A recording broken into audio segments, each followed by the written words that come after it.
What did the best steward under heavens mean?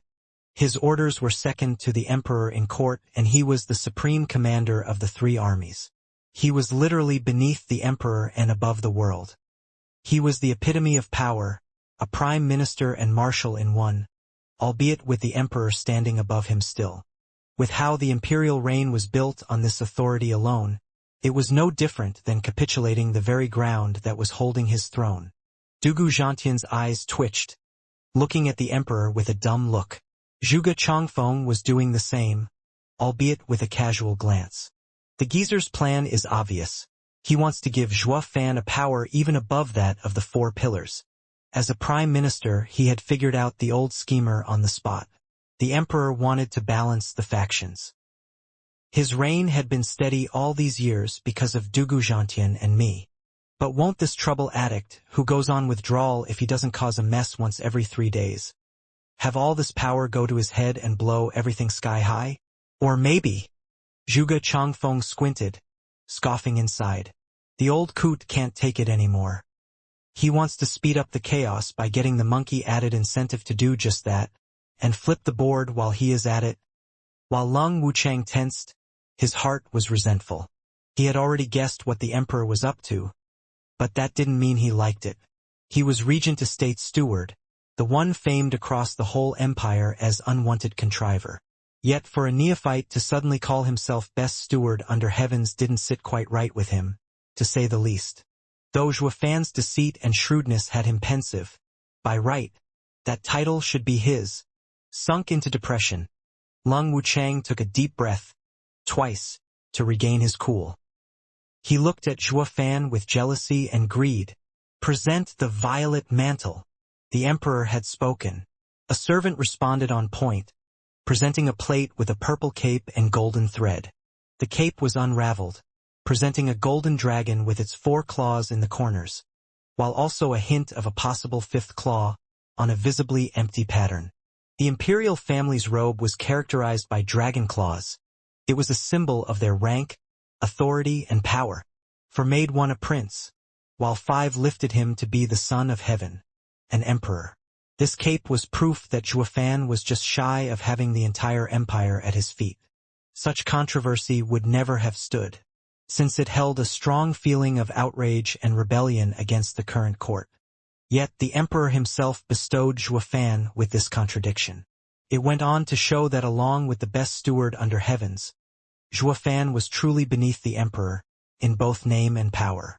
Not even the 7 houses, princes, or even crown prince could compare. Crown Prince trembled and finally fell to one knee. Imperial Father, this is most unbecoming. Please reconsider. The rest followed his example, shouting in unison, Please reconsider, Your Majesty. I order you to stand down. The emperor's piercing cold tones sent shivers down their backs. They could not defy him. The emperor was the son of heaven. His word was solid gold. No man could sway his mind. They were all awakened to this simple yet painful truth, knowing any persuasion would fall on deaf ears. Without further ado, Zhuo Fan was entitled as the first steward beneath heaven. His glorious radiance stabbing the eyes of all below, while also pricking no few hearts with discontent. Now that Zhuo Fan had both power and right, any defiance would be ill-advised, in a manner of speaking. He could stick the imperial family's army on anyone's ass at the drop of a hat. Pill King Hall and Mary Woods exchanged a pained glance. They never gave Zhuo Fan and Luo clan a second thought up till now. Yet against fierce adversity they had become a behemoth. If only they'd known, they'd have it snuffed in its cradle. Regent Estate took this news quite well, too well, in fact. That was because they knew something everyone else didn't. Zhuo Fan's title was totally void of authority. The emperor didn't stop at Zhuo Fan's cape, showering the other high-value members of the Luo clan with a title each, albeit far lesser than the first 3. It was also that the people would recognize who the Luo clan was, to open their beady eyes in the face of greatness and not step on their toes. Even still, there was one teeny-tiny matter that had everyone's dumbstruck faces on full display. While Pill King Hall and Drifting Flowers edifices were slack-jawed, Luo clan's second elder, Pill House elder, was vicious Pill King Yen Song. Even the emperor was taken aback. Didn't Zhuofan waste him? What's he doing as Luo clan's elder? The emperor gave Zhuofan a deep look. Steward Zhua, you've fooled the entire world for 8 years with your devious schemes. Just how many secrets are you hiding? Ha ha ha, please don't kid your majesty. With your majesty's astute mind, how could I possibly hide anything? Zhuofan bowed. The emperor shook his head. He wouldn't be the emperor if he believed every outright lie. This kid's tricks are so twisted even I am getting a headache. With inconceivable matters cropping up one after another, fear crept within the emperor's heart. Without even realizing it, this pawn he nurtured for so long had outgrown his control. I hope this game will still play out. The emperor sighed inwardly. After 4 to 6 hours of dishing awards and titles, the ceremony came to a close. The emperor had the clans leave the imperial palace, but not without a bow from them and a deep respect towards the Luo clan. This new house was budding, yet it was very much capable. It had both experts and alchemists at the top of their fields. Even their steward had surpassed the wisest steward of all, unwanted contriver, and became known as the best steward beneath heavens. A team such as this, excelling in power and management, was bound to hit it big. There were quite a number of clans entertaining the thought of bending a knee for the Luo clan after the ceremony. That went double after seeing their ranks. Of the Luo clan's elders, Lei Yuntian was the weakest, yet a grand elder. Second elder Yensong was even in front of those radiant stage experts. These two were a complete discrepancy for the powerhouses around them. That lineup was like a flare to the people. This told everyone that the Luo clan was an honorable clan. First come, first served. Then again, one would always pick a true helper in favor of a poser. This had the clans competing to get into the Luo clan's graces rather than see it played out first. Luo clan had it made, no doubt about it. Luo clan was also the only one who made such strong elders work. All made possible by the grace and power of their steward, Zhuofan.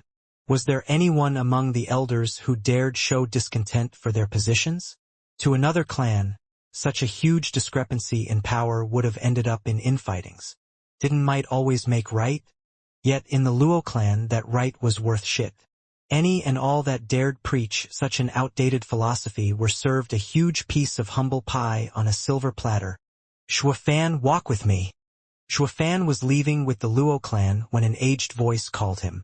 He turned to meet the emperor's steel gaze. With a deep breath and a nod, as if expecting it, he went with the old man. The two arrived at a pavilion in the imperial gardens. The emperor took a seat on a stone chair and invited him to do the same. This is where I and Mr. Sima play chess. Here we're simple people without rank. Please, make yourself at home.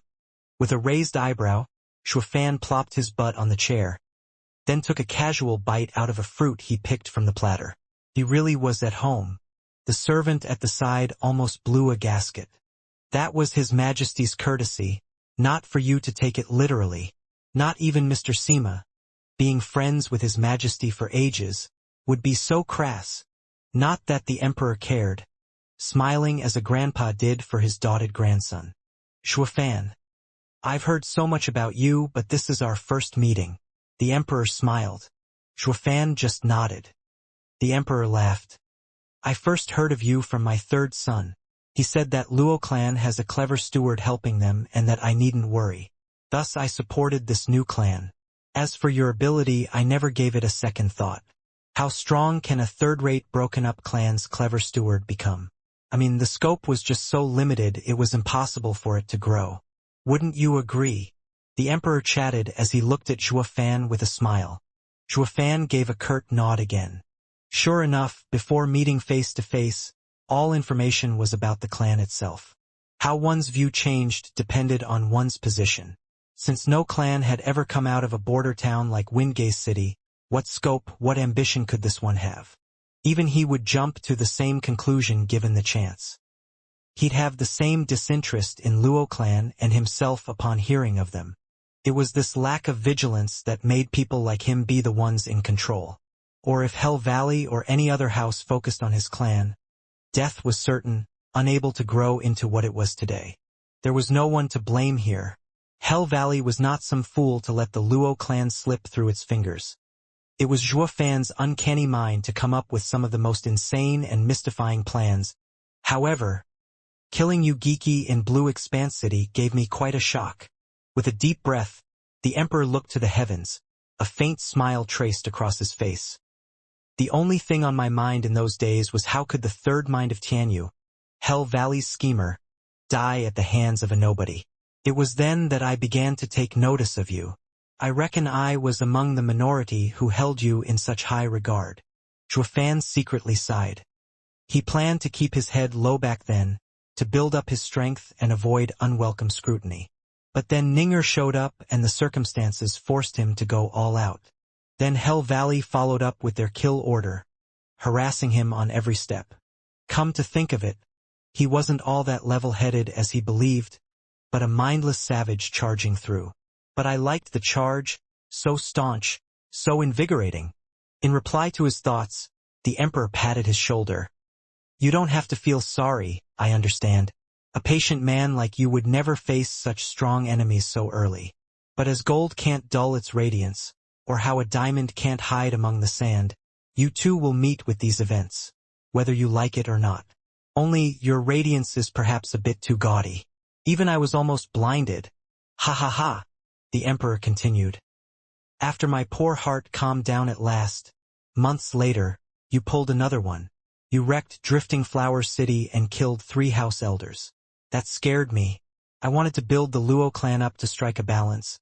But you, the chick I had been raising, almost bit a wolf to death. You were close to ruining everything. I was wondering if renouncing your clan would be the better part of valor. Many apologies, Your Majesty. I was too reckless and almost wasted Your Majesty's hard work. I am ashamed of myself. Zhuo Fan bowed slightly and cupped his hands. Yet his mind was thinking the opposite. His words feel sincere, but lack any truth. He goes on and on about balance and stuff, but from today's attitude he wants anything but. All he wants is chaos. Actions speak louder than any sweet words. Zhuo Fan had drilled this lesson into Lei Yuding for years, being a devoted follower of this saying himself. Hence, in reply to the Emperor's convoluted speech, his mind was that of a mirror, not so easily pulled under. The Emperor's eyes shined with wisdom. Then he laughed. Ha ha ha, it's fine. It's all in the past anyway. It was only then that I realized my son was right. You truly are a man of many talents. How else could you have incited so much chaos? And so, I came to a bold and radical decision. Do you know why I sent Marshal Dugu to Wingate City for rescue? I am moved to tears by Your Majesty's extreme favor for my Luo clan. Zhuo Fan's bow was on point. Shaking his head, the Emperor gave a vague smile. No, it wasn't for the Luo clan, but for you. I am shocked and dare not accept such praise. Ha ha ha. Is there anything you won't dare to do? I wholly appreciate your strength. The next set of events only proved that my decision to send 1,000,000 soldiers in defense of one man was the right approach. You haven't let me down. He held Zhuo Fan's shoulder, showering him in praise. Zhuo Fan lowered his head. The Emperor squinted, watching, scrutinizing, and only now he came back to the main topic. Zhuo Fan, I have called you here to come to an understanding between us. Command me, Your Majesty. Zhuo Fan's bow came again.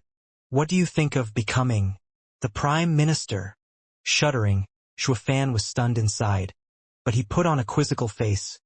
Your Majesty, the Empire already has Prime Minister Zhuge. Why? Ha ha ha, of the Empire's 3 great minds, Yu Geeki only knew how to manipulate and scheme. A disgrace. Lung Wuchang has the talent, but a petty character that lacks any drive. Prime Minister Zhuge is the best candidate, holding his office for decades. His conduct exemplary. Only he is just like me, old. Once I'm gone, am I to just leave an old man behind as support, to drag his feet and the nation? It is not something I want to see, and I'm sure my successor would be in agreement as well. Quirking an eyebrow, Zhuo Fan got the gist. The Emperor wanted to pave the way for his son, the new Emperor. As with any new Emperor who took over the throne, their position will be shaky. With a wily old fox like Zhuge Changfeng around, with a cunning mind and wielder of power, the emperor's 3 sons would fall like flies. It would be an age of a weak ruler with strong followers. How could the Yuan clan ever hold on to Tianyu? Ha ha ha! It'll change hands, of course. This was where Zhuofan came in. He had no basis in the court, so even if a new emperor cropped up, the case would be that of a strong ruler and a weak follower, him ending up as the new emperor's pawn. On the other hand, Zhuofan was more than capable of filling the job of handling national affairs. Getting a third-rate clan to become a house in a mere decade tended to give one just enough credibility. So when the emperor came up with this proposition, he took everything into account. Staring straight at him, the emperor spoke. Zhuofan, I've seen the path you've taken to reach here. You are no weaker than Zhuge Changfeng, perhaps even better. At your age, he was but an ignorant bookworm. I believe you will surpass him in the future and become an even better leader of the 4 pillars. You becoming a prime minister will benefit the whole nation. I have made you the best steward beneath heavens. Also you could guide Tianyu's future for me. The emperor's eyes were honest. Zhuofan's eyes shook. He couldn't see through him, but one thing he did know. The emperor definitely had something else stored in his mind, and it was time to lay it out in the open. But your majesty, as you know, I have a dragon soul. Being in court, won't I and the imperial family collide? Zhuofan was quite tactful, yet it held the same meaning as Huangpu Qingtian back then. Providence made me king, yet you're not scared I take it all away. Ha ha ha. The emperor was calm. Dragon vein soul is a creature of the world. My family had it quelled for generations to safeguard Tianyu's prosperous future. By itself, it means nothing. Why else would we place Regent Estate as a guardian of caged Dragon City, yet be fearless of them taking the dragon souls for themselves and stealing our rule? Remind me again, who was it that killed Huangpu Qingtian? The one calling himself heaven's gift upon this world. He who had a dragon soul as well. Ha ha ha. Destiny has always been in our own 2 hands. If posterity works hard and loves their nation, Tianyu will thrive, its people will be happy. But if an unruly successor is brash and decadent, how can Tianyu survive? Destiny, heaven, all are empty words. If I advocate such superstition, I wouldn't have needed to work myself to the bone over its future. Now would I? Zhuofan nodded. This emperor's words make damn perfect sense. Even he believed it, as what was cooking in the old head of this emperor, not even he knew. In the end, Zhuofan cupped his hands. Your Majesty, give me some time to consider. Sure, take all the time you need. Though I do hope you will serve your country and live up to the title I've bestowed upon you. The emperor gave a genial smile. Even Zhuofan was slightly touched. If everything the emperor said today were lies, then he was no emperor but an evil spawn. Zhuofan took his leave with a bow. The emperor watched him go with a peculiar smile. Whoosh! 2 old men appeared on his sides, Fang Qiubai and Sima Hui. After a customary bow, Sima Hui began, Your Majesty, the princess has returned safely. Yongning only knows how to make me worry. If not for Zhuofan, God knows what would have happened to her. Sighing, he brightened. He sure was fond of this willful daughter of his. Fang Qiubai sighed. I had never dreamt Zhuofan would reach such power in just a few days. I fear he has already surpassed us. What a little monster. Humph! Why stop there? He is clearly like the peak radiant stage Zhuge Changfeng, versed in pen and the sword. The emperor squinted, then was taken by a coughing fit. Cough, bring me a quill and paper. Yes. The servant complied, at once. The emperor wrote just a few big words on the paper, his sons' names. His eyes grew heavy looking at them, but they steeled in the end. Tell me everything that's happened, including the 3's reactions. Yes. Fang Qiubai presented the whole affair at the 9 gates with intricate detail. The emperor grumbled to himself, then picked up a red quill and hovered over the crown prince's name. One must be collected, to have a way with words, to adhere to the ancestors' teachings. These are the qualities of a ruler, he said as he circled the name 3 times, yet sighed in the end. But why do I feel you're being so stubborn? You will tire the people, Sai. The emperor then crossed him out once and went to his second son's name to circle it twice.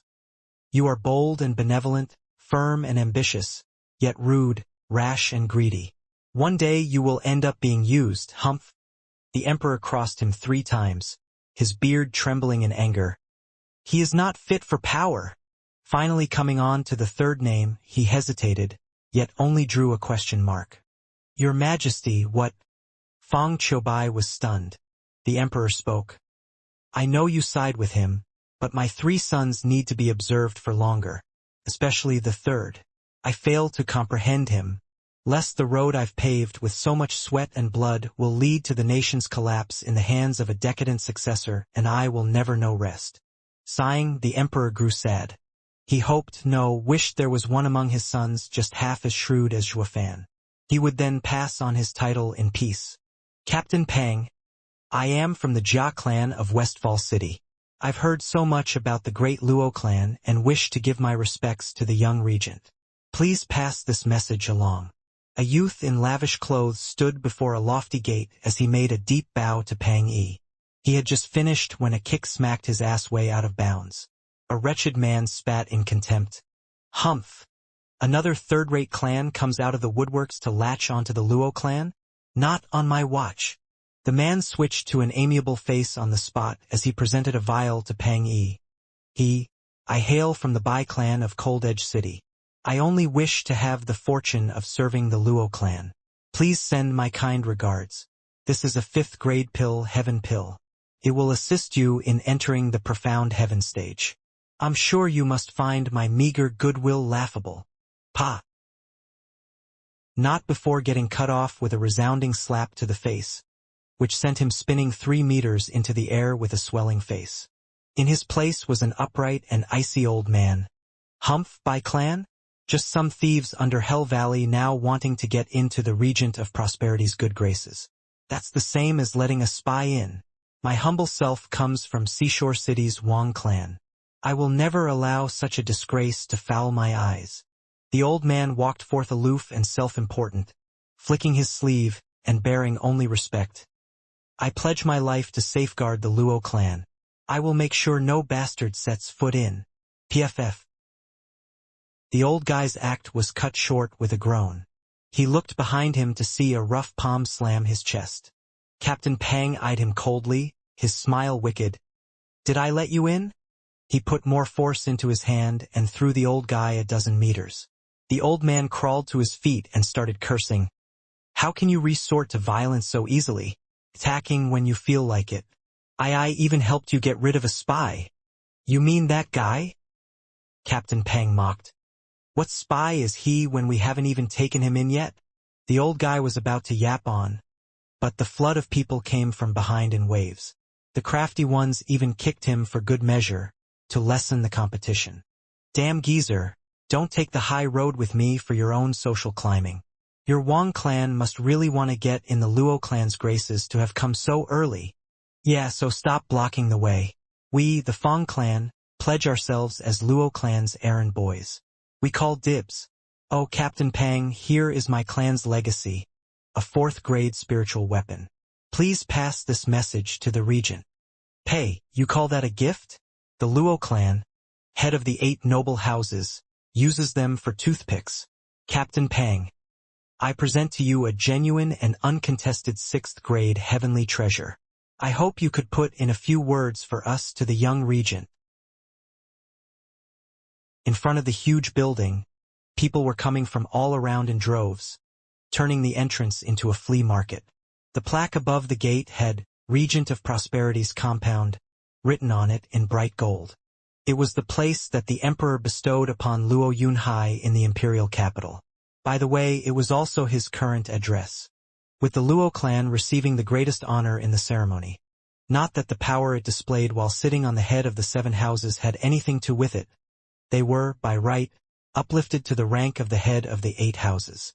Hence, your run-of-the-mill Aravista clans rushed in like moths to the flame for a chance to serve under the new young regent, wanting their fame and power to rub off on them too, to bask in second-hand authority, to ride their coattails and to push other people around for a change.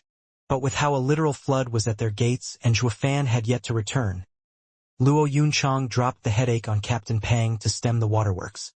Yet these guys didn't know when to quit, sticking around despite any harsh rebuttal, as if the only way forward was to be on the Luo clan's side. Captain Pang was laughing it up inside. He'd be touched if it happened when the Luo clan was in dire straits.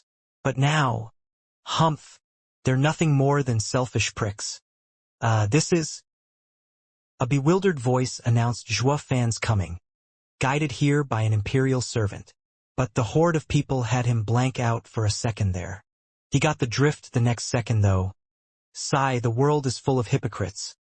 It's the best steward beneath heavens, Steward Zhuo. Someone noticed Zhuofan and shrieked like a fangirl, setting him in the sights of the mob. Steward Zhuo, take us in. My clan is eternally loyal to yours. Steward Zhuo, forget about him. Take me. My clan is first-rate, an asset in battle. We'll charge the enemy alongside and we'll fulfill your orders to the letter. On and on it went as the human sea outdid itself in being first. They almost had Zhuofan swallowed in the maelstrom. Their fanatic and crazed looks were burning his skin. Face twitching, Zhuofan's choice was for his right eye to flash golden and poof out of existence. Divine Eye of the Void's first stage. Shift. Whoosh. And wink back into existence next to Captain Pang. Stop them, Zhuofan said as he went inside. Captain Pang grinned. Not to worry. Not a single one will pass me. The crazed fan base saw their quarry gone from their sight and were bug-eyed. That Steward Zhuo's power. That's so awesome. Some girls swooned. Too cool. Zhuofan, I want your babies. That gave the start to the second wave upon the Regent compound's gates. But old faithful Captain Pang barred their way as well. The Wraith art had toughened him up more than enough to make sure not a single rat snuck in. Leaving the crazed mob behind, Zhuofan walked towards the gate, while still hearing their frantic calls. Luo clan was now the big cheese in town. From big to small, from court to independent officials, everyone looked at it with reverence. It had been his goal all along, and yet he couldn't stem the worry gnawing his mind. He knew the old adage well, after woe came weal, yet the opposite applied just the same. They were in vogue across the entire nation, close to being a national role model. But this fame could very well turn bleak very fast. I bet that old emperor can't wait for us to fall. Zhuofan bore a cold smile. Too bad that the Luo clan has me as their steward. It will never conform to your wishes. You're not the only player on the national chessboard. I am as well. He stuck out his chest and strutted into the lounge. Besides the Luo siblings, there were some old friends waiting, his 3 allies. Zhuofan, you're back at last. We've been waiting for ages. Luo Yunchang went ahead to welcome him with a sweet smile. Zhuofan smiled back and greeted everyone with cupped hands. Forgive my late arrival. That old coot just kept running his mouth, forcing me to make you all wait. Ha ha ha. Long Yifi and the others were about to give a courteous reply, but the words got stuck in their throat. Across the whole of Tianyu, the only guy who had the balls to call the emperor an old coot would probably be him alone. His outstanding peers, Long Xingyun and Xianxia were there as well, but were sharp enough to keep quiet. They were still vexed whether Zhuofan was still their peer. Sure, the age fits, but what about their levels? He's so awesome, going about doing this and that, not putting anyone in his eyes. So why is it that we have to be cautious all the time stuck behind him? Guess the fact that his current achievement was all done with his own 2 hands had something to do with it. While they had their house behind them, he had to carry himself. Yet had still achieved the impossible. Such a gap couldn't be bridged. The thought had these young heroes fall into depression. God, all these comparisons are mortifying. Luo Yunchang looked off too, pinching him with all she had. Can't you be more considerate? Do you want to die defaming the emperor all the time? Don't tell me you're afraid of Pavilion Lord Long and the rest ratting on us. Zhuofan giggled at them. The old guys shook their heads at once. How could we? Brother Zhuo, please don't joke. Zhuofan eyed them. I am not one to pay attention to my tone, you know? But that doesn't make me a fool. At least I know how to choose my words. I only said that about the Emperor knowing fully well that you won't snitch. Like I said once, you've helped me over the last decade and the Luo clan will become your strongest backer. The 10 years have yet to pass, but Luo clan has already become the only house capable of standing against the regent estate. If Luo clan falls, what about all of you? We are now roped together in this. There's no way for you to sell me out, so I trust you the most. Am I right? Shuafan laughed, slowly devolving into a cackle.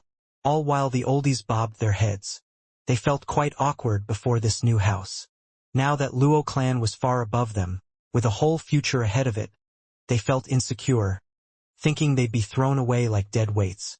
This guy has done in 10 years what we couldn't in 1,000. Is there anything he can't do?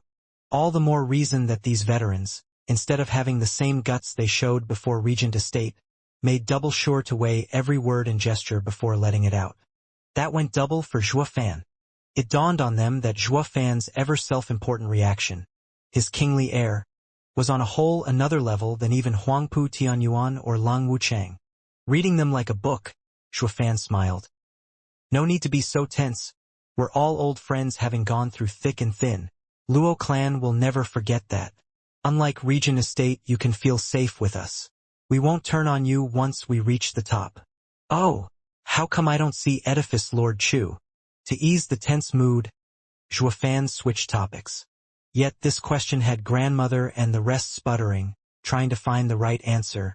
Did something happen? Zhuofan's heart tightened. Grandmother shook her hands with a dry laugh. Ha ha ha. Steward Zhua, she's fine. She's just in seclusion. Seclusion? The esoteric debate has ended and the strife of the 8 houses has begun. What's she? The house lord, doing goddamn secluding herself. His stare bore into grandmother's group, noticing their reactions were off. He knew something was up, but his questioning was cut off by the sudden booming voice of old Pang. Their highnesses, the crown prince and third prince, have arrived. Startled, Long Yifi and the rest looked on curiously. The crown prince always abides by his ancestors' teachings and hardly ever visits the noble houses. Why is this time different? Openly disobeying the tradition and coming to the 8th house. Grandmother gave Zhuofan a hard look and drew a conclusion. Either he must feel his position threatened and was forced to intervene, or the Luo clan must be so radiant that even the Grand Crown Prince has to bask in its glory. Scratching his nose, Zhuofan's eyes flashed. I've seen him once and he left me with an impression. He sticks to ethics, treating everyone fair, but he does it all with a clear purpose in mind. He is subtle and sharp, and won't get himself dragged into the house's strife. He's more of an old fox watching the fire burn from the sidelines. Yet he took the initiative of coming here by himself to get close to us. He has a clear objective in mind. As to what, we'll just have to wait and see. His allies nodded. Zhuofan was cunning to the bone and calm even in this situation, earning their admiration. Steward Zhua, His Highness Crown Prince, has come to pay the Luo house a social visit, but he is sure to want to discuss something secret as well. It's best if we take our leave first, Xie Xiaofeng said. Zhuofan nodded, having Yen Fu lead them to another room. Abode Lord Xie, you're so thoughtful. They left not a moment too soon, as in the next moment, someone with a bright and crisp laughter entered. Ha ha ha, Imperial brother, Imperial sister, your prosperity compound is so lively. That crowd you have outside almost had even me blocked. 2 golden men walked in with their attendants behind them, Crown Prince and Yuan Song. Zhuofan snickered inside at the sight of the first. He's good.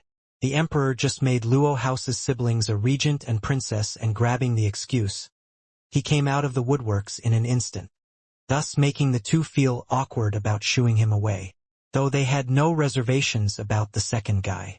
Zhuofan turned to the ball of fat with a shake of his head. Thinking back, didn't the fatty drag him as well? These 2 are indeed related, humph. Please forgive my transgression of not coming out to welcome you, Your Highness. Luo Yunchang pulled her brother to bow before Yuan Bo, all while Zhuofan was standing behind them, looking bored and with nothing particularly important to do. Crown Prince ignored this obvious rudeness and instead helped the two up with a smile. Please, we're all family now. You don't have to be so distant. Just call me elder brother. Luo Yunchang was startled. The siblings found him kind, amiable, and modest. They were overwhelmed with gratitude. However, Zhuo Fan's trained eye saw through the facade. He hadn't lived 2 lives for nothing. Oh, Steward Zhuo, you sir have become the best steward beneath heavens as of today. You are in charge of all of Tianyu's affairs, beneath one man and above everyone else. Congratulations on having received such boundless glory. I know it is late, but please accept my acclaim. The Crown Prince went to Zhuo Fan and made a solemn and perfect bow, a 90 degrees down angle. If he were any more modest, he'd be on his knees by now. Everyone was shocked at his modesty. That person bowing there was His Highness Crown Prince. The only ones to receive such respect were either the Emperor or the 4 pillars. The 7 house lords were clearly exempt. Yet here he was giving Zhuo Fan the greatest respect the imperial family could offer. Everyone looking at them felt touched by the gesture. All but Zhuo Fan, who wasn't buying any of that fake modesty, watched on with a cold eye and a curt nod. Oh, I know. Next time be quicker about it. PFF. Blood almost spurted in waves as the people keeled over and laughed. It got a crack out of the bowing Crown Prince too. His face twitched and became red as a fireball. Yu Wensong had the least control and cursed. Brother, how can you step all over him? Elder brother offers you his sincere congratulations, and this is how you thank him? To be quicker about it? As if we're truly in the wrong here. He said he came late and asked for forgiveness. What, didn't I forgive him and now I can't even chew him out for it? What more do you want? Zhuo Fan rolled his eyes. PFF. Blood was bound to flow if he kept this up. The fatty was so pissed that his lard and everything quaked. You're nitpicking. Can't we ever get a simple polite greeting out of you? Don't think that I won't. Won't what, beat me up? Bring it. Zhuo Fan snickered, flipping the fatty off in taunt. The fatty had smoke coming out of his ears. Oh, he wanted to put the prick in his place, but he was smart enough to know when he was outmatched, outclassed, though not outweighed. And so, while he looked positively charging, he had one greasy hand, by chance or not, holding Crown Prince's hand in such a way as if the other guy was pulling him, and then shouted, Elder brother, don't stop me. I will put this punk in his place for what he did to you. The Crown Prince's mouth twitched. I see why the old third has become sworn brothers with Zhuo Fan. Look at them. One has a flair for the dramatic, cocky, and obnoxious, sticking his nose higher than the heavens even in front of me. The Crown Prince. The other is no better either.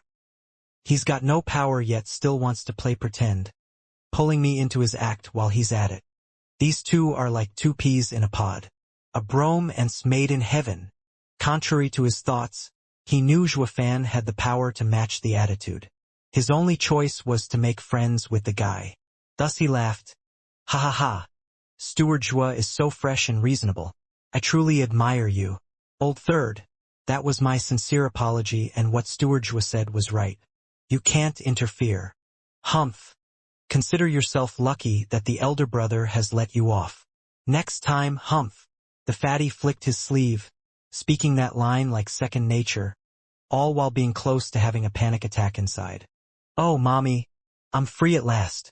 If I had fought with that freak, my modest 400 kilograms fat would have been tenderized. Zhuo Fan merely scoffed. They all returned to the lounge and sat. The Crown Prince clapped for his men to present his gift. Dozens of 8th grade ingredients and some 6-7th grade materials. These materials far outstripped even the diamond sand Zhuo Fan once called a genuine treasure. Among them, sea phantom wings stood out, the wings of a 7th-level spiritual beast, abyss phantom butterfly. The abyss phantom butterfly was exceedingly rare, haunting the black depths of the largest seas. It was ethereal, expert in using illusions, and swift in water. Not even a peak radiant stage expert could escape this creature's illusions, offering instead his soul for it to feast on.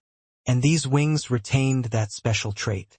These were far better than his former lightning wings, both in strength and attack. The higher in stage a cultivator progressed, the more he trained his soul, hence soul attacks were more sought after. The sea phantom wings were a nightmare for any radiant stage expert, or even higher. Eyes fixed on the crown prince's gift, Zhuo Fan sighed. The imperial family must have a sizable treasury amassed over 1,000 years for a mere crown prince to present such an invaluable gift. The crown prince noticed his look and nodded with a smile. Steward Zhuo, I know you had lightning wings, but had come to lose them in the esoteric debate. Please kindly accept this gift I've prepared for you. Every reward is deserved. What does the crown prince wish for me to do in exchange? Zhuo Fan smiled. He was never a believer of free lunches. Shaking his head, Crown Prince showed a vague smile. Steward Zhuo is a national hero, and the Luo clan is a national asset. I only wish for the two of us to work together for the safety of our empire. That is my humble request. Humph. More like having us as your lackeys. Cut the slick act. Zhuo Fan scoffed inside. The fatty urged, having long since exhausted what little patience he had. Just accept the elder brother's goodwill. What's there to consider? Won't it help you strive harder for Tianyu? This is a natural responsibility of the Luo clan, now a crucial part of our nation. Glancing at him, Zhuo Fan snickered, but nodded. He pegged the fatty as being on the crown prince's side for coming here together, but hearing him now changed his opinion. The crown prince wanted Luo clan to work with him for him. As for national safety and such gimmick, that came second.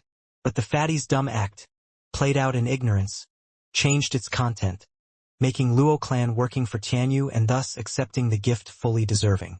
The way it went, what looked like fatty helping crown prince was in fact helping Luo clan escape crown prince's clutches.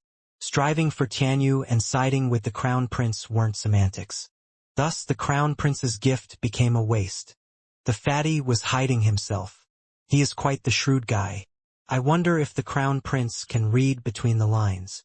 Oh, he would be royally pissed if he could. After a bit more chatting, the crown prince stood up and bowed before leaving. Zhuo Fan actually enjoyed sending him off for a change, beaming from ear to ear. He was brimming with smugness, thinking that crown prince had yet to find out that the fatty sold him out. Be that as it may, Zhuo Fan thought that taking such a grand gift for nothing was a tad bit awkward. Not like it was his fault. It was that tub of lard to blame for ruining his elder brother's masterful scheme. While Zhuo Fan was off the hook. As for serving Tianyu, it was not a problem. Who's to say whom the future Tianyu belongs to? Snickering inside, Zhuo Fan watched the princes leave, then came back inside more refreshed than ever. As for those two brothers, they didn't get more than a stick's toss away when Crown Prince cupped his hands. Third brother, thank you for coming with me. Otherwise, it would have been impossible to make friends with the prideful steward Zhuo even if I came as the Crown Prince. Don't be like that, elder brother. We are close, you and I. Of course I'll help you out. The fatty slapped his flabby chest, shouting his bromance. Yet in the next second, his beady eyes turned shifty. Elder brother, weren't you always against us getting close to the houses? Then why? Crown Prince sighed. You must think that I am going against the Imperial Father's decree by doing this, correct? Only, sigh, the Imperial Father has been going down on his years and his handling of court falls shorter from one year to the next. With the Luo clan and Regent estate being like fire and water, it will be dangerously easy for Tianyu to fall into chaos and wreck the Imperial Father's poor heart from anxiety. As his son, I must set things right. That is why I wanted to get close to the rising Luo clan, so that I may mediate in the most dire moments and bring balance to Tianyu. Oh, elder brother is so considerate towards the people and father. I am in awe. Yuan Song cupped his hands, putting on a face of adoration. Elder brother, just say the word and I will fulfill any request you may have to my full capabilities. This is the only thing I can do to share the load you and father carry. Nodding, the Crown Prince patted his shoulder. Third brother, I thank you for your good intentions. If only our second brother had a fraction of your kindness, I believe we brothers could do it. If we work as one, nothing is impossible. A shame. Elder brother, lighten up. Second brother will one day understand your toil. The fatty gripped Crown Prince's hand, watching him with a heavy gaze. Crown Prince had a thin smile. I can only hope. Third brother, I still have documents to handle for father in the imperial palace. I'll be going. Crown Prince glanced at the sky and cupped his hands. The fatty replied in kind, Thank you for your hard work, elder brother. Goodbye. Then he took his men and went in another direction. Watching the ball of flesh wiggle away in the sun's glorious rays, the Crown Prince had a smile on his face. But once the pile of meat took a turn, his face sank, his eyes exploding with revulsion and hatred unlike any before. That damn lard talks too much. He took out a spotless hanky and wiped his hand the fatty had grabbed, then threw it away. Then he left with his own detail, towards the gloom of a dark alley where 3 people waited. Greetings, Prime Minister Zhuge. Crown Prince bowed. They were Prime Minister Zhuge Chongfeng and his 2 elders. Zhuge Chongfeng smiled. Your Highness, by your confident gaze, I believe the plan was a success. Of sorts, however, Zhuofan is a highfalutin, leaving me with anger but nowhere to vent. Crown Prince grimaced.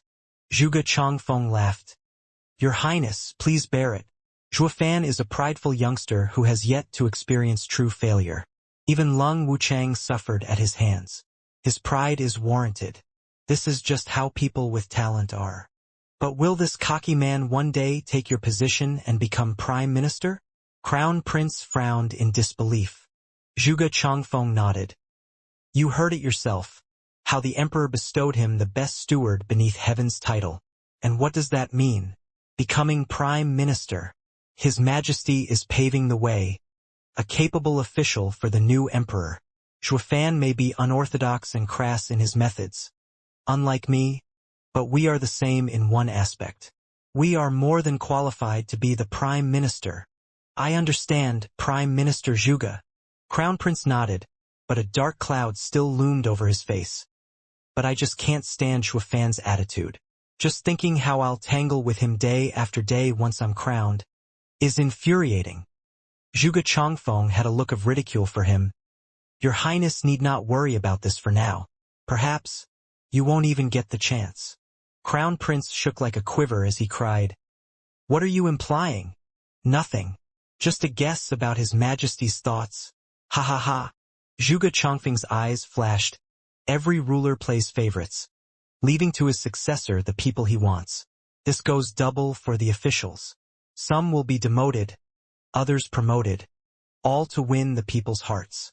Yet this time, His Majesty has decided to forego this and settle on the next Prime Minister candidate.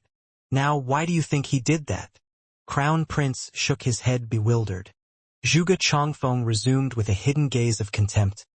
If the officials are chosen before the ruler, this can only mean one thing. His Majesty is yet to decide who among you 3 is to be the successor.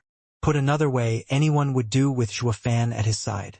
Your Highness, don't put too much stock in your Crown Prince status, when it gives no advantage whatsoever in the power struggle. Ha ha ha. How can this be? Crown Prince shuddered 2 steps back.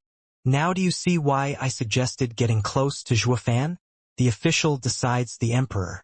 Since any one of you 3 will do, it will all come down to who fits this stuck-up future Grand Chancellor best. This shall decide who among you is destined to be Emperor. Zhuge Chongfeng sneered at the stumped Crown Prince. In case your Highness and Zhuofan can't exactly rub shoulders, you might as well give up on the throne. Being a regent isn't all that bad either. No! Crown Prince shouted his defiance. Prime Minister Zhuge, thank you for telling me. Now I know what I must do. He took his men and left in a haze. The sweat had seeped into his back and the golden tunic stuck to him. Zhuge Chongfeng was mighty pleased watching the staggering figure leave. The black-haired elder spoke. Sir, are you really helping him take the throne? Helping? Humph. I'm not so bored as to get his dowry for him. Zhuge Chongfeng snickered. I'm only praising the Luo clan so much because of this tripartite stalemate plan.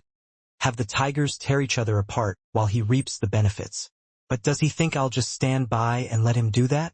I will entangle the imperial family into this mess and jumble the board so much he won't be able to tell left from right. Ha ha ha, since he wants chaos, I'll give him a helping hand and raise hell. We'll just have to wait and see who will be the true reaper in the end. The two elders praised. The Prime Minister is brilliant. Meanwhile, Shuafan went back to the lounge, dodging past Long Yifi and company. Long Yifi sighed at the gone princes. Crown Prince, a man of such impeccable conduct, is looking for a faction as well. The imperial capital isn't as calm as the surface. The others nodded. These guys all had decades behind them and could sniff out any undercurrent. Shuafan agreed as well but wasn't worried. With the Luo clan growing day by day and on the initiative, who could rein them in when they were in constant transformation? Steward Zhua. Someone has come with an invitation. Captain Pang ran over. Shuafan glanced at it, and at the sight of the second prince's name he laughed. I just sent away the crown prince, and the second one comes right after. The second prince is filled with wild ambitions, always discussing with the houses in secret, but everyone looked down on him until recently, when he got tangled with Hell Valley. To vie for the throne, I presume. Grandmother urged. Steward Zhua, you'd best avoid getting into the imperial family's affairs, lest you incite trouble. Humph, I fear no trouble. But what does this second prince think he is, that he can just ask me to visit him? Even the crown prince paid yours truly a visit. Shuafan ripped the invitation in disdain. The others flushed with shame. Steward Zhua has nerves of steel, coming to such a decision with such a reasoning.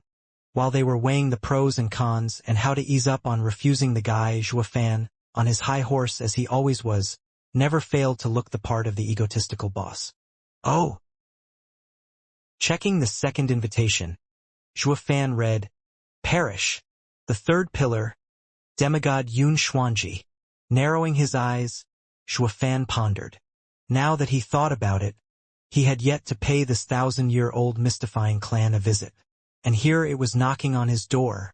Yun clan, the most secretive clan since the founding of Tianyu. It was not like the 7 noble houses, guarding the borders, but a clan every emperor had relied heavily on. This clan had mastered an amazing and strange skill. In every generation, there would be one person who knew how to read the heavens, a sacred bloodline that could infer the fate of the nation. This bloodline didn't offer them power, but allowed them to look into a person's fate and the empire's path with ultimate precision. Their eyes saw the world, so to speak. They gleaned fate through signs unperceived by others and presented the emperor with the most accurate conclusion. This person was called High Priest in every generation, a title the emperor bestowed. Rumor had it that in the Tianyu Empire's most dire need, the High Priest was the one to recommend Dugu Zhantian for marshal and Zhuge Changfeng for minister to the emperor. This led to the powerful 4 pillars of today, bringing prosperity to the nation. The current High Priest was the 7th clan head of the Yun clan, the one they called demigod Yun Xuanji. Shuafan mulled it over. They say Yun Xuanji doesn't care about mundane affairs, so how come he knows about me? Steward Zhua, he is an incredible man. Since he has invited you, he must want to convey something of dire importance. You have to go. Grandmother spoke after seeing the invitation. Raising an eyebrow, Shuafan eyed her. Then the rest. You guys are quite respectful of Yun Xuanji. Is he that trustworthy? Absolutely. Yun Xuanji is an anomaly in Tianyu. Be it the emperor, Zhuge Changfeng, Dugu Zhantian, or the 7 houses, everyone would knock on his door whenever they face something beyond their understanding. And he answers each time. I once visited Sir myself, and his words brought light to my eyes. Long Yifi smiled, recalling the fond memory. It only worked to get Shuafan more curious. How is it that the emperor leaves this threat, a mystic whose words shape the nation and even lead the houses, alive? Shuafan was clear on one thing. Chaos bred heroes while peace killed mystics. The world was perfect, peaceful and safe. But your sudden scrying and spouting of the world falling into chaos, with anyone vying for the throne, will shake the empire to its core. No. This led to those mystics raving about some monarch founding a nation to be the first put down after the nation was up and running, to prevent calamity. No one wanted for others to use their words and steal their throne. One other reason why Zhuofan had such disdain for anything related to heaven, providence, and the like. Huangpu Qingtian wouldn't shut up about it. He laughed in his face, of course, labeling him as another duped moron in his mind. But now, the Yun clan had not only developed this art to perfection, it even had authority. Men, friends, and enemies alike paid social visits for answers to their problems. It was a clear violation to the imperial family, yet the emperor never once snuffed it out but kept it close for 1,000 years. This was more than baffling, insane even. The house lords burst out laughing at his conundrum. Ha ha ha, Steward Zhua. What you don't know is that the Yun clan has never shied away from the straight and narrow. Treats everyone as guests, yet never holds favorites. It never involves itself in court affairs, taking neutral ground and never crossing the line. The only reason the imperial family's fears were abetted. Unlike any other mystic, Yun clan has an ancestral teaching. The walks of life are numerous, heaven ever-changing and humanity's wisdom boundless. Xiaofeng grinned. Zhuofan pondered, but shook his head in the end. Isn't that the same as saying, at the end of it all you have only yourself to rely on? That's just it. His words guide you on your path. As for succeeding, it all comes down to you. This is what makes the Yun clan incredible. Long Yifi laughed. Zhuofan's eye twitched. Well, I think he is a hustler. To juggle so many big shots sure takes skill. I'm looking forward to meeting him. Who knows? I may learn a thing or two on how to use you guys better. Even better. If you can learn anything, we'll be coming to you for guidance. Ha ha ha. Everyone burst out laughing. Zhuofan's hand holding the card shook, but his eyes were focused. He called Yun clan a mystic, but he was more than clear that for the emperor and Zhuge Changfeng to show utmost respect towards it, it had to be more than that. I have to visit them. He cupped his hands and took his leave, heading for Parish. It took 15 minutes to arrive before a huge gate. Parish was written above it. But unlike its glorious name as a third pillar, it looked downright poor. The Yun clan is truly honest despite the 1,000-year-long fame. Nodding, Zhuofan knocked. The heavy gate creaked open and a 9-year-old kid walked out. Giving Zhuofan a once-over, he bowed in respect. May I know who Sir is and your purpose? A merchant. I heard of the high priest's scrying and wished to consult him. Zhuofan found discretion was the better part of valor, so he chose to probe the unknown kid. The kid frowned and counted on his fingers before bowing in apology. Forgive me, but clan head is tending to an important guest these 3 days and can't receive you. You may come afterward. Let me make you a reservation. Zhuofan regarded the kid deeply and nodded inside. Yun clan sure is fair.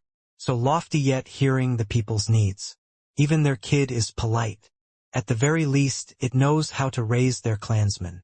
If it were the Luo clan's guards meeting some nobody wishing to see the great steward Zhua, he'd have been slapped silly rather than waste words. Yun clan advocated virtue, a stark contrast from your common mystic. Ha ha ha, child. I won't tease you anymore. I have received an invitation. Here. Pinching the cutie's cheeks, Zhuofan laughed. The kid lit up and bowed. Oh, best steward beneath heavens. Forgive me for not recognizing you, Sir Zhua. Clan head has long been expecting you. The kid led the way with Zhuofan smiling behind. They passed many water pavilions and stopped before a large structure. Looking up, Zhuofan found it to be 100 meters tall at the least. Here is the parish's observatory. Clan head is currently tending to a guest. Please wait here while I inform him. The child bowed again. Zhuofan nodded and the child left. 15 minutes later, Zhuofan's eyes roamed all over the place, bored out of his mind, when he heard angry and rough shouts. Why are they so familiar? Going around the observatory and onward, he arrived at a house. The child from before was now kneeling in front with a lowered head. Did he wait here not wanting to disturb the clan head? Sir Zhua. The child noticed him and cried out. Zhuofan only gestured for him to be silent. Then, to the child's shock, he tiptoed over and peeked through the seams of the door. He was dying to know who Yun Xuanji was seeing. He got the shock of his life. There were 3 people inside. One was a sitting grizzled old man with closed eyes and impeccable conduct. He was assumed to be High Priest Yun Xuanji. As for the other two, Zhuofan was more than familiar with them, Huangpu Tianyuan and Leng Wuchang. Huangpu Tianyuan was the one raving, "High Priest, your scrying has never failed, so why is it this time that it is completely different? Indeed, I can infer human minds but not heaven's will. Something I admire the High Priest for." Leng Wuchang cupped his hands. "But this time, I am unable to readily accept the High Priest's error. 20 years ago you told us that the eldest young master is fit to rule, that it was a wonderful omen. But now—" Yun Xuanji nodded and sighed. "Indeed, your eldest young master had the rare earth dragon disposition. He needed to pass 3 tribulations and his future would have been limitless." "What tribulations?" Huangpu Tianyuan spat. Yun Xuanji not once opened his eyes. "These 3 were a part of heaven's plan I dare not divulge. But since he had come to pass, it no longer applies. They are heaven's will, father and son, and sin." "Which of them was Zhuofan?" Leng Wuchang asked. Yun Xuanji shook his head. "Neither." "Then why say there were 3? Aren't they clearly 4? It was even one that took his life." Huangpu Tianyuan boomed. Yun Xuanji was a bastion of tranquility in the face of a storm. Heaven is ever-changing, though some movements can be tracked. With a human having 3,000 paths to choose from, his life can take a myriad of turns. But your dear son's tragic loss is a true accident. PFF. Zhuofan was holding his mouth for his dear life. He was more and more sure this Yun Xuanji guy was a hustler through and through. Who the hell would say an expert like Huangpu Qingtian's death was an oopsie? Huangpu Tianyuan and Leng Wuchang twitched. It was the first time hearing such a word from Yun Xuanji. He used to drone on about fate working in mysterious ways, some kind of elegant and convoluted explanation that had them all bow in admiration of the infallible truth it held. But this time he offered no such thing, writing it all off as an accident. Is he trying to give Parrish a bad name? Face twitching, Huangpu Tianyuan clenched his fists and felt a sudden, totally understandable, urge to deck the old man. "High Priest, haven't you always preached that no life is by accident? That heaven has decreed everything? Even if a mistake happens, it is only a fork in the road that is fate. Aren't you the one mistaken then? Why is it that when it comes to Qingtian's turn, it's an accident? One's path is impermanent, heaven ever-shifting, and of the world's myriad creatures, no one can escape their destiny. With how the world has 8 gates, opening, torpor, life, harm, impediment, spectacle, shock, death, to enter the gate of life is to be alive. To enter the gate of death is to die.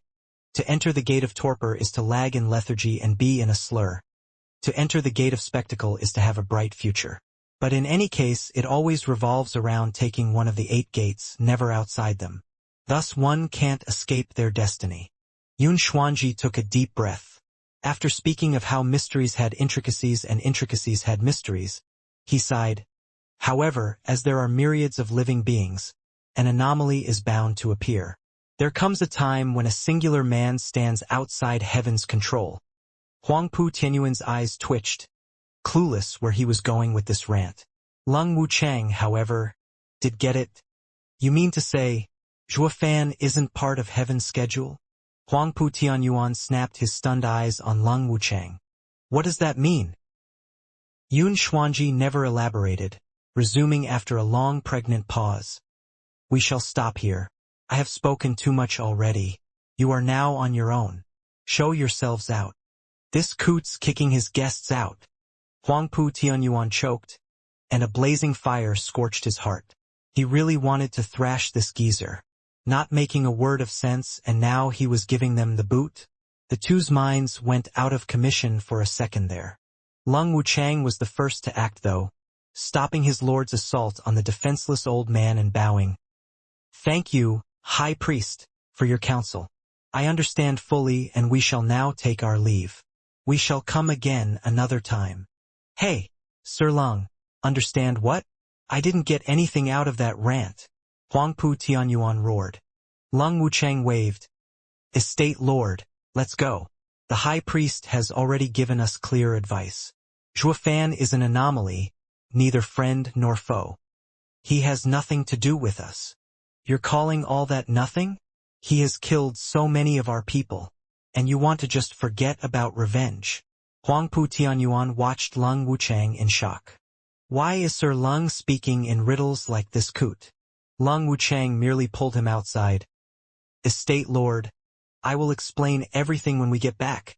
Rumble. Lung Wuchang opened the door only to bump into the peeping Tom. He cried, Zhuofan, what are you doing here? A total coincidence. Ha ha ha, just like you came to ask how to deal with me. I've also come to High Priest for pointers on what's the best way to get rid of you guys. Zhuofan taunted with a snicker. Though, isn't it funny how we both visit the same person for our problems? Humph, ignorant whelp, Parish has stood tall for 1,000 years, above mundane affairs, and they won't start doing it now for a measly conflict. They are merely here to point out our path and clarify our purpose. Lung Wuchang put on a cold smile. Besides, now that I fully understand our circumstances, Luo clan may be evolving day by day, but it will be at the heart of chaos. Attack us and both our houses will fall, leaving others to reap the benefits. Intellectuals like you and me aren't dumb enough to choose this path. Zhuofan gave him a deep look and nodded. Right on. But understand this. Who was it that kept backing off in front of the imperial palace? Shuddering, Lung Wuchang clenched his fists. It was the greatest humiliation of his life to be pushed around by Zhuofan. Ha ha ha, Sir Lung, you know you can't beat me, yet you are also scared to face me. It must be... Zhuofan snickered, his finger pointing at his heart. Here is where you fall short. You don't have my drive.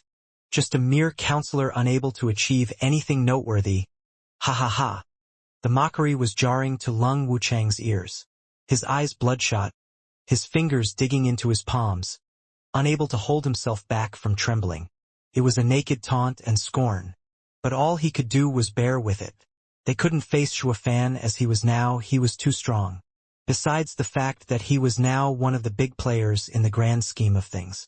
They were not about to throw caution into the wind over this little hiccup. The kneeling child was stumped.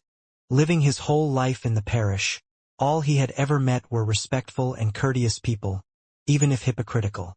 In other words, this child had only seen the light of the world, and never its black and foul darkness. Today was the day when he got exposed to humanity's most morbid side. Zhuofan hardly needed lengthy speeches to poke at Lung Wuchang. Those few words contained more than enough unbridled malice that he would appear to be like a hellhound out for blood. And each word shocked the poor child's naive heart more than the last. He was afraid. So this is the corruptive darkness that courses through outsiders' veins. Yun Xuanji sighed with his eyes closed. Lung Wuchang took long breaths to calm down somewhat. He refrained from talking back and instead pulled an enraged Huangpu Dunun. Estate Lord, let's go. Zhuofan watched them leave with a grin, then turned to the dumbstruck kid, patting his shoulder with a snicker. Sonny? See that? Look how those guys left bleak and despondent before yours truly. Am I cool or what? The child was too shocked to speak. Steward Zhua, please refrain from corrupting my disciple. High Priest finally opened his deep eyes. With a casual shrug, Zhuofan grinned, pinching the kid's cheek again before going in. After that peeping fiasco, he was rid of all respect he ever had for High Priest, thinking, just a hustler. And since he was a mere peak profound heaven expert, he had lost all interest too. Sprawling in his seat and drumming the table, Zhuofan said, So, why did the High Priest call me over? Looking at him for a long 15 minutes, Yun Xuanji nodded. As I suspected, Steward Zhua is a man among men. Stuff it. If I'd been any more normal, I'd be dead. Now why did you invite me? Zhuofan slapped the table with a scoff. He shot to his feet, heading for the door. If you're all out of shticks to convince me, then see ya. And don't try that fate stuff with me. It won't work, nor can I understand it. Do us both a favor and save it. Zhuofan left with a sneer. Yun Xuanji only spoke as he was about to take the first step outside. You should be dead. Rumble. Zhuofan froze with his leg in the air. His eyes filled with shock. Yun Xuanji cut into him quickly. He did die once already. Be it Luo clan's servant, Zhuofan, or Sacred Domain's demonic emperor, Zhuo Yifan, they had both died. Zhuofan was the demonic emperor's resentment, borrowing this servant's body to be reborn. He still had the case of identity disorder. Was he Zhuo Yifan or Zhuofan? Through the use of 9 Serenity's secret records, out of 2 deaths, a life was born. This was his greatest secret, so how did the old coot figure him out in a glance? Creaking his head back, Zhuofan frowned.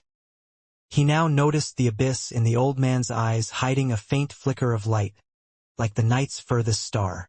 Are the rumors true? Yun clan's clan heads have eyes that can pierce one's fate. This is out of this world. Not even Sacred Domain's emperors can train in such a mystical art. More importantly, is this world dominated by fate? Zhuofan was a stubborn skeptic when it came to anything remotely sounding of fate. But now he was forced to give it a second thought. Swallowing dryly, Zhuofan looked heavily at him. Just who are you? Where does the Yun clan come from? He refused to believe that the mortal domain housed such an unimaginable clan. He's a branch of the Shang clan.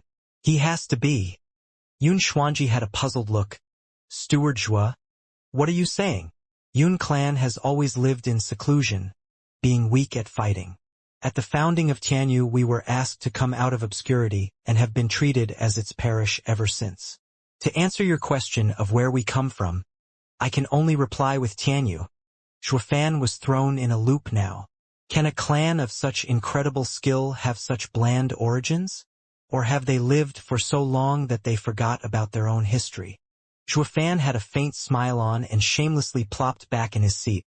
High Priest, please don't mind my previous outburst. So where were we? Ah, it's been ages since I had such a refreshing chat with someone. Ha ha ha. Yun Xuanji's face twitched and he laughed to himself. Steward Zhuo, your reputation precedes you. Flexible, knowing no shame, and quite like myself back in the day. High Priest, are you patronizing me, or mocking yourself? Zhuofan felt awkward. High Priest shook his head. We've all been young once, but now, at my age, this seat is different from how I saw it then. So I wish to have a talk with Steward Zhuo, giving our all for a better tomorrow. Zhuofan was listening to Yun Xuanji's every word. People's fates are ingrained in the world. Although choices are innumerable, anything hardly throws the world out of balance. My belief was firm in this truth, and with my ancestors' eyes, I was able to point out a safer path for the people. But 8 years ago, something happened that collapsed my faith. Zhuofan curled an eyebrow. Seeing Yun Xuanji gasping, he muttered, High Priest, restrain your grief. Who hasn't been disappointed in the world? Ha ha ha. You think I fell in despair because everything I knew had been turned upside down? Yun Xuanji sighed. Perhaps, but I was more surprised than anything. I used to think every life is bound to the world's laws. The more I saw, the duller the world became. That is why the Yun clan has always lived in tranquility and never engaged in power play. But that moment opened my eyes, that not everything was set in stone. Heaven and earth are keeping us prisoners while still presenting us with a way out. All that is left is for us to find it. Clueless to high heavens, Zhuofan scratched his nose, cursing the old man. What the hell had the old coot been smoking? Yun Xuanji laughed in reply to his thoughts. Steward Zhuo doesn't look too keen to delve into the mysteries of fate. Then I shall speak plainly. 8 years ago, you killed Ugeki in Blue Expanse City. Your act defied fate. His destiny was fraught with dangers, but it was not meant to be cut so short. Zhuofan's heart seized. 8 years ago was his first turning point in Tianyu, the one that made him infamous. All the fate-defying that came after this event went way over his head. You mean to tell me fate includes killing? What am I supposed to do? Wait for the auspicious day when I want to kill someone since it wasn't in the stars for him to die earlier. That only meant this parish ought to change jobs, scrying for an assassin's target's due date. Or no matter what the killer tries before the due time, all attempts would be for naught. Yun Xuanji knew his thoughts before they had even formed. Each man's fate is linked with the world, just like the starry sky, and every one of them touched one another through unseen rules and intricate interactions. Since everyone has their own will, they all take different walks in life. But the path to death never even existed for Yugiki at that point in time. It only appeared 20 years later, in a time of great national unrest. The news of his death shocked me to the core. I turned to the sky at once and found a dead person still alive. Along with him, the strings of fate were now entangled and he had escaped the ties that bind. Every single action of his changed the fates of everyone he met. The strong become weak and the weak turn strong. Like a demon archon incarnate. He literally flips the world upside down.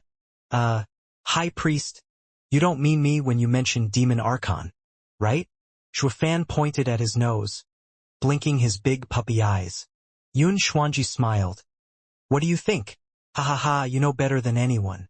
Just how many people's fate has taken a sudden and unconceivable turn on your path?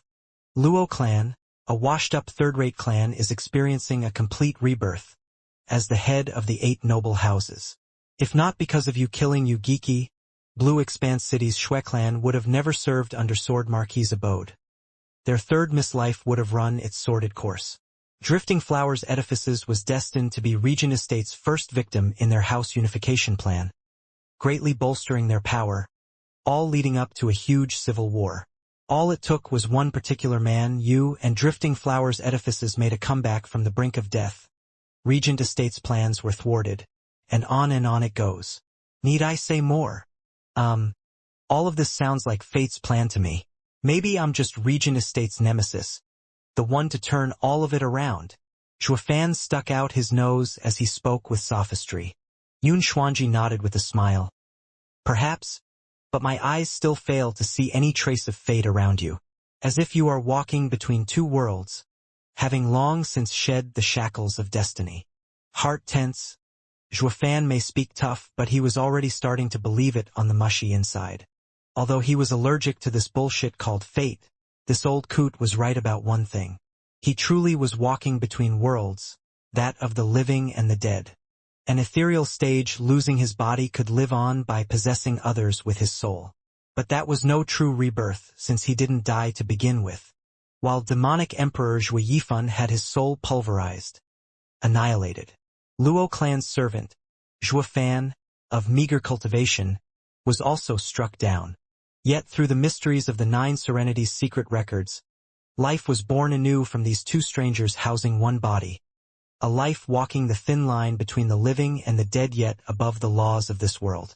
Separated, they were dead, but together they were at least half alive. Steward Zhua, I don't know how you did it, but please believe me. Your very existence changes everyone's fate as they know it. Yun Xuanji paused for effect, then continued in a heavier tone. I intended to keep this matter hidden, but in exchange for your trust, I will tell you a secret. The one you killed, Huangpu Qingtian, had all the qualities and fate to be a ruler. He had a high chance of becoming the new emperor. What? Shuafan could hardly believe his ears. He was always of the belief that Huangpu Qingtian's rants about providence, this providence that were just that, rants, and a heavy dose of narcissistic tendencies. But now, even the high priest vouched for him, making it all the more crazy. Yun Xuanji sighed.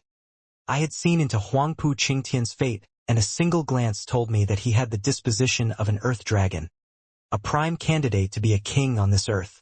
But fate is a forked path. Where there is death, there will always be life, and where there was life, death wasn't far behind either. At the time, I spoke of 3 tribulations he had to pass to achieve his destiny. First was heaven. With the king's advent, the dragon soul shall return. Huangpu Qingtian earned its recognition in his childhood for a reason. This tribulation he passed. Shuafan nodded. Dragon Vein Soul was a savage being, with not even a radiant stage expert capable of subduing it. Yet Huangpu Qingtian, a pipsqueak, did it, complementing each other and training the Earth Dragon Claw. It's gotta be fate. There's no other explanation. The second tribulation was of father and son. Estate Lord Huangpu Tianyuan is a decisive and stalwart person. If Huangpu Qingtian wanted to do anything, he had to seize power, to steal his father's seat. This ultimately broke the ties of father and son beyond repair. All he had to do was to be a savage himself, throw away his clan and steal his position. This would have brought him one step closer to being an emperor. Humph! The punk was savage, all right. Just look at his rotten attitude. Zhuo Fan scoffed inside. It's obvious that this tribulation was a walk in the park compared to the first.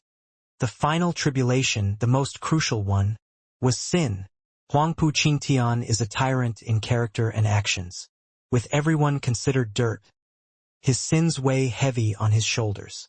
If he would have gone soul-searching, reassessing the worth of a person, he would have been a prime candidate to become the next emperor. 20 years later, Regent Estate would be at his beck and call. At the peak of his power, the clash with the imperial family would be nothing more than a skirmish to him. And 4 decades later, he'd become the ruler of Tianyu and establish his own dynasty. That seems highly improbable. With that guy's obnoxious attitude, the thought of self-reflection would have never crossed his mind. Looking people right in the eye instead of his nostrils would already be a huge improvement. There's no way he would have passed the third tribulation. Zhuo Fan dissed his words. But now the regent estate can no longer vie for power and has nothing to do with me anymore. Yun Xuanji shook his head. People always change. As I understand, the recent years have been too peaceful. If Huangpu Qingtian had lived, he may very well be able to overcome this tribulation. A pity he stumbled upon you, a man outside fate, and his future was cut short. A grave loss. Yun Xuanji sighed, while Zhuo Fan scratched his nose. High priest, for you to tell me so much, there has to be a reason. Why? For the good of the people. Yun Xuanji stood up, giving the flabbergasted Zhuo Fan a deep bow. I have deep knowledge of fate and its inviolable nature. Even if forced to change, it will only make a detour, slowly but surely returning back on track. Hence I am filled with pain seeing the people suffer yet powerless to help them. Now that I see that Steward Zhuo has the power to change all that, I dearly wish Steward Zhuo will keep the fighting to a minimum, for the sake of the people. Fine, I get it. Zhuo Fan waved him off before he went on. High priest, I took you for an intelligent man, but now I see that you're quite senile. 1 second you call me the demon archon incarnate, and the next moment you ask the same demon archon to save the world. Yun Xuanji held his gaze. You were a demon archon. Still am. Then later. Still will. Zhuo Fan's tone was firm. Yun Xuanji sighed. You have escaped fate, so why insist on walking the old path?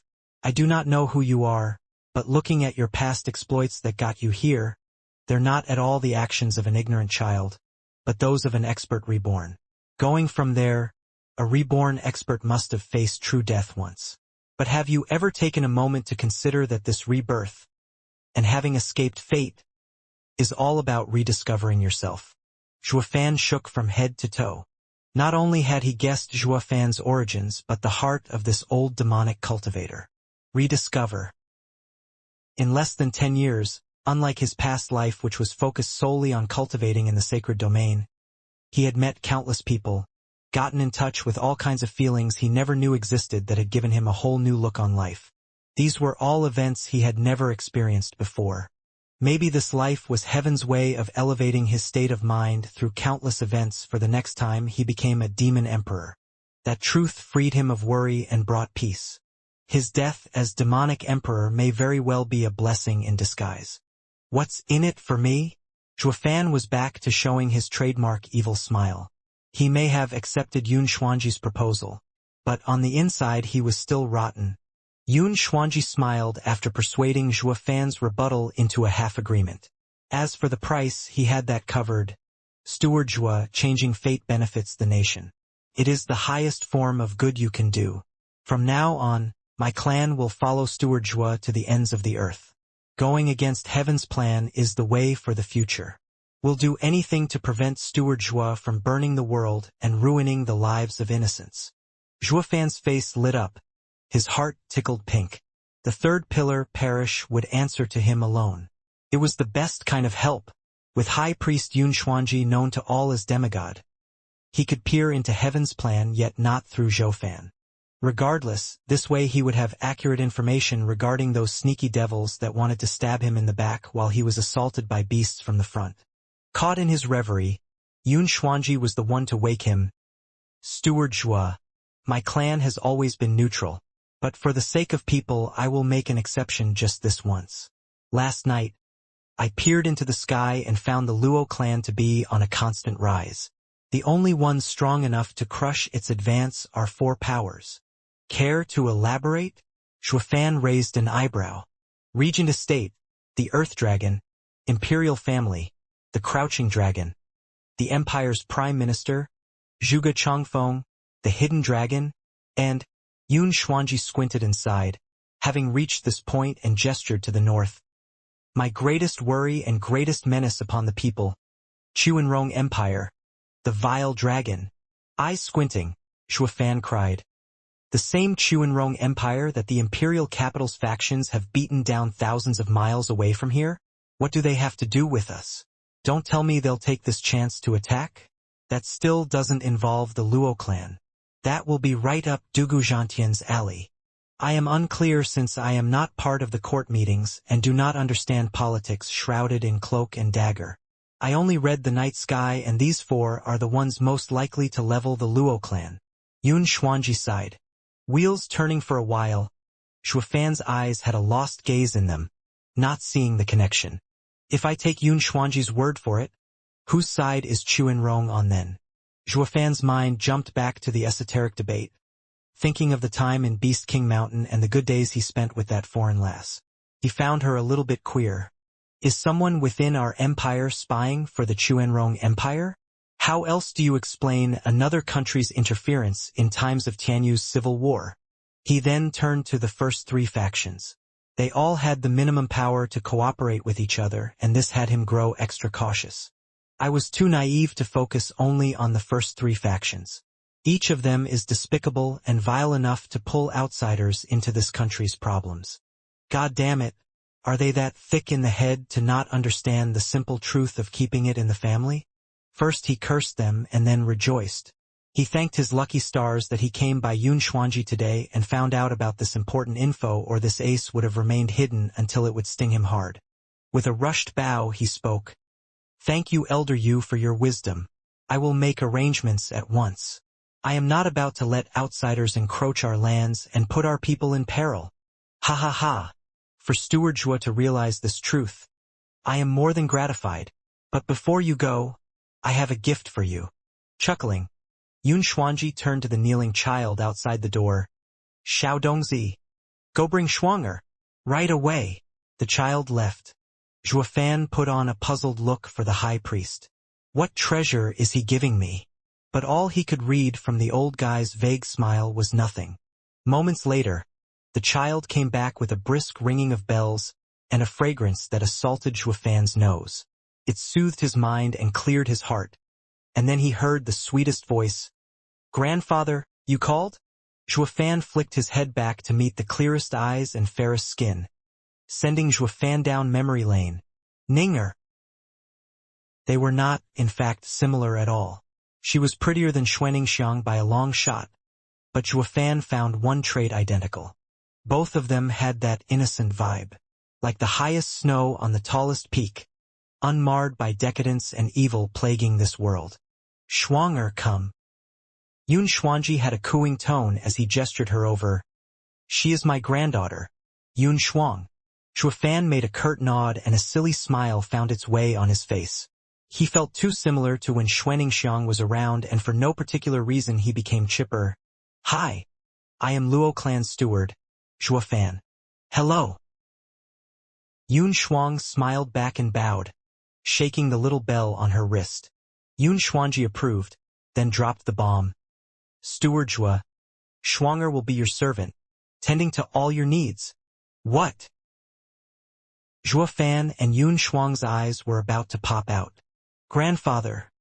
Yun Xuang teared up at Yun Xuanji's inflexible expression. Zhuofan waved all over the place. High priest, Your help is more than enough. Why must you make such a repulsive proposal? Do you take me for a lek? One who sits on men and gets fresh with women? To the point that I'd go for my allies' people. Ha ha ha, this is precisely why. Why else do you think I'd throw my dear granddaughter into the jaws of a tiger? Xianxia said, to be perfectly honest, she is like me and has the same eyes I do. She is to become Yun clan's 8th clan head. Holy Maiden Yun Shuang. I leave her with you to guide you when needed and to stop you from bringing calamity to the people. In the esoteric debate, you lost all reasoning, forcing the hidden and opportunistic Luo clan to come out in the open far earlier than necessary. For the Luo clan and for the nation, it was a grave lapse in judgment. Flushing red, Zhuofan scratched his nose. He was clear on what a dumb idea it was being such a hothead when facing Huangpu Qingtian. As they say, hindsight was 20/20. But some things were meant to be done even if they were clearly unreasonable. He would do it all over again even if he had to choose again. I'd never rest easy until he died. Yun Xuanji gave Zhuofan a shy look, her eyes turning pitch black with faint glimmers flashing deep within, just like Yun Xuanji. She then cried, "Ah, he has no fate. Is he the one grandfather always talks about, the anomaly who broke the ties that bind?" The same one. Luo clan's steward, Zhuofan. With a chuckle, Yun Xuanji, who was very fond of Yun Shuang, spoke, "Shuanger, don't blame me. I don't have any choice. It's the only way to save the people, through him who changes fates. He is a man of cruel methods, not one bit kind. Even capable of tormenting innocents. I can only have you stay by his side, to guide him on the righteous path and save the people." Cough, High Priest, with all due respect, are you by any chance cursing me? Is that wise? Zhuofan spoke his 2 cents. Yun Xuanji just shook his hand. Ha ha ha. Steward Zhuo always sees himself as a cruel man, so how could those words count? Just take them as a praise. High Priest. Now I know why you said my shameless character made you nostalgic. You haven't changed a bit, still hanging on strong. I may be shameless, but not even I am like you, cursing someone in their face. You're too kind, really. Steward Zhuo just got unwanted contriver so angry he almost spat blood. I am far from your match. As they say, every generation outmatches the last. Kids these days get stronger every day. PFF. Yun Shuang watched the two bicker between the lines and giggled. Yun Xuanji patted his dear granddaughter's head, pushing her over. Steward Zhuo, Shuanger is in your care. She will be of help to you. Please don't abandon her. She isn't a burden. I can't always be there to guide you, but she can. She is useful.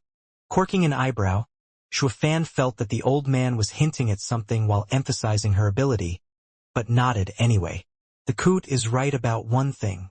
Having a scryer by my side is far better than running over here every other day. Thus they came to terms. Yun Xuanji saw them out himself. Yun Shuang barely wanted to leave, with tears welling in her eyes, but Zhuofan's forceful pulling got her away in no time at all. This is a treasure right here. Waste not, want not. This scene would instantly slap another infamous rumor on the ever-growing list that was Zhuofan, that of him being a human trafficker. What no one noticed, though, was the pair of cold eyes watching them from a dark corner. Moments later, a shadow flashed, and words entered his ears. He mumbled and scoffed, "Humph! This suicidal old coot.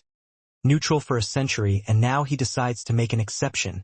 The figure vanished, and the sky above the parish darkened swiftly, bringing with it rain and piercing winds. The high priest faltered at this change, and his carefree mood turned serious as he sighed. "What matters is not what becomes of my name, but the good of the people. Ha ha ha." After a weak laughter, his eyes flickered with a staunch resolve. "Shuanger, hope you don't mind me calling you that." On their way to the Luo clan, Zhuofan and Yun Shuang were walking abreast. But he always had a vile and sinister smile each time he looked at the lass, like she was a super rare treasure. Yun Shuang shivered and tears welled in her eyes. The way she saw Zhuofan grinning was like a stranger being handed a candy, and it scared her out of her mind. Zhuofan laughed. "Ha ha ha, Miss Shuanger. There's no need to be scared. Your grandfather placed you in my care to help me complete my master plan. In fact, we're on the same side. Once this is all over, you are free to go home. With how we little know about each other from the past few moments, you can still be sure of my character. Just stick with yours truly and you'll be going places. I will make a celebrity out of you. I will take very good care of you. He didn't realize that all this boasting might have something to do with how this girl had the same character as Ninger. Yun Shuang broke out in giggles. She kept looking at him for a while, before finally scrounging up some courage. Steward Zhua, grandfather warned me many times that you are a bad man and I am to lead you down the path of righteousness. But you don't look so wicked to me. Ha ha ha. That's why I said you don't know me. Shaking his head, Shuafan laughed inside at the gullible lady. Then, a sudden wind picked up and covered the two in yellow dust. Shuafan cried, "Poison! Schwanger, hold your breath." Hi, useless. My poison can pierce even a radiant stage expert's defenses. The creepy voice stabbed the two's ears as the yellow dust grew thicker around them. Shuafan grimaced as he watched the world spin. It's a sedative. With a plop he fell down out cold. Steward Zhua. Yun Shuang cried just as the yellow poison drifted towards her. She held on for a few seconds before blacking out just like Shuafan. 3 men flew over. One was an elder with long yellow eyebrows drooping down the sides of his wrinkled face. A flick from him made the yellow dust go back into his sleeve. They were mighty pleased with themselves seeing their quarry was out for the count. Ha ha ha, and here I thought the best steward beneath heavens was something to fear. One move from me and he fell all the same. The yellow eyebrow elder laughed. His cronies bowed in praise. Ancestor Huang Mei, your poison is invincible. Not even Pill King Hall can match you. Star Reader. Huang Mei equals literally yellow eyebrows. Humph, Pill King Hall is nothing compared to me. Thinking back to when Pill King Hall invited me to be their venerable, we compared poisons, but wasn't it them who fell short each time? All they have for themselves is an empty name. The ancestor mocked. Second prince only wants Shuafan. What do we do with her? Ancestor, I heard Shuafan always carries himself with pride and indifference and has few people he even cares about. For this girl to be walking next to him, it can only mean that she is one such person. Let's take her as well. It might be for His Highness's benefit. One of the men bowed and Ancestor Huang Mei nodded. He wrapped the 2 bodies on the ground in yellow dust and flew away. The other 2 rushed to catch up. This easy win had gotten to their heads all right, or they would have noticed a shivering person not far from here having been witness to all of it. A closer look would instantly place her as Princess Yongning's attendant from the award ceremony. Oh God! This is huge! I have to tell the princess. The child finally regained her wits after a long 15 minutes, scampering for the imperial palace in panic. In less than an hour, the panting child presented her badge to the gate guards. I am the princess maid. Let me in. Meanwhile, in the princess chambers, a fatty was wiping the overflowing sweat on his brow as he panted. Yongning, come out. I'm dying here. The fatty shook the ground with his collapse, cursing still. What the hell is wrong with this place? Why is it so big? For no one but the emperor to move in a palanquin is so unreasonable. That rule is clearly aimed at my poor self. Then what are you doing dashing around the imperial palace? Why don't you stick to your manner? Hi. A giggle came from beyond the doors. Princess Yongning came from inside in a cheerful mood. Fatty turned to look at his younger sister. You think I want to run over to this blasted place? Regardless of its importance, Imperial Father always sends me on errands. While the elder brother handles files in the Imperial Palace and the second brother tends to the guards, patrolling with them each day. Only I, the accursed big-boned, unloved by my father, get sent outside whenever, wherever. I bet the farther he sends me the better he feels, wishing I won't get back at all. Sigh, the world can be so cruel to this poor plus-sized man. Third brother, you must have lived a long and hard life. Yongning caressed the big lug's head, but the smile never left her face, on the verge of breaking the facade. The fatty's mouth twitched, flicking her hand away. Stop patronizing me, sister. I came here on official business. It is father's punishment for you for sneaking out. He knows. Yongning jerked and her face sank. Third brother. How did father find out? Did you all tell on me? And you call yourself brothers? Rolling his eyes, the tubby sighed. Yongning, I haven't said a word. Running around the nation round the clock has me dead on my feet.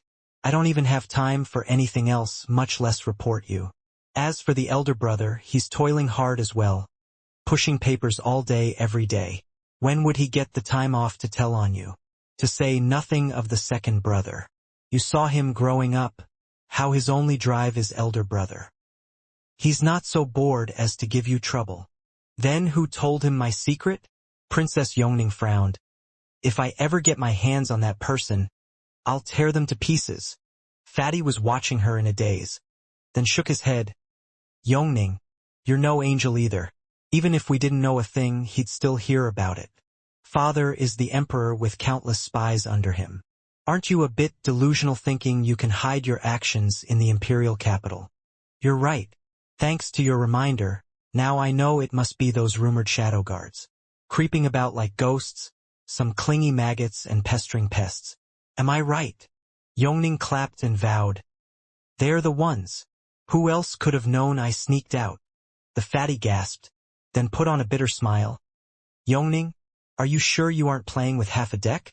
That little sneak of yours outside the gates was out in the open for all the houses to see. Why mention the shadow guards when everyone knew? Besides, the shadow guards are father's secret force. No one knows who they really are. All that is known is their captain, the fourth pillar, Shadow King. Even the other pillars are cautious around him. Aren't you perhaps having an overinflated idea of yourself thinking a big shot like him would set his eyes on the little old you? What little old me? Aren't I a princess? Yongning threw a tantrum. Fatty sighed. Yongning, we're getting nowhere. Might as well accept father's punishment. Princess Yongning, receive the edict. Yongning obeys. May his majesty have a long and prosperous life. Yongning fell to her knees with utmost respect. Fatty turned solemn as well.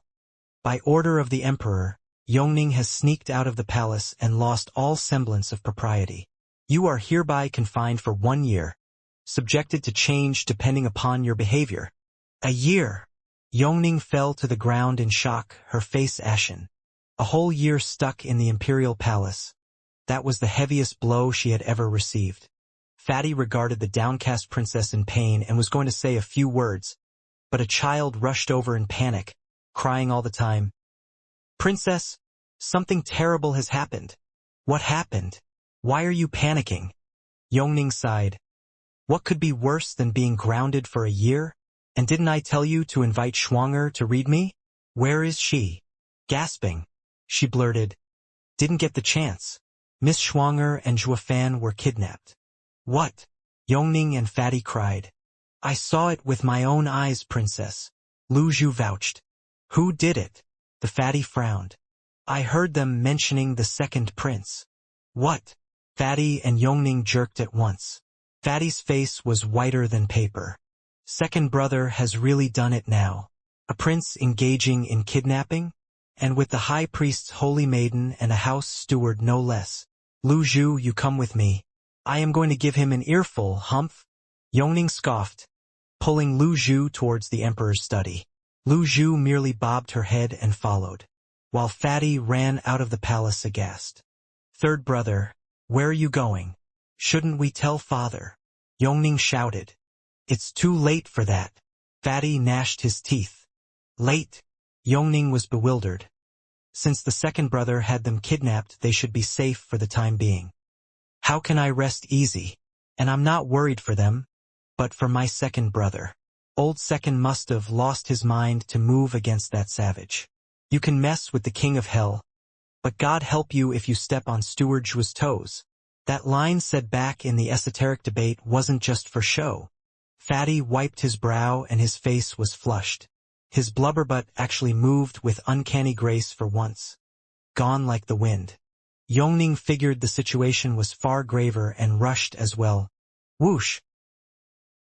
The image of a perfect blue sky was ruined when a yellow smoke made erratic movements all over it. It landed in a huge yard, revealing the person within. It was Ancestor Huang Mei and his cronies. Each was holding a knocked-out hostage, Zhuofan and Holy Maiden Yun Shuang. Throwing the baggage to the ground, the trio cackled. Clap. With a slow clap, a nice-looking youth came over with a dozen people behind him. It was Yuan Yong. Second Prince gave the baggage a curt nod. Whenever the yellow wind blows, nothing can catch him. Ancestor Huang Mei lives up to his reputation. To have even Zhuofan, the pain in the rear of all the houses, tied up, I am in awe, ha ha ha. Hi hi hi. Thank you, Your Highness. I am not like those nobodies, undeserving of their name. I had him captured even before I got to show what I was made of. I feel ashamed sometimes, undeserving of the second prince's praise. Ha ha ha, Ancestor is so modest. I'm sure that it is not Zhuofan who is weak, but Ancestor's skills are out of this world to have achieved such swift success. Ancestor, you will have the 10 8th grade pills. Rest assured. Second Prince clapped and laughed while Ancestor Huang Mei gave out his creepy cackle. With that out of the way, the Second Prince turned to the baggage. He flipped Zhuofan over and snickered at his dreamy look. Is this all the best steward beneath heavens amounts to? This is what you get for ignoring my invite. Then he turned to Yun Shuang in confusion. Ancestor? Who is this? Not a clue. Since she was with Zhuofan, she has to be someone important to him. I figured the girl would be of some use to Your Highness, so I brought her along. Ancestor Huang Mei shrugged. Second Prince chapped his lips with so many praises. That's so nice of you, Ancestor. Ha ha ha. He flipped her over as well, putting on display all that made her pretty. He was amazed. Holy Maiden Yun Shuang? Ancestor, how come you've kidnapped someone from Parish? You mean I can't? Ancestor Huang Mei was confused. Squinting, the Second Prince took a deep breath and showed a twisted smile. No, you are perfect, Ancestor. In fact, I'll add 2 more pills as thanks. What? Ancestor Huang Mei blanked for a second, then laughed. Thank you, Your Highness. He thought he had brought along a mere girl, but she proved to be of value, earning him a bonus. Giving Yun Shuang a good look, Second Prince said. Ancestor, could you wake her up? I have some questions. Easy. Ancestor Huang Mei nodded and pulled out a vial from his ring. He hovered it under Yun Shuang's nose and said, This is my prized narcotic, 1,000 years dream. Not even a radiant stage expert can fight it. Their only chance at waking up is if I help them, Ancestor's skills are amazing. I am in awe. Second Prince cupped his hands, then waited for Yun Shuang to wake up. 15 minutes later, with a melodious sound, Yun Shuang stirred. The first thing she saw was the Second Prince's warped smile. She cried, Ah, Second Prince. Miss, there's no need to fear. You are a valued guest of my manor. You're safe here. Grinning, Second Prince made a gesture for silence. Yun Shuang looked at him distraught. She shuddered backwards as she took in his accomplices with a heavy heart. Her 5th layer of Profound Heaven stage could hardly count as anything against the 9th layer Profound Heaven experts around, to say nothing of the 5 Radiant stage experts. The biggest shock was the yellow eyebrow ancestor, in the 8th layer of Radiant stage. Looking at so many big shots around her, all she saw was death. Then she glanced at Zhuofan having the sweetest dreams imaginable, and shook him. Steward Zhua! Wake up! Wake up! No use. Zhuofan was sleeping like a baby. Ha ha ha, miss, save your energy. Only my antidote can wake him. Ancestor Huang Mei laughed. Yun Shuang bit her lip, growing frantic and fearful of the men around her. She knew Zhuofan couldn't do a damn thing as he was, but she stuck close to him either way. The closer she was, the safer she felt. Snickering inside, the Second Prince put on a genial smile. Miss Shuanger, I've heard of you being a holy maiden, but with all of Parish's rules and other obstacles, I've never had the pleasure of paying you a visit. Imagine my surprise when you came to me instead. You honor and humble me with your presence. Humph! What valuable guest, you kidnapped us. Yun Shuang scoffed. Second prince laughed. True. But it's fine. All that matters is that you are in my home and that makes you a guest. And let me tell you, I do know how to treat my guests. Though there is just one small detail that has been vexing me for a long time. Something that I hope you can clarify for me. What? Yun Shuang asked. Second prince gave a deep bow. I've heard that Miss is the same as the high priest, with eyes that can read the heavens, able to look into a person's fate. Would it be possible to glimpse upon mine? Am I? Second prince was getting excited and shouted, fit to rule. Not in your life.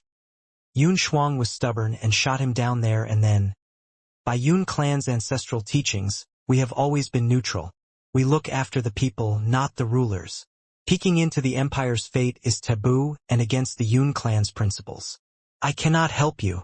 Second prince's face fell and he snorted. I see, ancestral teachings, is it? Why then I heard that 20 years ago, the high priest had read Huangpu Qingtian's fate. How is that the same? Yun Shuang explained. Huangpu Qingtian was a child then. His fate was full of twists and turns. He had yet to mature into someone being fit to rule. You, on the other hand, are fully grown and have fewer turning points. If you do have a dragon's disposition, it will come to pass more often than not. And reading it will mean revealing heaven's plan, inviting heaven's wrath and bringing hell upon the masses. She shouldn't have said that. Now the second prince's heart was thrumming in his chest out of excitement. When Huangpu Qingtian died, his fate as an emperor wasn't certain, and even if he had the disposition of a king, he still couldn't overcome the tribulation called Zhuofan. But the second prince was different. His fate was set in stone. Once determined, it would come to pass. Summing it up, all Holy Maiden had to do was to say that he had it in him to be an emperor and no one would stop him. He'd have a smooth sailing towards the throne. Second prince's delusion of grandeur grew so much that his eyes were bloodshot. What are you waiting for then? Bask your eyes on my regal self. Tell me if I have what it takes to reach the top. I told you already. I mustn't. Second prince held a 5th grade spiritual sword and poked at Zhuofan's throat in his lunacy. I heard you two are close. Look already or he dies. Easy, your highness. He is after all the one his majesty bestowed the best steward beneath heaven's title. We will also have to answer if anything happens to him. Someone urged in the second prince's ear. Second prince glared and roared. Cods wallop, once I take the throne, best steward beneath heavens isn't worth shit. He now turned to Yun Shuang and threatened. Look or I will kill him. Didn't the Yun clan always come to people's aid? Are you going to let this man suffer? Yun Shuang was torn. She couldn't watch him die nor go against her ancestors' teachings. She just couldn't choose. She glanced at Zhuofan's dreamy face and recalled her grandfather's warning. Zhuofan was an anomaly that changed fates and she was to guide him on the straight and narrow path. Recalling Zhuofan's selfless act of jumping in front of her to meet the poison, she finally made her choice. Zhuofan had to survive. Fine, I will. Yun Shuang nodded. Second prince was jubilant. He took back the sword and straightened his tunic. Then, Holy Maiden, if you please. Yun Shuang closed her eyes and the next time she opened them they turned into a sucking abyss. Just that in that endless darkness faint glimmers shone, like stars. After a while, she regained her normal sight and sighed. What is it, Holy Maiden, am I? Second prince couldn't control himself with joy. Yun Shuang nodded with a relaxed smile. How fortunate. You are not fit to rule. I didn't go against my ancestors. Oh, such a blessing. Boom. Second prince's mind exploded. His face twitched as he babbled. Holy Maiden, aren't you mistaken? Do it again. Grandfather has taught me since I was a child. There's no mistake. Yun Shuang stated. You are unfit for the throne. Don't waste your breath. But I will tell you this, my kindness to you. The path you tread is fraught with danger, towards eternal doom. Turn back and you may live a life of peace. If you don't, you damn liar, you dare to deceive me? I'll kill you. With a roar, The second prince denied this wretched fate with all his being and even lost his mind. Holding out his sword again, he slashed at Yun Shuang. Yun Shuang shrieked and curled. The sword failed to cut even a hair from her head as it clanged in the vice of a dragon claw. What came next was the cackle of a demon. Ha ha ha, you fool! Even if you were fit to rule, the instant you grabbed me your fate was doomed. Clang! With a sharp and faint sound, the second prince's prized 5th-grade spiritual sword snapped in two in that dragon claw's grip, to everyone's horror. Zhuo Fan stood proud and tall before Yun Shuang, roaming his cold gaze on the guards and stopping on the second prince with a snicker. He, simply because of a declined invite you decided to kidnap me? I gotta hand it to you, that takes guts. Zzz Zhuo Fan, second prince babbled, staggering back in fright. Yun Shuang burst in joy at the high and mighty figure. Steward Zhuo, are you all right? Ha ha ha, never been better. Like I said, stick with me and you'll be going places. Only I can push others around. The others won't ever get the chance. Stick with me and no one will touch you. Zhuo Fan gave a thumbs up and a grin, going back to showing off his swag. Yun Shuang giggled and blushed. His jokes worked wonders in easing her worries. Ancestor Huang Mei cried in disbelief. How? Only I can wake you from my 1,000 years dream. If there's one thing I don't care about, that's poison. Be it narcotic or necrotic, they got nothing on me. I am where I am because neither Regent Estate nor the likes of those 7 houses, Pill King Hall included, could cope with me. So what could a rookie like you do? I only faked being asleep, curious as to who had the nerve to pull something like this. Squinting, Zhuo Fan kept on mocking, his hands swirling with black energy as he turned to the second prince. Lo and behold, it was this dumbass. Something's still bugging me though. How in God's name did the wise and shrewd majesty end up with this gung-ho fool of a son? Even Miss Schwanger's reading proves you are the farthest thing from a ruler. Does that make you not a prince? PFF. Yun Shuang giggled and punched her cute fist on Zhuo Fan's chest, then rolled her eyes. Second prince's shock had now turned into full-blown rage, his breathing ragged as he glared at Zhuo Fan. Zhuo Fan had spat the bastard right in his face. And the all-important prince had only one logical reaction to this, to snap at this naked humiliation. Ancestor Huang Mei, what are you standing around for? Get that miscreant! Second prince roared and pointed at Zhuo Fan. Ancestor Huang Mei had had enough as well and shot yellow smoke for Zhuo Fan. You little scamp, do you think everyone is beneath you? Have a taste of my power? 1,000 years dream. Yun Shuang ducked behind Zhuo Fan, who only smirked in disdain as the black energy covered them. Who? The yellow smoke wrapped around the two in seconds. Ancestor Huang Mei stuck his head out in pride at the second prince. But an explosion cut his chance at boasting. The yellow smoke went for a spin, and as it did it only got thinner to reveal the black mass in the center. Demon transformation art. Zhuo Fan called the blackness back inside, his eyes looking icier by the second. What happened to my 1,000 years dream? Ancestor Huang Mei stammered. Zhuo Fan looked at him with a cold stare, his voice dripping with malice. Ate it. Ancestor Huang Mei was sweating buckets. Zhuo Fan was more of a monster than the rumors had him pegged. He had shrugged the narcotic off like it was nothing. The ancestor knew Zhuo Fan was a body cultivator. His greatest weapon were his own 2 fists. Now that the narcotic was a bust, a poison user like him was a sitting duck, fated to die at the crazed Zhuo Fan. That being the case, his best and only choice of action would be to run like hell. Ancestor Huang Mei gave a quick salute to the second prince and said without the slightest hesitation, Your Highness, may fate allow us to meet again. Fare the well. Oh, and don't forget, Your Highness still owes me 12 pills. Ancestor Huang Mei flicked his sleeve and ran like the yellow wind he was. Second prince stomped in anger. This old coot can't do a damn thing and still expects me to pay. I hate his type the most. He didn't get to curse though as the yellow wind slammed back into the yard. Hard. Ancestor Huang Mei was sprawled on the ground, blood leaking from his mouth. Next to him was Zhuo Fan's cold face. his red flashing right hand clutching the old man's neck. Humph! You mess with me and now you want to run? You think you can just get away with it? Zhuofan's eyes shone with savagery. Ancestor Huang Mei cried, Steward Zhua, spare me. Second prince made me. Pa! A resounding cuff over the old guy's face cut his whining short. Zhuofan snickered. We both know I'm no fool, so stop stating the obvious. While he is the culprit, you are his lackey. In both cases, no one's leaving this place alive. Success. Gasping, Ancestor Huang Mei was overwhelmed by Zhuofan's capacity for cruelty, going so far as to kill any who wronged him. If he had known, he'd never have accepted the job even for 20 pills.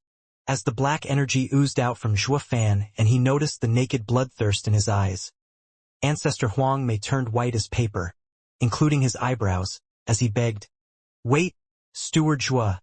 Don't kill me. Let me go and I'll do anything. Isn't your Luo clan newly promoted? You must be short on men. I am an 8th layer radiant stage expert. I can stand on your side. Pledge my life to you. The black energy hovered for a second while Zhuofan was weighing the proposition. Ancestor Huang Mei's eyes lit up and he grasped at straws. Too late though, as Zhuofan shook his head and the black energy shot forth. Sorry, we already have a poisoner. The Alchemy House's elder, Vicious Pill King. We don't need you. Him? He's just a profound heaven cultivator. While I'm in the radiant stage, Ancestor Huang Mei cried. Zhuofan shook his head. Ha ha ha. I've handpicked every elder of the Luo clan myself. None of them will balk in the face of death. This is where you fall short. Zhuofan punctuated by having the black energy cover swallow Ancestor Huang Mei whole. Funny how he did the same thing Ancestor Huang Mei had done to him. The stark contrast was that the black energy was far deadlier. Everyone had a front row seat to Ancestor Huang Mei's miracle diet. He was thinning under the naked eye. Swallowed by the black mass, his face twisted every second. The diet only came to an end when his very being was reduced to absolutely nothing. Second Prince crumbled to the ground in horror. His radiant stage men were all shaking as well, holding their lord as they made a slow crawl backwards. Zhuofan was only in the 3rd layer of profound heaven, yet to everyone present he was nothing short of Tianyu's #1 expert. A freak. With how even Ancestor Huang Mei was dust in the wind, how could they fare any better? Yun Shuang pursed her lips, watching the cold stone killer with fear. It was a first for her, to watch a man die through such means. Grandfather had told her that he was the vilest person to walk this earth, and she was there to set him straight. But they were chatting and laughing just a little while ago. He even jumped to her defense in her dire need. He looked nothing like an evil spawn. Only now did she come face to face with Zhuofan's cruel and insidious nature. Clap. Zhuofan showed an evil grin seeing the empty space in front of him, then turned to the pretty boy and his gang. Shaking like a leaf, the second prince turned guileless, acting like a bad boy who had gotten caught and huddling with his guards while waiting for punishment. Steward Zhua, I know my mistake. I won't do it again, honest. Please let me go. Just this once. Second prince's voice quivered. Zhuofan got before him and snickered. Next time? If there ever will be a next time, that old fart's death will look like a joyride compared to yours. Got that? Why yeah. Second prince's teeth clattered as he bobbed his head. The guards kept mum, despite the clear humiliation their lord was facing. What else could they do? They could fight the monster to their last breath. But would it do any good? Who'd be dumb enough to mess with this savage that not even the 7 houses dare to? Oh, right, the second prince is one. They all were wailing inside, though neither criticized their lord out loud. Zhuofan saw him rooted in place and patted his cheek, warningly. For your pretty boy face, I'll leave it at that. Second prince eased his breath. But Zhuofan kept on talking. Though I won't go easy on you either. Leaving you with a little homework will do good for your character. Zhuofan's right hand flashed red and he smashed the ground. The savage's fist leveled Prince's home. A red wave shot out from the point of impact. The sudden explosion blew the entire area it covered, pulverizing anything within 100 miles and sending the sand sky high. Second Prince's group was too out of it to notice the floating sand that had buried them the next second. All that they knew was gone in a wink. That included the 80-mile-wide residence of the Second Prince as well as the surrounding buildings. In the aftermath of Zhuo Fan's fist, the entire imperial capital shook, reaching the brink of collapse. In the imperial palace's gardens, the emperor was having another round of chess with Sima Hui. Only this time the emperor wasn't as peaceful. With all the players coming to the imperial capital, it had gotten even the emperor to worry. A large earthquake happened and flipped the chessboard. The emperor shouted, "What is it now? Your Majesty, we only know that it came from the Second Prince's manor." A guard reported. The emperor was glum and snapped, "What has the old second done this time? Go find out. Right away." The guard rushed away. Sima Hui paused, then cupped his hands. "Your Majesty, that wasn't just a small commotion. May I go check on the Second Prince? I fear for the worse." The emperor waved him off with a sigh. Sima Hui bowed and shot to the skies. At the prime minister's residence, a man in black was whispering in Zhuge Chongfeng's ear, but the sudden rumbling broke all the pottery. Zhuge Chongfeng stared for a moment, then mocked, "Humph! The young sure are bold. That little monster isn't easy to handle, even for me. Yet that lame-brain kid went and provoked him? Ha ha ha, that's a calf for you, ignorant and foolish. This lesson I reckon ought to be a cruel one." Zhuge Chongfeng closed his eyes and a faint smile appeared. Meanwhile, at Hell Valley's residence in the imperial capital, Yuanshan and his elders were in a small room when the earth wobbled under their feet, though it never broke their calm. "He finally acted, and got crushed at last," Yuanshan sighed. They knew since long ago that the Second Prince wanted Zhuo Fan on his side. They weren't the Second Prince's first allied house for nothing. They even gave a stern reminder to that half-wit. Zhuo Fan was one tough customer. But they figured, did this obstinate twerp no good advice when he heard one? It would only work to incite him. So, these wise foggies shut the door in his face instead of being under the same heel of that savage as the Second Prince was right now. Zhuo Fan's action was loud and clear for everyone. Yuanshan turned to Yuming. "This kid is too rash. Is cooperation still viable? We have no choice. Not when all eyes are on Regent Estate. The fodder is always the first to fall, and that is what we will become if we stick too close to it. Of all the princes, the eldest prince is too shrewd to side with and the third prince sloppy, leaving the second prince as the only viable pawn with some use. The choice was made for us." Yuming sighed. "We are at the crossroads. Hell Valley's posse sighed as well. How could we be so foolish to end up like this?" The other players also noticed the obvious flagrant disturbance. Fatty and Princess Yongning were gunning for the second prince's home when the earthquake struck, followed by a wave of sand. Pressed so heavy on them, they found it hard to even breathe. Once the sand settled, Princess Yongning blew it away with a gale. Imperial capital is a picturesque landscape. Where did all this sand come from? I bet that brat had something to do with it. Paling, Fatty wiped his brow as he sped up while muttering, "I hope we're not too late. They say the kid is hellbent on toying with others. Hope he hasn't made his move yet." Princess Yongning asked, "Third brother? Did you say something? If we are too late, we'll be seeing the second brother's corpse. No, there might not even be a corpse left. For God's sake, what is wrong with the second brother to keep harassing that guy?" Fatty face-bombed. Princess Yongning was clueless. Aren't we going to save Zhuo Fan and Yun Shuang? Why is the second brother the one in danger? Humph, that freak never needed our help from the beginning. You think the second brother's thugs can hold him? Who knows what state the second brother will be in after Zhuo Fan's done with him. I sure hope there's still a breath left in there somewhere.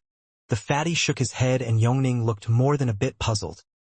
You mean to tell me that Zhuo Fan is so amazing that even as a victim, he is the one wrecking second brother's home? And that he'd go as far as to kill a prince? Oh, Yongning, these matters are beyond what your pretty little head can comprehend. The world is filled with evil. But Zhuofan takes the cake, the worst evil of all. It's fine if you don't step on his toes. But once you do, God help you. There is no low he won't stoop to. The fatty sighed. Do you know the Regent Estate's eldest young master? Do you know what a hero he was? Well, even he didn't get away, ending up being bitten to death by Zhuofan. From then on, the saying, you can mess with the king of hell but never with Zhuofan, spread everywhere. Yongning blinked her pretty eyes. Yet no matter how gruesome a picture Fatty painted, it only worked to incite her to figure Zhuofan out. I wonder, just who is this worst evil to make the whole world, even princes and regent estate, fear him? Her step quickened, to save second brother, sure, but more so to see with her own eyes the oddity called Zhuofan. The streets flashed by and the duo arrived in no time at the scene of the crime. But the scenery had them speechless. The grand second prince's mansion was nowhere to be found, replaced by sand and more sand. All the people stared around dumbfounded at the desert in the heart of the flourishing imperial capital. Two people were noticed in the vast sea of sand, Zhuofan and Yun Shuang. The girl was even standing on a tile, as if to not mar her beauty. Nevertheless, the sudden change in scenery even had Yun Shuang slack-jawed. It finally dawned on her. Steward Zhua was not just evil, but a calamity. One whose very existence was to torment others. Yun Shuang's eyes flashed with resolve as she stared at him. Groans came from the guards as their heads popped out of the sand. They paled at the world of sand around them and shouted, His Highness! Where is His Highness? Zhuofan's first order of business was his trademark evil smile, and then strolling before a flat portion of sand. He shoved his hand in and pulled. His harvest, a pale human being. And not just any human, but the second prince himself, Yuan Yong. Just that the guy was in torn clothes and a retarded look painted on his face. Without the cocky attitude, he looked more like a refugee, shivering all over. Second prince. The guards shouted, but stopped the instant they saw Zhuofan's cold gaze. Zhuofan smiled and shook the prince like a rag. You want the throne, right? Hi hi hi. What a wonderful dream. See how I'll peel the respect off of you, flogging you on the streets of the imperial capital, and subjecting you to all humiliations imaginable. Such a prince can never get the throne, since he has no respect to speak of, unless he's the only successor. Zhuofan squinted, as if he was teaching. Second prince was shaking like a leaf, his head too. And no, I beg you, please don't do this to me, or I can never remain a prince.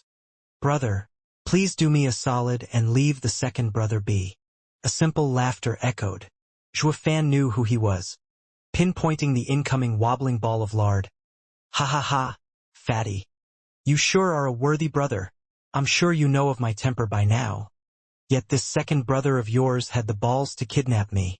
Zhuofan finished with 2 resounding slaps on the second prince's face, so strong that he spat 2 teeth and blood. Then he resumed in his standard evil tone. I merely want to tie him up and parade him in the streets. Besides, I'm only trying to help. Who knows what idiotic and retarded idea some other miscreant will come up with next to use against me. I am not a patient man and don't feel like dealing with each one of them. Fatty nodded. Brother Zhua, I see. The world is crawling with ignorant and reckless people. But he is my second brother. Please let him go. You already made an example of him, right? Ha ha ha. Yeah, you turned the second brother into looking like this and leveled his house. Isn't that enough revenge? Princess Yongning pouted, glaring at Zhuofan, yet she couldn't put her heart in it. She was even partial to Zhuofan. By speaking of revenge, she was justifying Zhuofan's actions. The fatty twitched and rolled his eyes. He knew Yongning didn't mean it, but still felt forlorn. He is your second brother while you've only seen Zhuofan in passing a few times. What are you doing giving an outsider an excuse to trash your family? Have you finally got your eyes on someone? Looking at the fatty and Yongning, Zhuofan laughed. All right, I guess I can spare the kid, for your sake. But get this straight, you two owe me 1 each. And sooner or later, you're going to pony up. Brother, we only have 1 second brother. Let him go and we will owe you a favor of course. But what are you doing asking one from each of us? The fatty's face darkened. Zhuofan's eyebrow rose as he chuckled.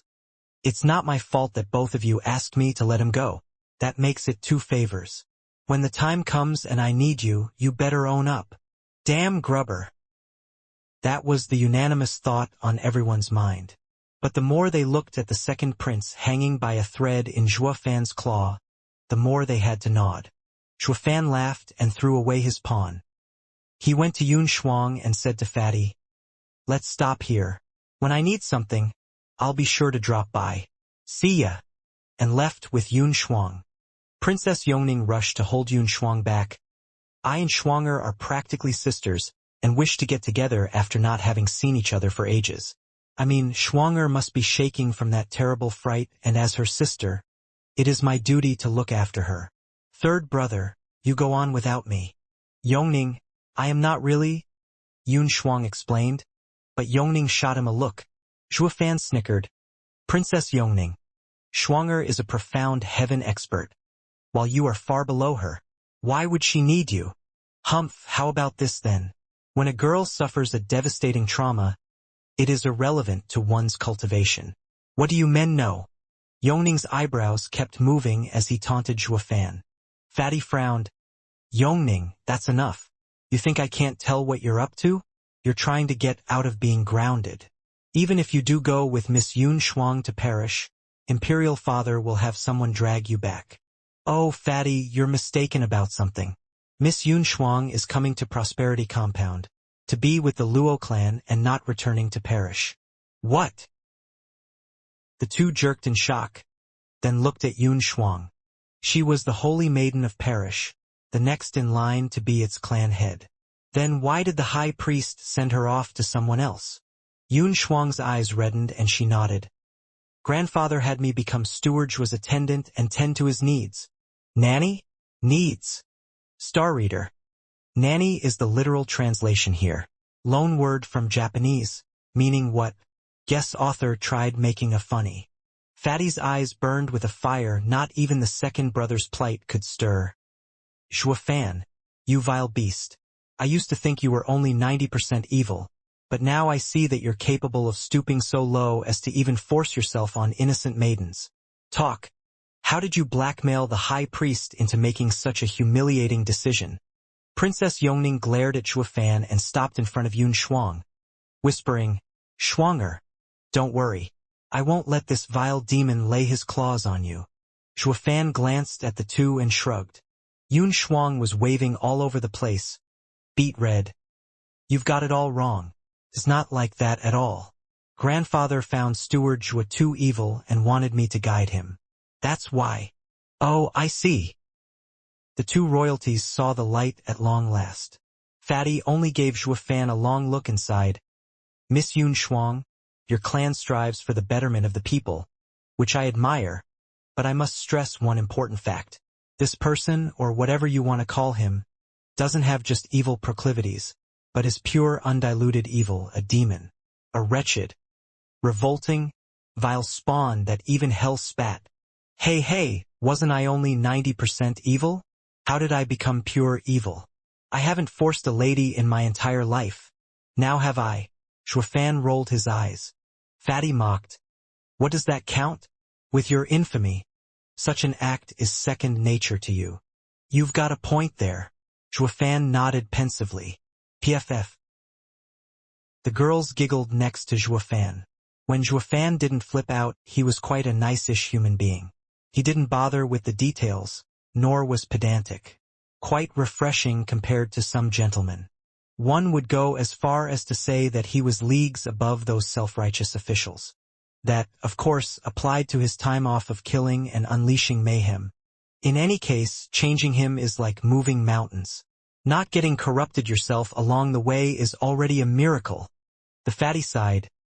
Luo clan's young miss used to be so kind and polite, but now I hear she's been broken in, shrewd and cunning. All the more reason I should stay with Shuanger, to not let her be led astray. Yongning found a good excuse for once.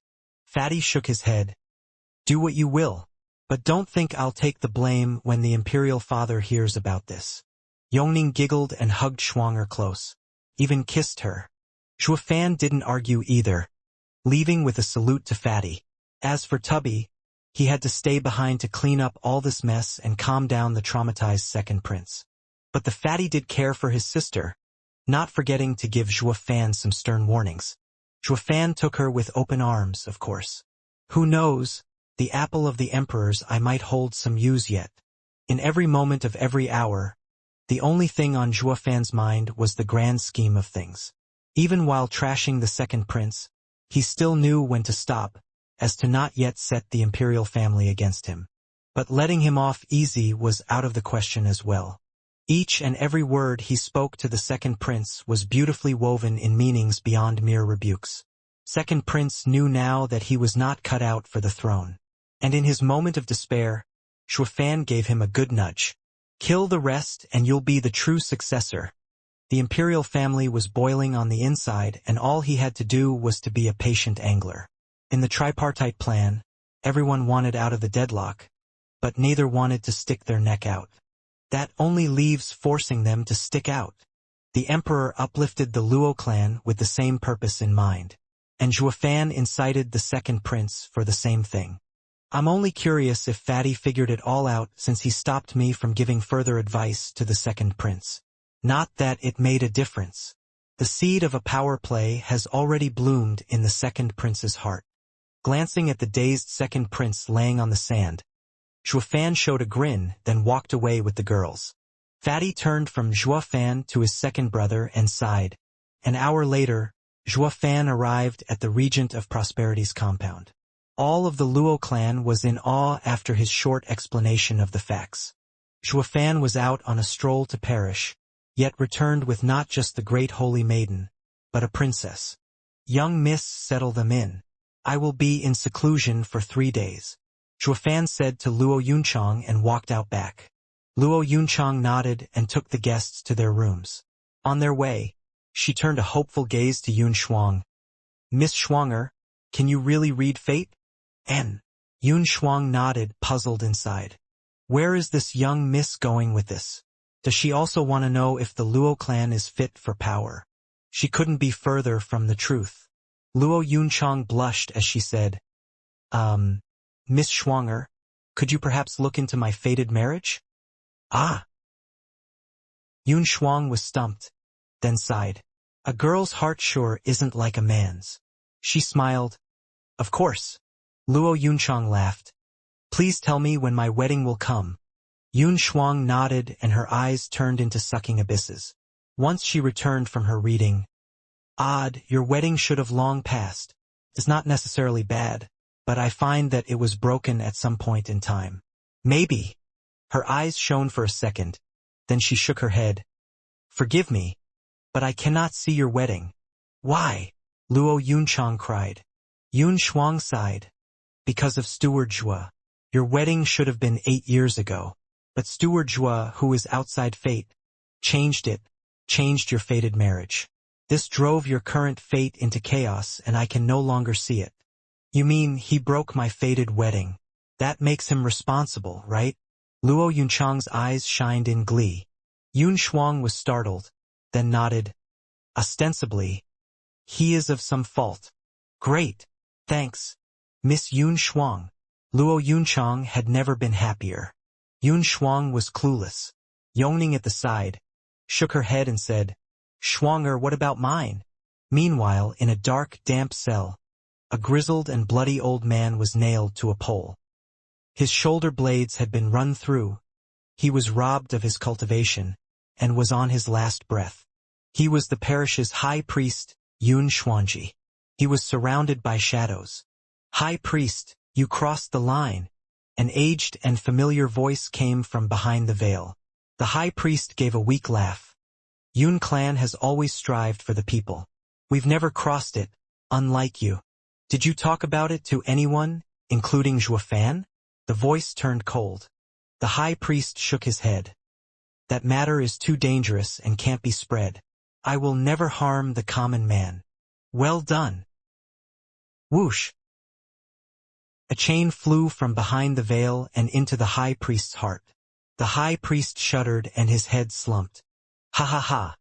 Since he didn't talk, the game is still on. The cold and sinister laugh came again. In 100-square-meter stone room, Xuefan nodded after looking around. Although not as huge as the second prince's compound, the regent of prosperity's compound had everything. Not a bad cultivating room. He set up a body refinement array on the floor and took out the abyss phantom butterfly's wings. Instead of turning it into a flying demonic treasure, he had gotten so used to having wings that Xuefan found it a better choice to have them stick on his back. Tracing his hand over the 20-meter-long blue wings, Xuefan sighed and grinned.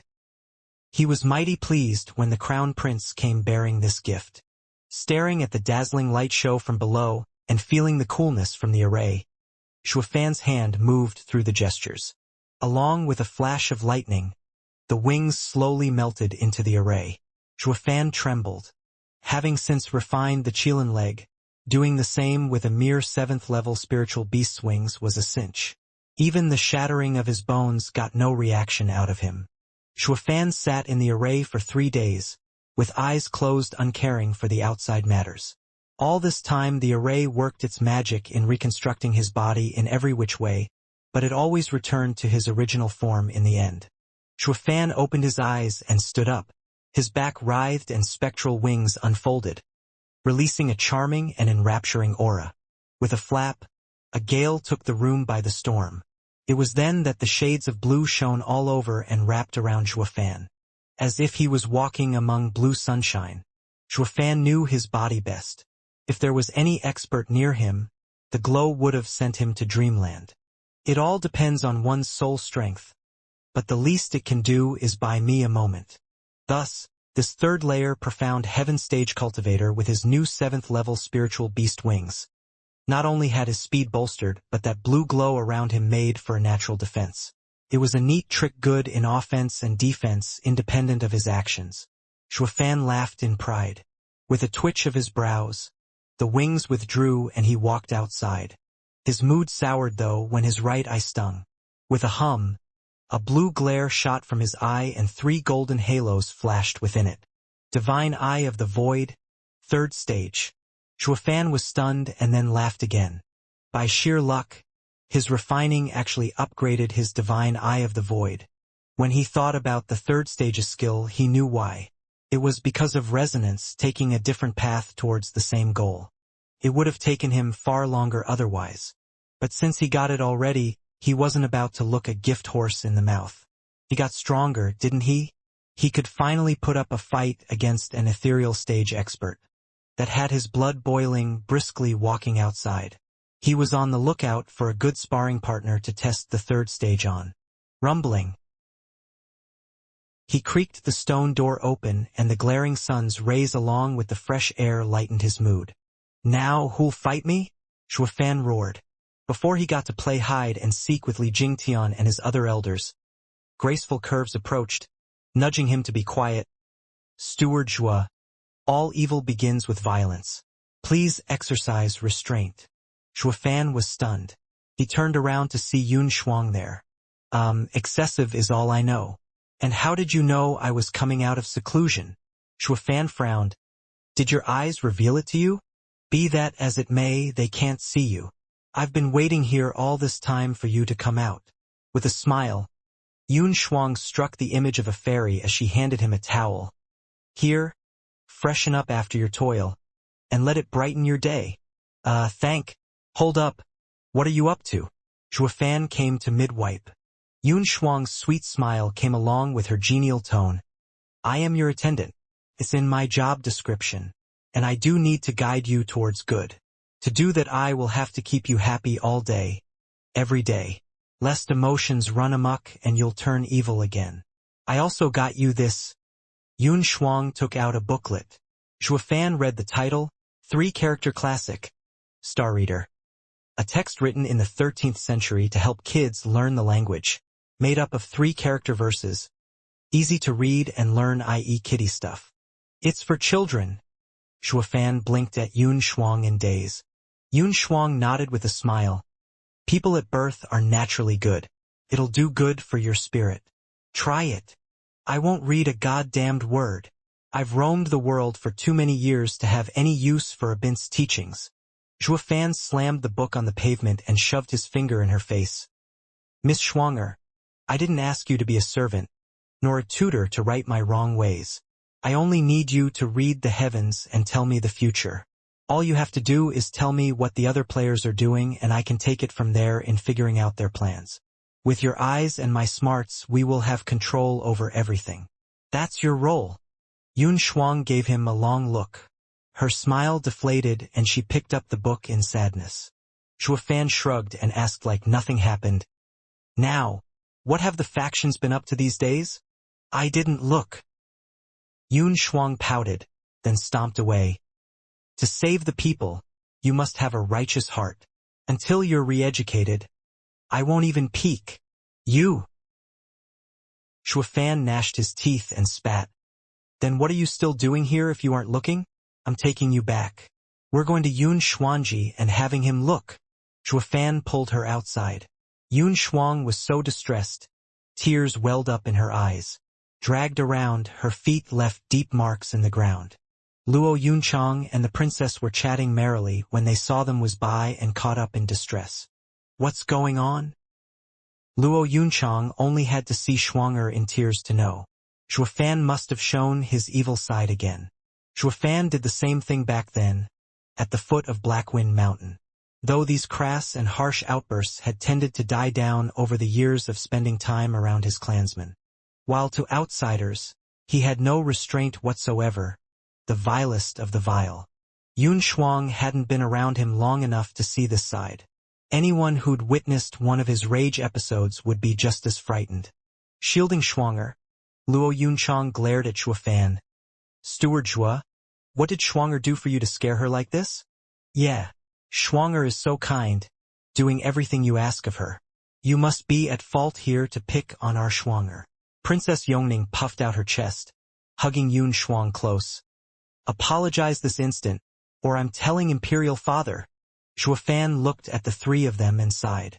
It hasn't been that long and these girls are already a clique. Shaking his head, Zhuo Fan took a long breath to cool his jets. Princess Yongning, are you going to His Majesty to get me punished? Tell me then, has the second prince's matter settled? Of course, but that is all because of the third brother asking you to take it as the second brother's fault. The Imperial Father wouldn't have wasted words with you and would have had you. The princess looked mighty pleased. Zhuo Fan snickered inside. Fatty's request was only to save the Emperor's hide. In the current state of things where all factions were at a stalemate, if the Imperial family moved against the Luo clan, Regent Estate would be celebrating. It was waiting for the Luo clan and the Imperial family to fight so it could deal with them both in one fell swoop. The Imperial family wasn't about to blow all pretense for a mere second prince only to suffer in the end. Zhuo Fan was sure of it. Only this ignorant princess was still delusional, thinking that the Emperor was the number one in the world. Zhuo Fan turned to Yun Shuang, having vented his earlier rage, turned serious. Miss Shuang'er, when your grandfather put you in my care, he said many things. But one thing he did stress, that you are useful. If you can't help me, what reason do I have for keeping you? Our clan doesn't need two bickering matrons. Luo Yunchang's eyes went red and she glared at him, yet positively giddy inside. The bickering matron he was referring to just now had to be her. Whether unintended by the speaker or by the listener's delusions, for Zhuo Fan, who was the steward, to say matron, she took it as if it was more than that. Star reader, it's a pun.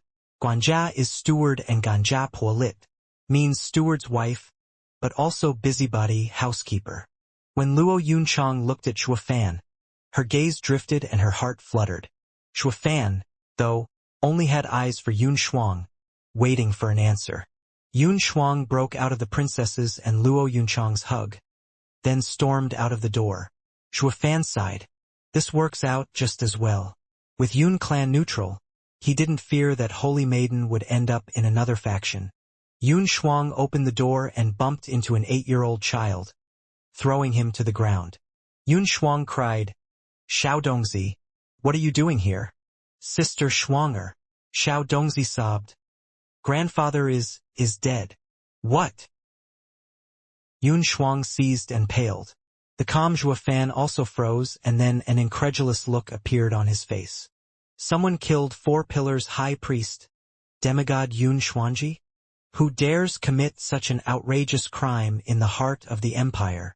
Yun Shuang refused to believe it. She was stiff for a minute and then bolted for Parish.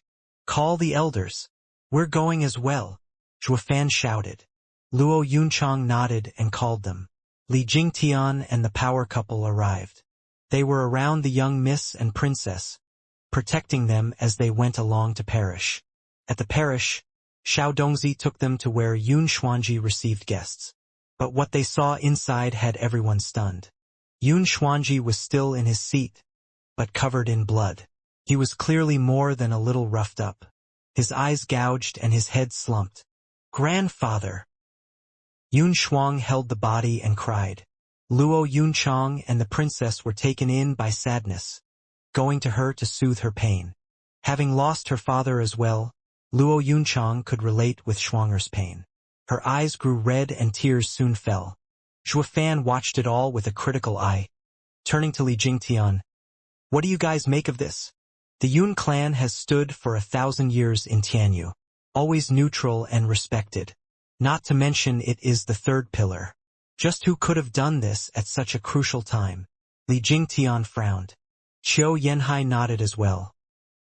He's been reduced to such a state, yet everything around him lies undisturbed and clean. That means he was brought here dead.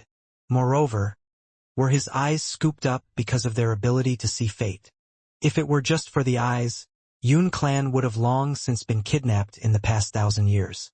The death of Yun Xuanji is for a different reason. And since he died, the killer took his eyes while he was at it to do a little research. Gasping, Zhuo Fan spoke with calm, but his mind replayed his encounter with Yun Xuanji. He found Yun Xuanji's tone odd at the time.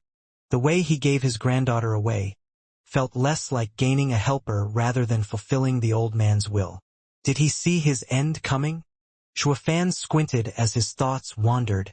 Luo Yunchang said, "You're all experts. After all this talking, have you found who killed Shuanger's grandfather or not?" Yun Shuang's sobbing stopped and her ears sharpened. Princess looked interested as well. The imperial capital is in troubled waters right now. Who knows who did it? Zhuo Fan shrugged. What matters now is finding a safe place for the Yun clan. Now I know why Yun Xuanji gave me Shuanger. It was his final wish, having foreseen his own death. It's all my fault. With grandfather always doing the reading, I never tried doing it on him. If only I'd been more aware. Yun Shuang's tears resumed from pain. The 2 girls rushed to console her. Zhuo Fan smiled. Don't blame yourself. Your grandfather did it with this in mind. For his principles, the high priest knew he was at his end and chose to go like this. I truly admire his resolve and righteousness. To honor him, I will not only look after you, but your clan as well. Young miss, what do you say? Of course. Luo Yunchang nodded with resolve. Yun Shuang wiped her tears, moved by her new sister's kindness. Then she said to Zhuo Fan, "Forgive me, Steward Zhuo. I always took you for a demon, but you aren't even a bad man." "Thank you. It's fine. I'm quite the baddie sometimes, you know." Ha ha ha. Zhuo Fan had a vague smile. With the imperial capital in unrest and the Yun clan without a leader, it will become the pawn of every player in pursuit for power. I propose that we move the Yun clan to Blackwind Mountain. There they will be safe. What do you think? It's great, but Yun clan has thousands of people. Moving them all will require His Majesty's approval. Yun Shuang muttered. Zhuo Fan gave an evil grin. Fret not. Have you forgotten who I am? I am the best steward beneath heavens. Leave it to me. He handed Li Jingtian the cape that the emperor gave him.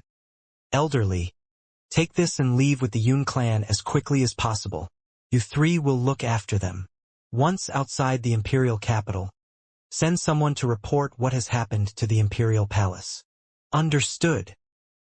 Li Jingtian nodded and bowed, but used silent transmission when he noticed Zhuo Fan's look. Steward Zhuo, when did you become a saint? It's not your style. Or did you suddenly take a liking to that miss? Stuff it. I'm not that dirty-minded. Snorting, Shuafan sent back, ignore what happens around you, and you'll soon be knee-deep in trouble. Every generation of the Yun clan has had a person that can read fate. With them in dire straits, it is the best chance to use them.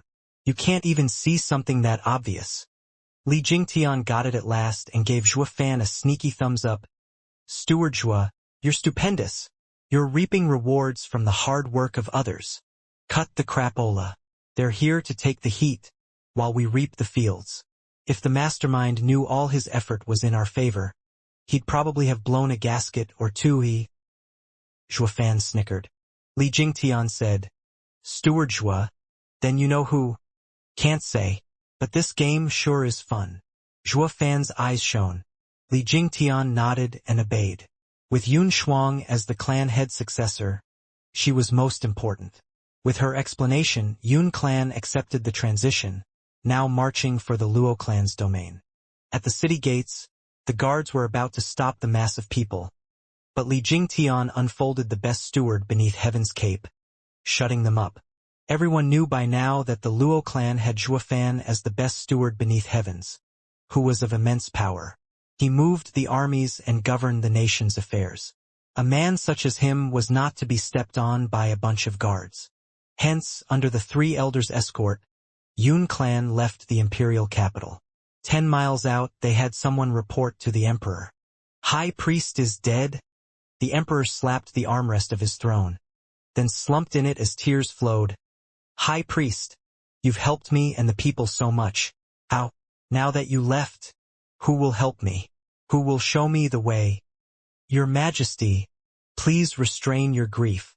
The death of the high priest affects the entire nation. I vow to find the killer and bring him to justice. Dugu Zhantian cupped his hands. He was in pain just as well. The high priest was the one to recommend him to the emperor. But in a time like this, he still kept the attitude of an upright marshal.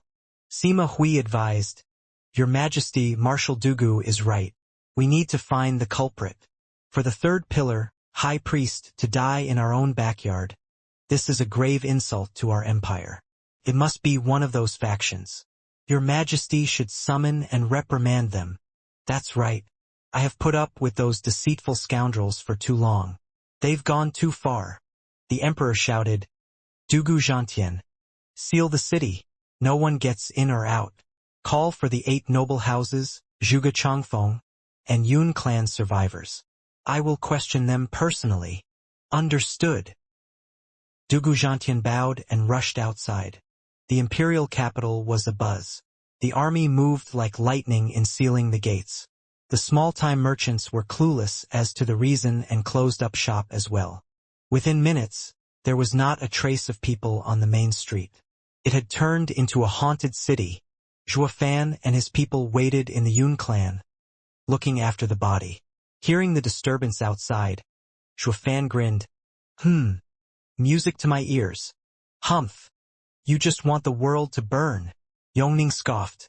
Shuafan nodded with a winsome smile. True. That's just who I am. How else do you expect me to use my bag full of tricks? And now it's only rowdy, not a complete stalemate. Shuafan's gaze was sharp and deep. Meanwhile, on Regent Estate's side, despite the hubbub outside, Huangpu Tianyuan, Lung Wuchang and the elders sat quite casually in their seats in their hall. The door burst open and Dugu Lin in heavy armor stomped over. He cupped his hands. Estate Lord, by His Majesty's decree, please come to the Imperial Palace. What is it this time? Why all the commotion? Opening his lazy eyes, Huangpu Tianyuan said. Dugu Lin's reply was cold. High Priest, Yun Xuanji, was killed. His Majesty is tracking down the culprit. The High Priest is dead? All the calm left Huangpu Tianyuan and even Lung Wuchang found it hard to believe. The news spread like wildfire through the clans, everyone beset with the same reaction. Among the cries of shock, there were many doubts as well. Who in this land dares to strike down the high priest? In the expansive palace, the emperor sat on his throne with a hard stare cast below. Shuafan, Huangpu Tianyuan and the house lords were on the left side, while Dugu Zhantian, Zhuge Changfeng and other officials were on the right. In the middle of the court lay the body of High Priest Yun Xuanji. Next to the body was his charming and sobbing granddaughter, Yun Shuang. The 8 houses sighed at this loss, along with every official. The emperor eyed every single one of them before snapping. To lay a hand on Tianyu's high priest is to think of oneself above the law, a taunt to the empire. Every one of you here is a person of renown in your respective field, all vying for power. What do all of you make of the high priest's death? Your Majesty, high priest seldom left his home and lived a dull life. Parish has few guards as well, being a peak profound heaven expert himself. The suspect could only be someone extraordinary, since it required power to kill him, and to move in and out without a sound. That would make the suspect someone with great sway within the empire. Dugu Zhantian bowed before the emperor and concluded his analysis, making sure to flick a cold gaze towards the left side at the end of his speech.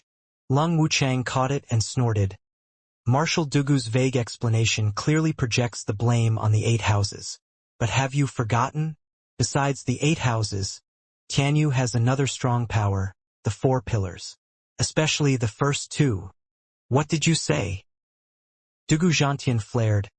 Lung Wuchang, are you accusing me of something? Humph. I've always been above board, upright and honest. I would never repay the high priest's kindness with such a vile act. Lung Wuchang flapped his fan open.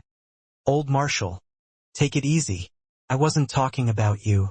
It was a mere reminder to expand the list of suspects, to include everyone, lest the suspect slips away.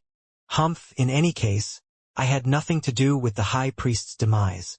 I vow on my army's name, only the culprit knows who he is, but I will be damn sure to wring him out. Dugu Zhantian roared at the heavens. Lung Wuchang merely shook his head in disdain. The old guy is good at fighting, but he's dumb as a post when it comes to politics. He'll never find the killer in his life. Though this affair has gathered many big players, and has a high potential of breaking the stalemate, it's as if an unseen hand moved everyone here from the shadows. The feeling is most unsettling. Lung Wuchang frowned in Zhuo Fan's direction. But what he saw was a tranquil and omniscient face. The emperor looked at their reaction and said, only an extraordinary person could have done this. That much is true. However, that does not give enough credence to make everyone here a suspect. Then, Holy Maiden, may I ask, who was the last person to see the high priest alive?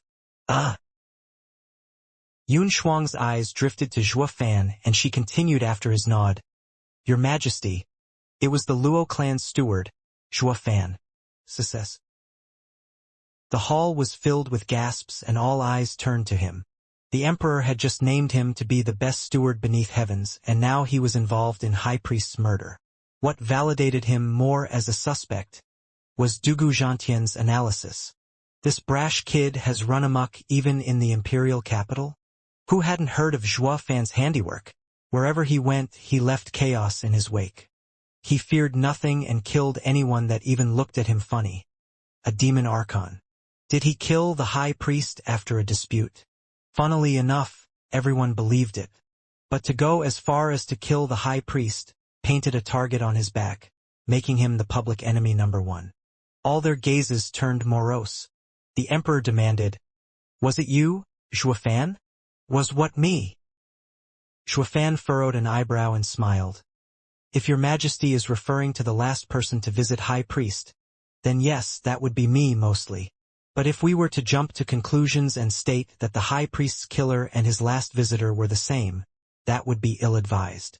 And how are you going to prove your innocence? The emperor stared at him. With a smirk, Zhuo Fan shrugged. Easy. I have a rock-solid alibi. Me and the high priest got along so well together that he saw me out and even gave me Miss Schwanger. Ever since I left the parish, I was always with Miss Schwanger. She is my first witness. Next would be the second prince, since he kidnapped us. And then he asked Miss Schwanger if he had the right. Fine, I get it. You're absolved. With a wave, Zhuo Fan's voice drifted off and the emperor clenched his jaw in hatred. Fan was clearly hanging the second prince's matter over his head. If the emperor let that matter come out, he'd be in even more of a mess. Then his thoughts drifted to his second son, asking Holy Maiden to ascertain his right to rule and his claim on the throne. But how could he let Fan say that? With Fan's cunning nature, he was sure Fan would drag his son down with him, dragging the entire imperial family in these muddy waters. They would not only lose initiative, but it would be a miracle if they could wash this shame. The emperor wished he could snap his second son's neck. You just had to do that now? Glaring at Fan, the emperor nodded. Steward Zhua, wise and brave, honest and upright. It is highly unlikely for you to have done this savage act. Fan beamed back a calm smile. Zhuge Changfeng and Lang Wuchang snickered inside. The two were aware of the second prince's fiasco all right, although not entirely. But Fan, who was involved as a victim, had no qualms in pushing the emperor's buttons. The emperor is losing what little grip he has on the Luo clan. However, Fan, was there anyone else in the parish before you left? Since Luo clan gave him the slip, the emperor moved to the next best thing, regent estate. Fan nodded. He was quite blunt about it too. Estate Lord Huangpu Tianyuan and Sir Lung were guests there. And let me tell you, they weren't very friendly either. Huangpu Tianyuan and Lung Wuchang's faces sank. They were clear of their innocence, but feared Fan and the emperor would join hands in dragging them in. The emperor lit up. The scamp finally got on point for once. He didn't get to enjoy barking at them though. Not while Fan said. But after only raising their voices a bit, they left. At the door, they bumped into me, where they raised their voices at me for a time. Irrelevant. The emperor dissed him. But Zhuge Changfeng had a faint smile, raising his hand. No, your majesty. It is very crucial. Regent estate is cleared of charges as well. How? The emperor shuddered. Zhuge Changfeng continued. Your majesty, consider this.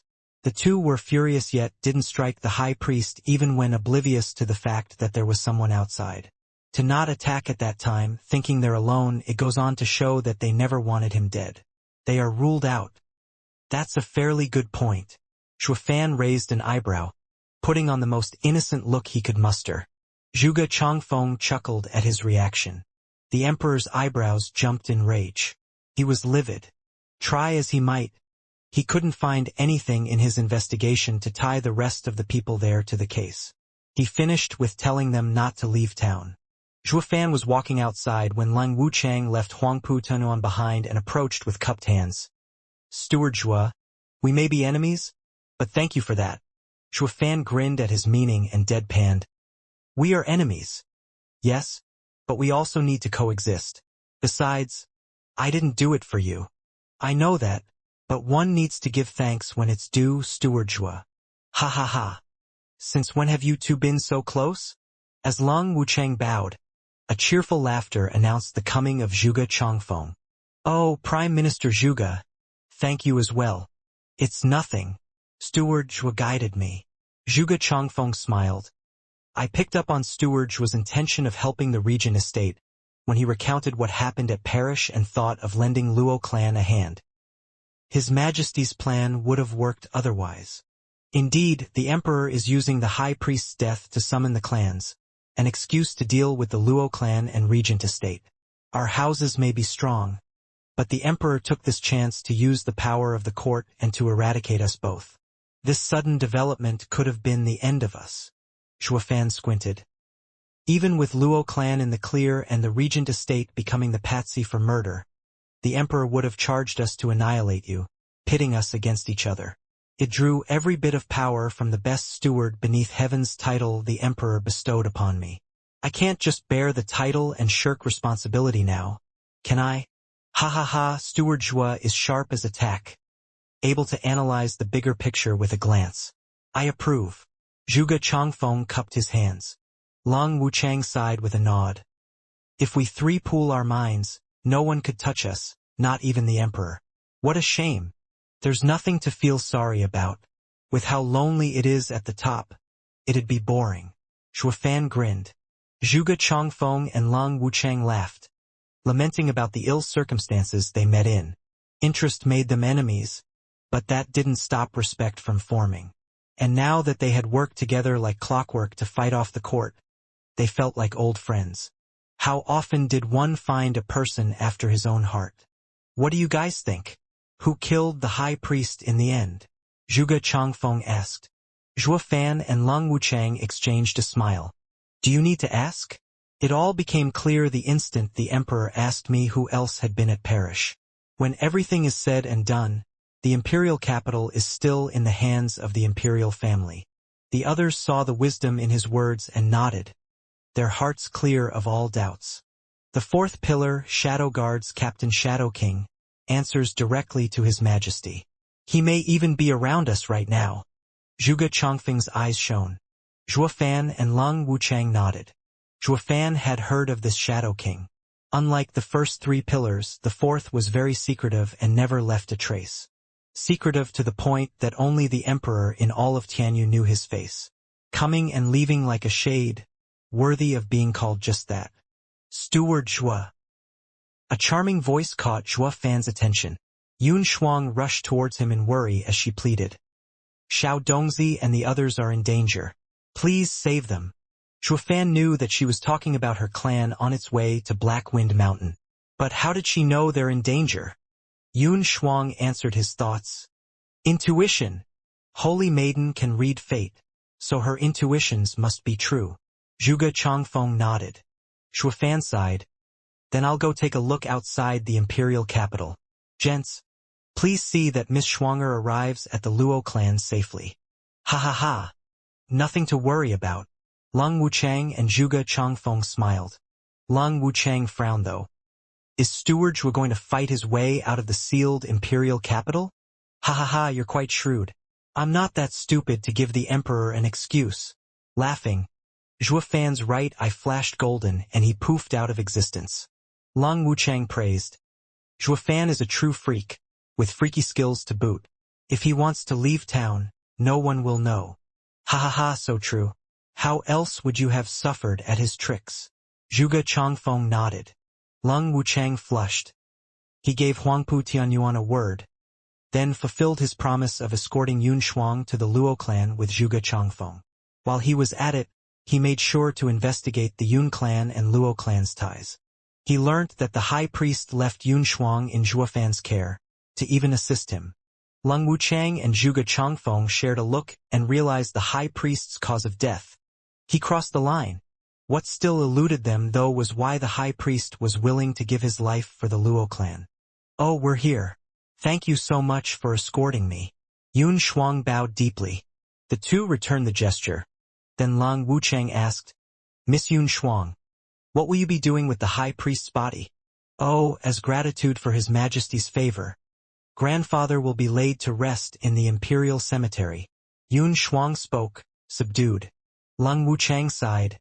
As it should be, although, will the high priest ever rest knowing his enemy will pose at his funeral all to look good in front of the people? What? Yun Shuang shuddered. Sir Long, what did you say? Oh, did I speak out too loud? Ha ha ha. Sorry. I was only mumbling to myself. Just take it as if it never happened. Long Wuchang played the fool. Yun Shuang frowned. There's no way. I clearly heard you say enemy. Do you know who killed my grandfather? Please tell me. Yun Shuang looked at him in tears, holding Long Wuchang's arm. Long Wuchang gave her a long look, but removed her hands with a sigh. Forgive me, but I know nothing. It's best if you ask Steward Zhuo. Long Wuchang turned away, yet glee danced in his and Zhuge Changfeng's eyes when they met, leaving with one final bow. Yun Shuang just stood there dazed, muttering to herself. Ask Steward Zhuo, does he know who killed grandfather? After Long Wuchang caught up, Zhuge Changfeng shook his head. Sir Long, that wasn't very nice of you. Zhuo Fan helped you in the court yet now you are leaving him with a headache. With the Yun clan and Luo clan's close relationship, if Yun clan causes trouble, Luo clan will be dragged into it. Ha ha ha, oh please, Prime Minister Zhuge. Didn't Zhuo Fan say we're only saving our own skin? And we're still enemies, aren't we? I'm sure he would have done the same thing if he were me. With how everything's a stalemate, there will be someone who will stir the water, no matter how much neither of us wants to be the one in the limelight. And since someone has stirred up the pot, we all have much to look forward to, don't we? Zhuge Chongfeng's eyes shone with joy as well. Meanwhile, 20 miles out of the imperial capital, a throng of thousands of people was marching towards Windgaze City. Li Jingtian and the power couple were hovering above, ensuring their safety. Among the cooling breeze and the sun glaring through the mountains, this trip felt like a scenic route. It was then that the wind came down fast and hard, stirring the birds. The entire sky turned black in seconds. Then came the wails, grating at people's minds. Humph! They're finally here. Li Jingtian snickered and his knuckles cracked, his eyes shining in excitement. A martial fanatic would start feeling moody if he didn't get his daily dose of brawl. Qiu Yanhai and Xue Qingjian showed a wide grin as well. Fire and ice spread as they looked up at the encroaching darkness. Ooh! The howling of ghosts announced the incoming black figures descending in droves.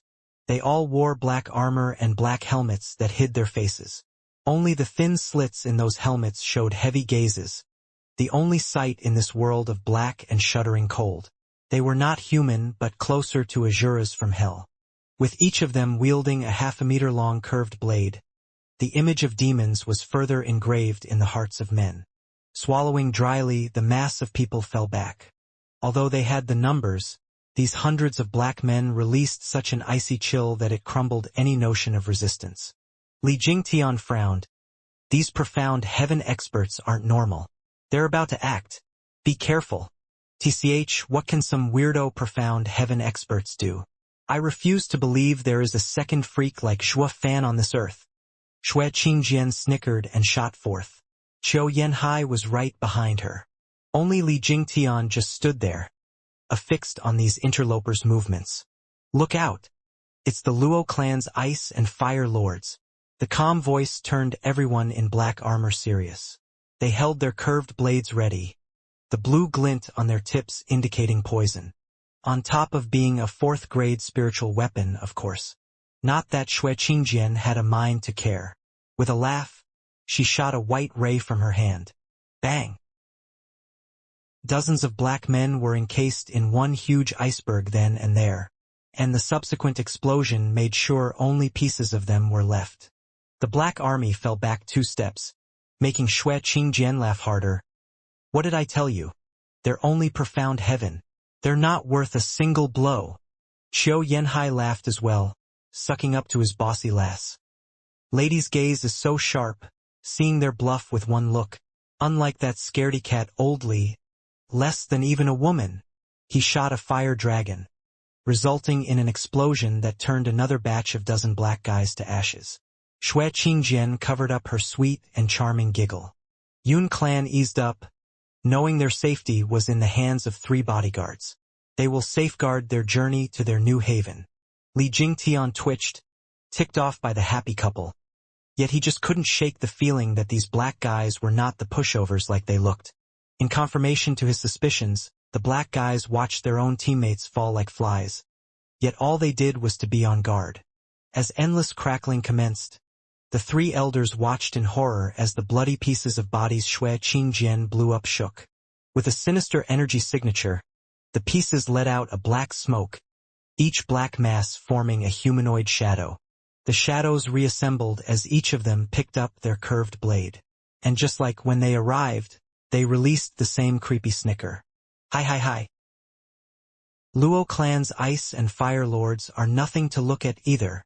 The shadows let out ghastly laughter while the other black men looked on from a distance. Qiu Yanhai and Xue Qingjian were startled yet being unable to accept the situation, charged at them for another attack. It was utterly ridiculous how some profound heaven cultivators were mocking 2 8th-layer radiant stage experts. Ice and fire surged once more towards the shadows, but it merely phased through them and made a loud bang far behind them. Those shadows weren't even real to begin with. The 2 jerked back, to which the shadows cackled louder and sharper. With the blow of an eerie wind, It was now the shadows' turn to go on the offensive with their glinting curved blades. Boom! The duo sent blows all this time, but not even one was of use. They couldn't lay a finger on them. As the shadows drew closer, they shot silver lights at them, forcing the tense couple back. A moment of carelessness was enough for one of the lights to land, dissolving their clothes. It was this close to poisoning their bodies too. That only got the two of them even more frightened. And while they were pulling back, the shadows grew cocky with laughter and movements. Qiu Yanhai and Xue Qingjian grew grave, unable to block the shadows' advance. And there were still many more of those black men glaring over as well. Li Jingtian watched it all with a cold trembling eye. Their cultivation method is like those pygmies' unity tactic, but not quite. The four scheming demons every move matched flawlessly, in tune with each other, while these guys fought by themselves. There was no mystical art behind it to allow them to phase in and out of reality either. It ought to have the same weakness either way. Li Jingtian's eyes flashed with resolve. The power couple had had enough by the looks of it. Xue Qingjian cursed back. Old Li, what are you standing around for? Do something. Ah!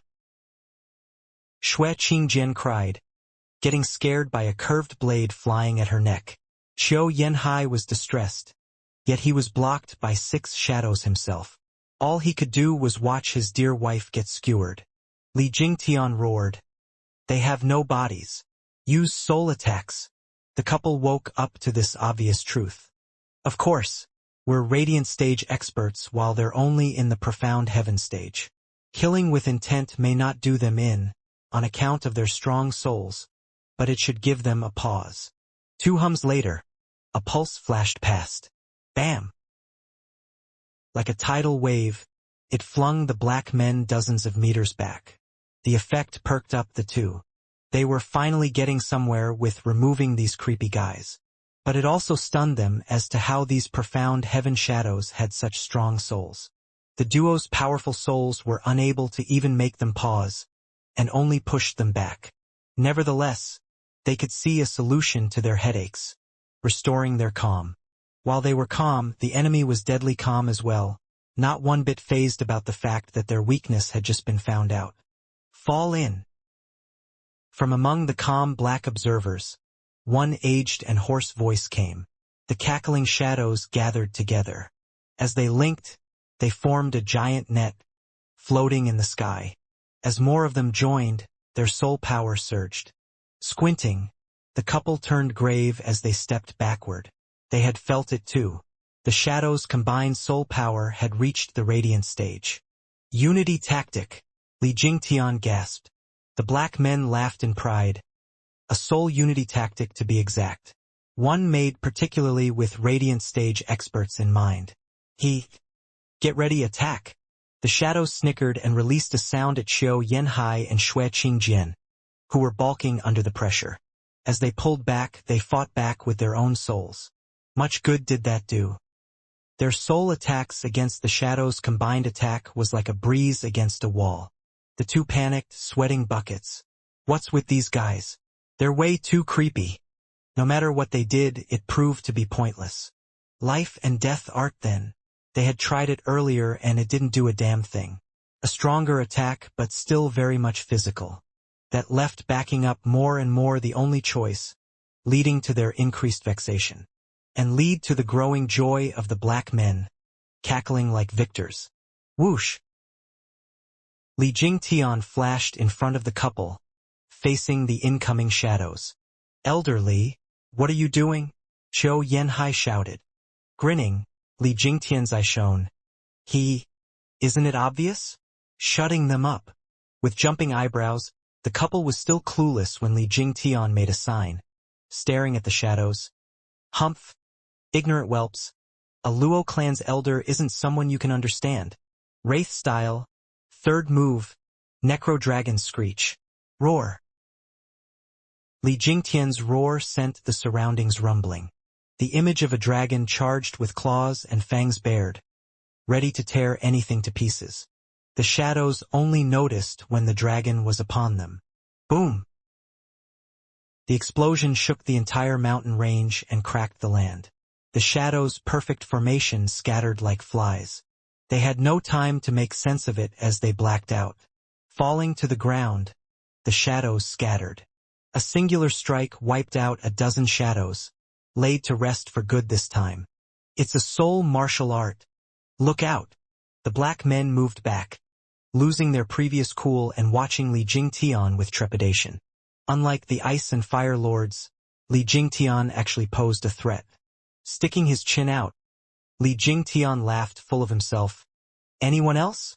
The black men looked at each other and started to make tactical steps backward. Yun Clan was overjoyed. Seeing ice and fire lords at a severe disadvantage had them more than a little worried. And then came Li Jingtian in the nick of time, dispersing the shadow net in a single strike, easing their worries. All in all, their safety was assured. As for the couple, they felt sour looking at Li Jingtian stroking his ego. With so many witnesses, they didn't look the part of elders, unlike Li Jingtian. It was a humble pie neither of them wanted to taste. Old Li, you're really something to know, even a soul martial art.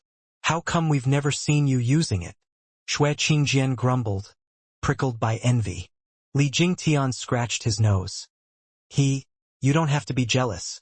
When we joined the Luo clan, Steward Zhua gave each of us a matching art. Each of us has our own strengths. I was also enticed by that life and death art of yours. But can I train in it? Necro Dragon Screech is a sound martial art, but it is a body martial art at its core. Since you two train by combining fire and water, this art doesn't seem to fit you, does it? The two paused. He does make a fairly good point. They got over it just as fast as they had gotten jealous. Old Li, you deal with them while we bring up the rear. Shui Qingjian looked at the people and said, let's end this quickly. No problem. Li Jingtian laughed and shot up. The black men fell back farther in fear of Li Jingtian's gaze. But a cold shout fell from the black cloud above. Humph! Ignorant whelp! You're awfully confident in your parlor tricks. Li Jingtian squinted at the sky. Something black was coming down swiftly.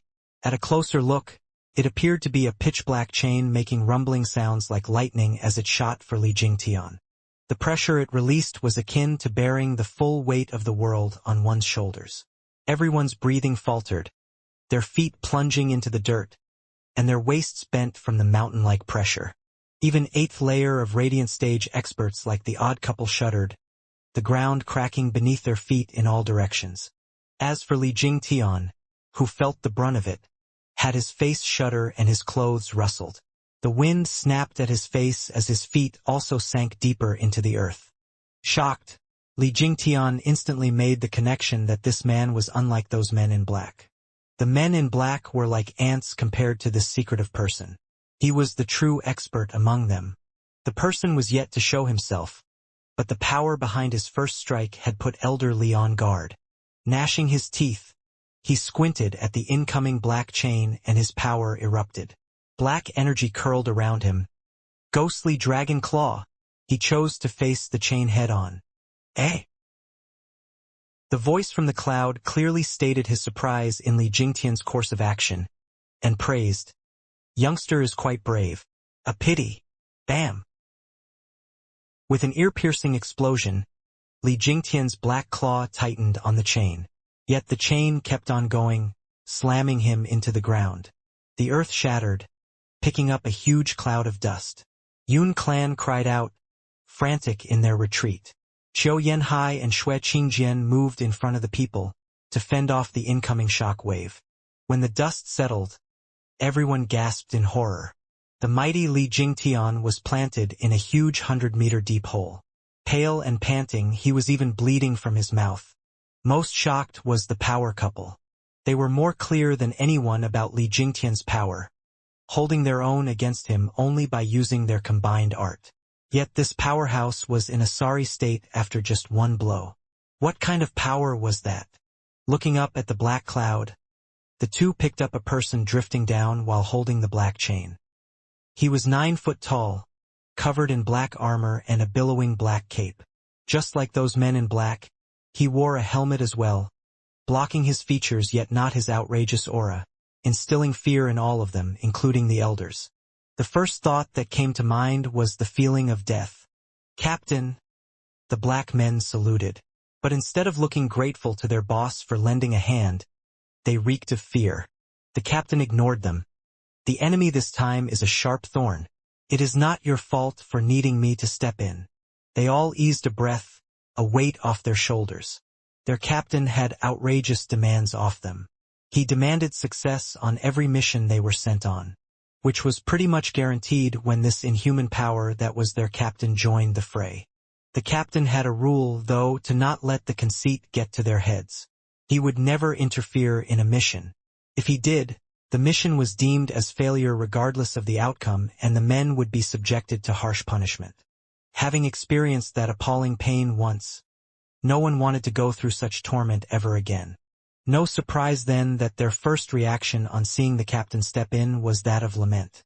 But with this being a special occasion and all, the captain waived all punishments. It was also a form of recognition from the captain's part that none of them could finish this powerful enemy. Or why else would the captain step in? Bang!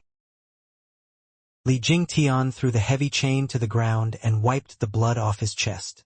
With a jump, he was next to the power couple. The three watched their enemy with heavy silence, their fists shaking. The enemy this time was so strong, it had forced them to join hands, making them feel excited and dreadful. With a flick of his wrist, the black captain pulled back the chain and nodded at Li Jingtian. "Junior, not bad at all. You're still breathing after taking a hit, so you do have some skill after all." "Humph, arrogant punk," Li Jingtian shouted. "You may be strong, but are not in the ethereal stage yet. There's not a single peak radiant stage expert out there who can kill me in one blow." His front was tough, but his insides were quaking. That chain almost took his life. The tiniest slip would have had the chain run through him. The black captain shook his head with a smile. "Welp, are you that ignorant or in denial? Two people may have the same cultivation, but not the same talent. That alone translates to a huge gap in power between them. Huangpu Qingtian was the prime example, and now it's your steward's turn." At merely the third layer of Profound Heaven stage, he took two peak Radiant stage experts all-out blows. It actually reminds me of an old rival of mine. I would feel privileged if I could experience Steward Shua's masterstroke myself. The black captain sighed at the sky, strolling down the memory lane. The three elders never let him out of sight. "Well, this has nothing to do with your Luo clan anyway. If it were up to me, I wouldn't be facing you so soon either." The black captain waved and said, "Please step aside, elders. I am taking the Yun clan. Get bent. If I just give them to you, I won't even be able to face the world with shame." Xue Qingjian snapped, shooting for him with Qiu Yanhai fast behind. The two were on him in a blink, striking his chest with their combined power. Fire and water fusion, life and death art. Boom! With a flash of heat, a white jet shot through the black captain's chest and shot into the distance. It then enlarged into a huge glaring light. Everything was burned to a cinder. With a bang, the black chain clattered on the ground, and with the dying of the light, the power couple started panting. There was no one in front of them. The two had finished him off. The two smiled, and the Yun clan cheered. Li Jingtian grinned as well, but the black men's gaze made him think twice. Damn it! Because they were unfazed. Their confidence was justified as well. While the couple celebrated, a familiar laughter came. "Ha ha ha! Is this the Luo clan's martial art? Quite impressive, I must say. Today I've truly lived and learned. Something I have never seen in my life. I see why so many experts got turned on their side. That move might have worked on them, but now, success." Black smoke gathered in the form of a person and then a suit of armor. The black captain was back with a smile. "I am neither man nor shade, but in between.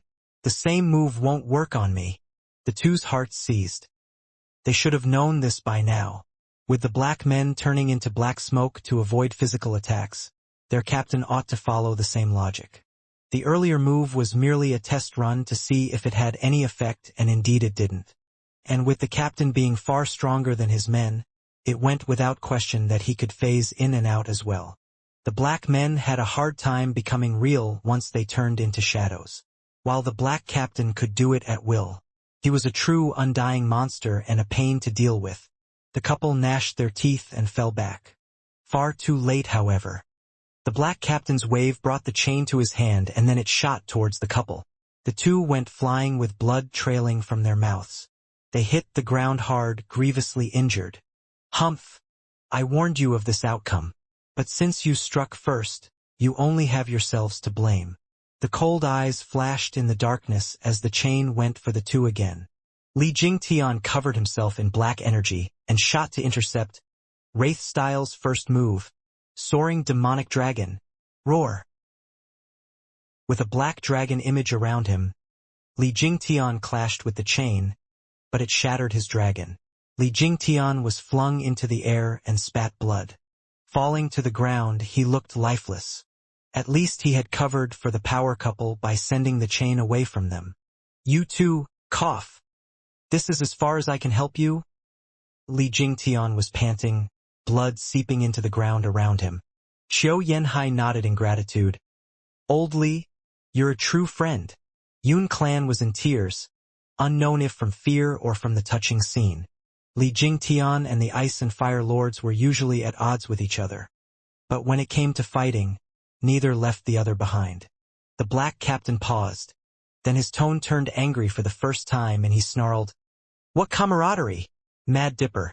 Since you want to save them so badly, you can die first. Whoosh! The black chain came for Li Jingtian to finish the job. Qiu Yanhai and Xue Qingjian struggled but couldn't budge at all. Li Jingtian sighed at the black chain reflecting in his eyes. Is this how I, the great Mad Dipper, would meet my end? Without even knowing who killed me? Ice and Fire Lords stared enraged, their fists clenched. But in times like these, one particularly familiar voice lifted their spirits. Yo, Spade, were you perhaps left for dead to find the Luo clan's brome and so revolting? With a spatial ripple, an odd red glow shot in front of Li Jingtian before the black chain could land. The chain whistled back with a bang, deflected right back at the black captain. Squinting, the black captain heard a buzzing in his ear, and he groaned as he blocked the chain. What he didn't take into account was the monstrous power infused within the chain. His block did nothing to stop the chain from knocking his arm into his chest. Like a cliff had been smashed into him, the black captain flung backwards. With an explosion, a hill that was a mile out crumbled, filling the sky with dust. The only sign something ever happened was the deep groove in the ground leading to it. It took everyone's breath away. Everyone was very clear about Black Captain's strength. Not even 3 great Radiant Stage experts could topple him.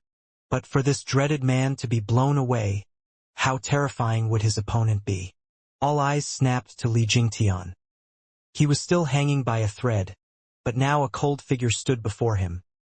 His white hair drifting in the wind, right hand flashing an eerie red and eyes cold as ice.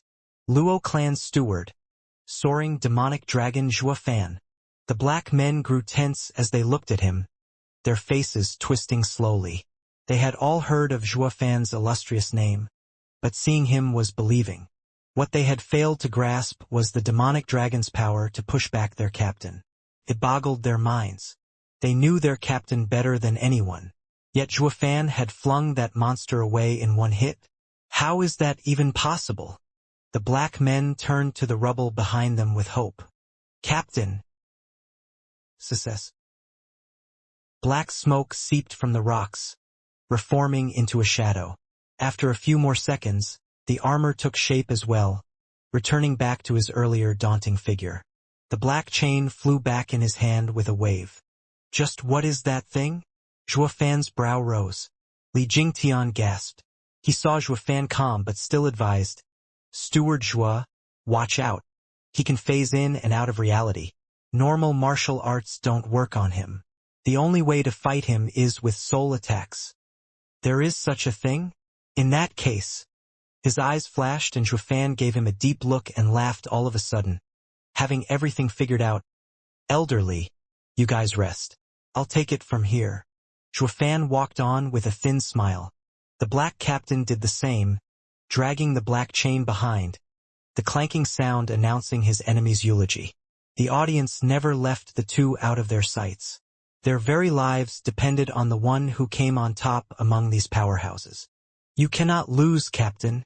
The black men pumped their fists. Yun clan and Luo clan's elders looked at Zhuofan's back with faith. The elders had complete trust in Zhuofan, having been around him for a long time. Anyone or anything that stood in this little freak's path would stop their marching.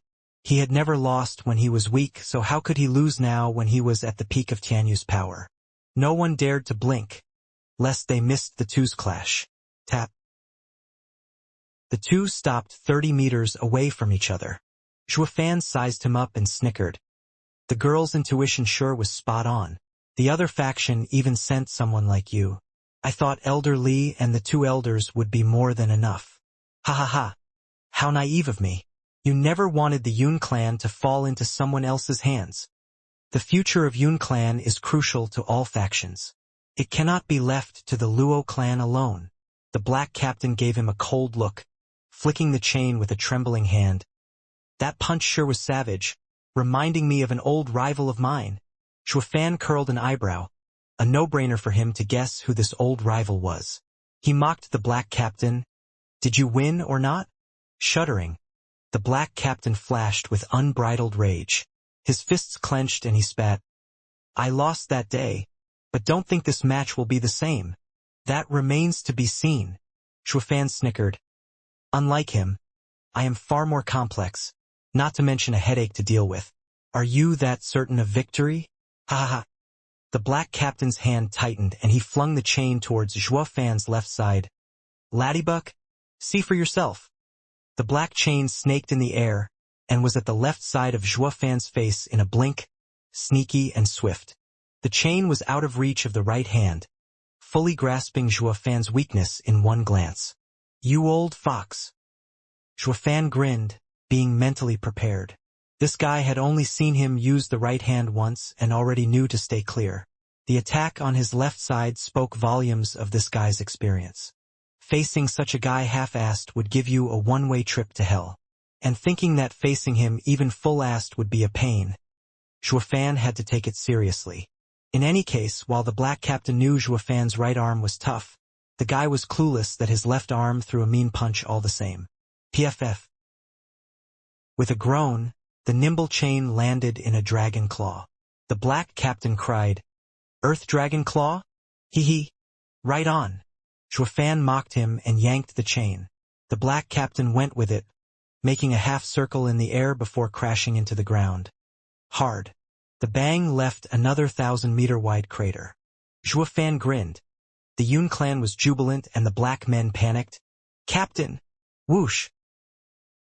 They didn't get to finish as the black smoke shot from the crater straight for Zhuofan. Li Jingtian's side was shocked. Steward Zhuo, look out! Only soul attacks work on that thing. Hee, I know. Snickering, Zhuofan made a sign and roared. Wraith Style's third move.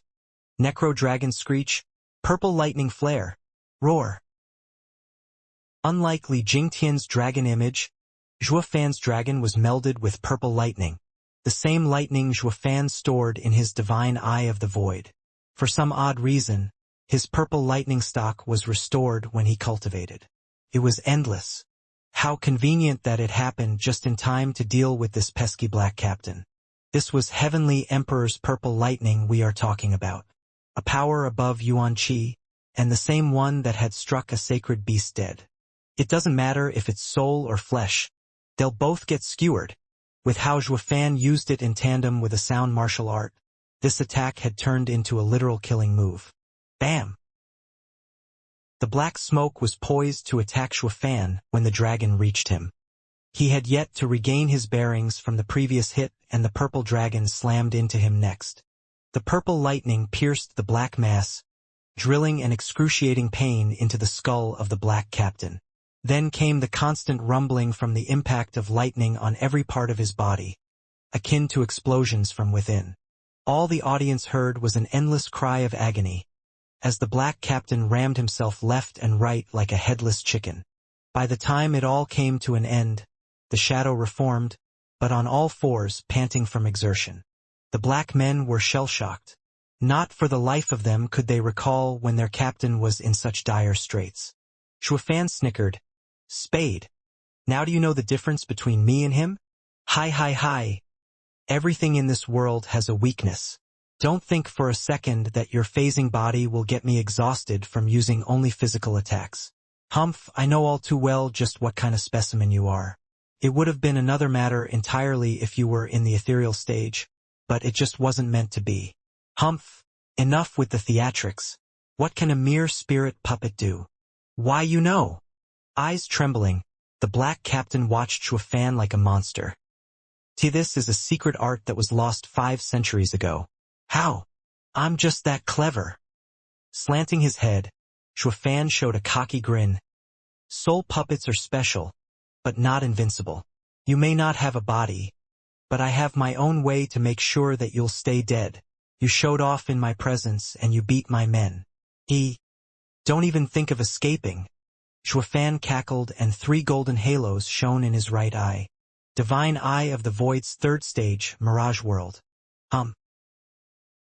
An unnatural space ripple spread around and the black men and their captain saw the world twist before their very eyes. In a blink, their view was replaced with endless white light with nobody else in sight. Bewildering array. Black Captain cried, "Impossible! When did you set it up?" Ha. That's private information." Shuafan faded in with a twisted smile. "Spade. Turning into a spirit puppet gave you a brilliant escape route. A spirit puppet can fade in and out of reality. Neither man nor shade. While elusive, at the same time you don't have a body. Your soul has nowhere to hide, making it easy to just poof you out of existence. One other thing, your soul sense is 100 times more acute than a normal person. An advantage, yes, but not when it comes to experiencing pain." Shuafan punctuated by stabbing the horrified black captain with a blade. "Ah!" A wail like no other echoed. Black Captain was soaked in sweat and crumbled to his knees. His eyes were full of fear towards Shuafan. Clang! Shuafan had another blade flash in his hand and casually went for his back this time. The Black Captain jumped back. Just when he thought he was in the clear, the pain came and so did the shrieks. Looking back, he saw a bright long sword stuck in his back, the same one Shuafan had. Ha, try not to dodge. You'll only waste your energy. With a wide grin, Shuafan said, "Didn't I tell you having 100 times more acute soul sense is not all it's cracked up to be, especially when it comes to pain. Props for figuring out this is an illusion. But in here what's real and fake have been switched. And guys like you who use phasing as an escape will find themselves much weaker than anyone else. Not to mention the time here is slower. I may have taken my sweet time poking you twice, but outside, it hasn't been a second. We've got all the time in the world to enjoy. Ha, here everything's an illusion, while outside the pain is real. But the moment you cave in, is the second you will die." Shuafan sported a twisted grin and flicked 4 blades into Black Captain's chest, getting him acquainted with a world of pain. This was Shuafan's illusion, his world. In this world, he made the rules. In here, he was God. The Black Captain was unstoppable outside, while in this illusion he was being toyed around like a powerless doll. And when the pain proved to be too much for his mind to handle, his soul would just fly away. This was Divine Eye of the Void's 3rd stage, Mirage World. A place where Shuafan created and controlled everything. This breakthrough in Divine Eye of the Void came somewhat fast, having lacked the needed soul power to achieve it. But through the refinement of the Sea Phantom wings, the strange power of the wings resonated with Mirage World, leading up to a wonderful coincidence. This also happened to be the straw that broke the back of the pesky Black Captain and his cronies. Outside the illusion, wails echoed out, jerking the people from shock as they blinked at the prideful shadow. Shuafan was just standing there as well, facing the previously outstanding black men as they rolled on the ground shouting in agony. Like they are getting friggin' tortured. Just how big a gap in strength is there? Steward Zhua stays true to his reputation as a monster. The elders were dumbstruck. They knew Zhuofan was awesome, but this was a bit outrageous. He flipped the tables with just a glare. Yet the glare still wasn't over and the enemies writhed in pain. The trio looked at each other and sighed. They were Luo clan's elders, Zhuofan's backup. But the kid had outgrown them, entering a totally new realm. Gazing at the high and mighty white-haired figure, the three sighed. The little freak is so fast. Not even our ass-kissing can catch up. How would they know that the Mirage world was sucking Zhuofan off soul power? He may look cool standing there, his 3 golden halos flashing in the right eye, sending the enemies into a world of hurt, but his brow was soaked, his mind raving. These damn rotten bastards can still take it? I've got 3,600 blades poked into them, yet they just won't die. This must be the fruit of the torturous training they do each day to build such grit. PFF. Just as he finished that thought, a black man held his head with a groan, rolled around 100 times on the ground, kicked his legs at some point and then just laid there. In the real world, black smoke drifted out of armor. The gear clattered to the floor, empty. Zhuofan grinned and spat. It's about time. These spirit puppets are at their limit. A case in point, after the first shadow keeled over, a second and third were bound to collapse, leaving behind empty armor. Some didn't even get to fall, their souls gone like the wind in midfall. Zhuofan eased his breath. The fewer they were, the lesser the strain on his soul. It didn't take long for the hundreds of black men to sputter in smoke, leaving the captain, still hugging his head with a clenched jaw. Zhuofan snorted with a wet brow. His soul was reaching his limit, his vision blurred. But he hung on holding the black captain in the Mirage world. Just a little more and he's done for. Zhuofan smiled inside, his knuckles white. Whoosh! Pebble shot for Zhuofan at breakneck speed. So small yet containing the power of a mountain, forcing Zhuofan to take a pause. Yet Zhuofan had 2 aces with him, his beastly fists, any one of which could deal with such a feeble threat. His right hand moved and caught the pebble, but it proved to be enough of a distraction for the Mirage world to break. The black captain sensed the real world and jumped through the crack. Steward Zhua, the guy's escaping, Li Jingtian shouted. Zhuofan's right eye flashed with 2 golden halos. Divine Eye of the Void's second stage, Void Annihilation. Whoosh! A spatial ripple shot for the captain. He turned into smoke trying to dodge, but when Void Annihilation passed through him, he felt an agony like never before. Even being a spirit puppet, he couldn't avoid the effects of space cracking. His soul was jolted and wounds laced his mind. The captain cursed inside. What kind of a freak is he? He has so many fancy and powerful tricks not even that guy can match. Boom! Void Annihilation ran through 3 mountains before taking to the sky. Zhuofan was about to send another one. Black Captain was too scared to take any more blows like that and turned into black smoke, drifting among the Yun clan. Zhuofan held back, lest he harmed innocents. The Black Captain laughed, having found his window, flying closer to the people. The crowd shrieked as he trapped a 19-year-old kid in his smoke and fled. "Help me!" The youth peed in fright, shouting his lungs out for help. Zhuofan frowned. "Spade! Let him go.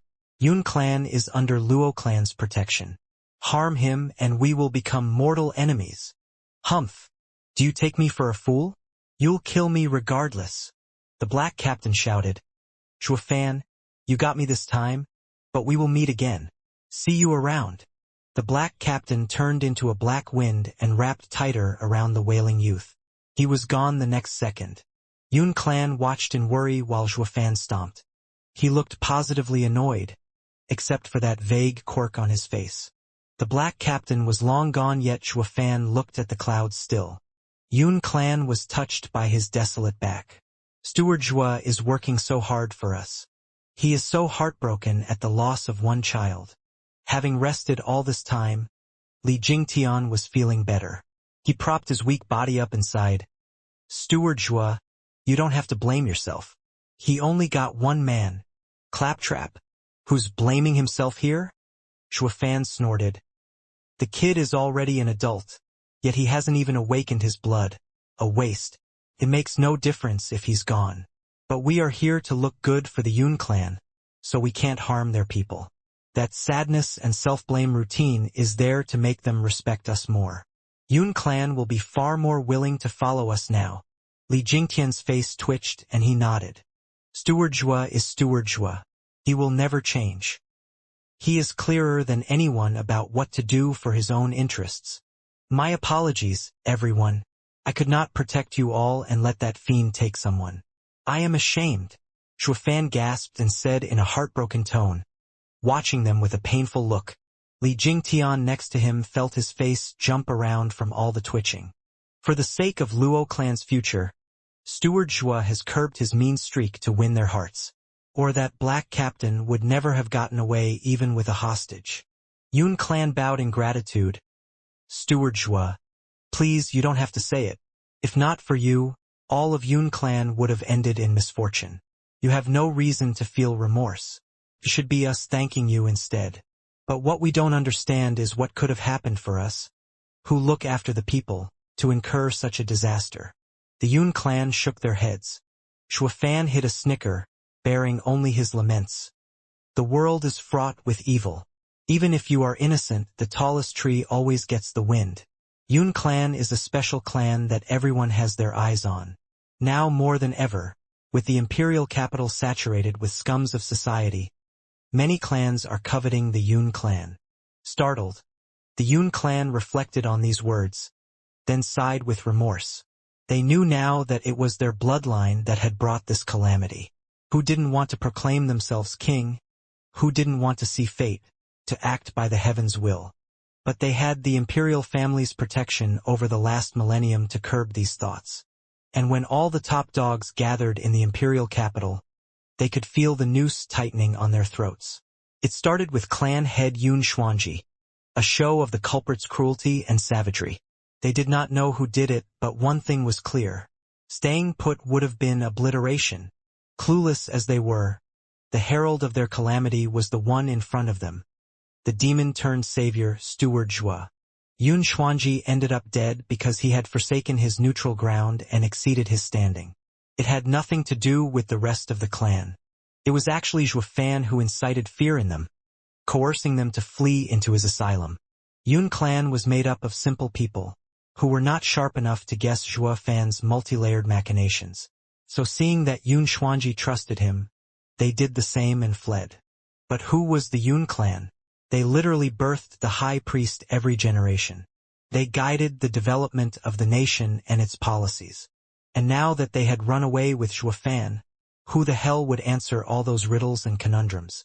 Zhuafan had just stolen their baby, from right under their nose. Hence, as a result, black shadows rained from the sky. All they wanted to do was to guide the sheep back in their pen. But with how their savage act worked only to stoke the dread in Yun clan and Zhuafan's timely arrival had saved their future, it only pushed Yun clan closer to the Luo clan. Snickering in his mind, Zhuafan put on a particularly heavy look. People, be at ease. As long as Luo clan stands, for the sake of my friendship with Sir Yun Xuanji, I will definitely take you to the safety of Windgaze City. That is where you will never have to worry again. Thank you, Steward Zhua, for saving us and for everything. We will never forget this. The Yun clan bowed deeply. Zhuafan waved them off, his grin growing so much that it threatened to split his skull. Please, you don't have to do that. You can trust in my clan. My only wish is that you remain in our domain. Ha ha ha.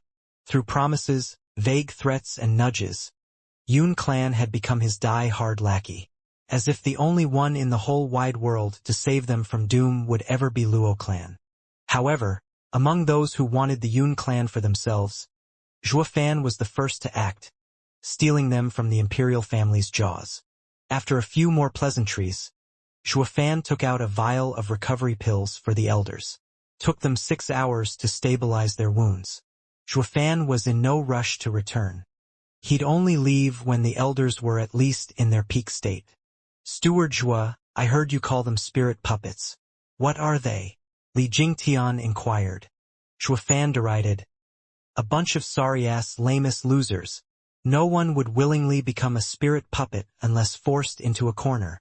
The power couple frowned, looking at him all serious. We all know that only by reaching the ethereal stage can one's mind and soul fuse, allowing them to shed their bodies. Even if the body crumbles, you can just possess another. The three nodded. However, what do you think will happen if the body dies before reaching the ethereal stage and the soul lingers? Will it still survive? Shuafan said. The three shook their heads. The soul can last for 100 days at most, then dies. Li Jingtian's firm answer came. Shuafan nodded. It would be fine if it were. But the demonic path has a secret art allowing experts beneath the ethereal stage to wander around as their souls, surviving on the spiritual energy of the world. Hence the name spirit puppets. The three sharpened their ears, hanging onto every word. The name says it all. They are puppets of the spirit world. Once a should-be-dead person is refined into a spirit puppet, to say nothing of their soul never growing stronger. He would roam the world as neither man nor shade. A zombie pretty much sums it up. Unless one is consumed by revenge and hatred, one would rather die than choose such a pitiful existence. It is a downright disgrace. On top of that, a spirit puppet has to consume souls to maintain their yuan qi. A truly vile secret art. It hardly matters if they meet me, a demonic cultivator, but stumble upon a righteous cultivator, and those overzealous warriors of righteousness would chase them to the ends of the earth. It is part of their job description and also earns them merit. It does wonders for their mentality, tempering their hearts. The three blinked in understanding. Xue Qingjian then asked, "Something is off here. Steward Zhua, you just said that those filled with immense regret and hatred would turn into spirit puppets. But we just faced hundreds of them. There's no way for there to be so many warriors knowledgeable of this art and be so consumed with revenge. It's too much of a coincidence." Ha ha ha, those mass-produced goods aren't included. Zhuofan cackled. The other side is amassing a secret army, forcing cultivators into becoming spirit puppets. To Tianyu, who has never seen a shadow of an ethereal stage expert and with so few martial arts focused on the soul, spirit puppets would be a headache to face. It is a blessing in disguise that they are so hard to make. Not anyone can become one. The slightest slip-up and it'd be the end.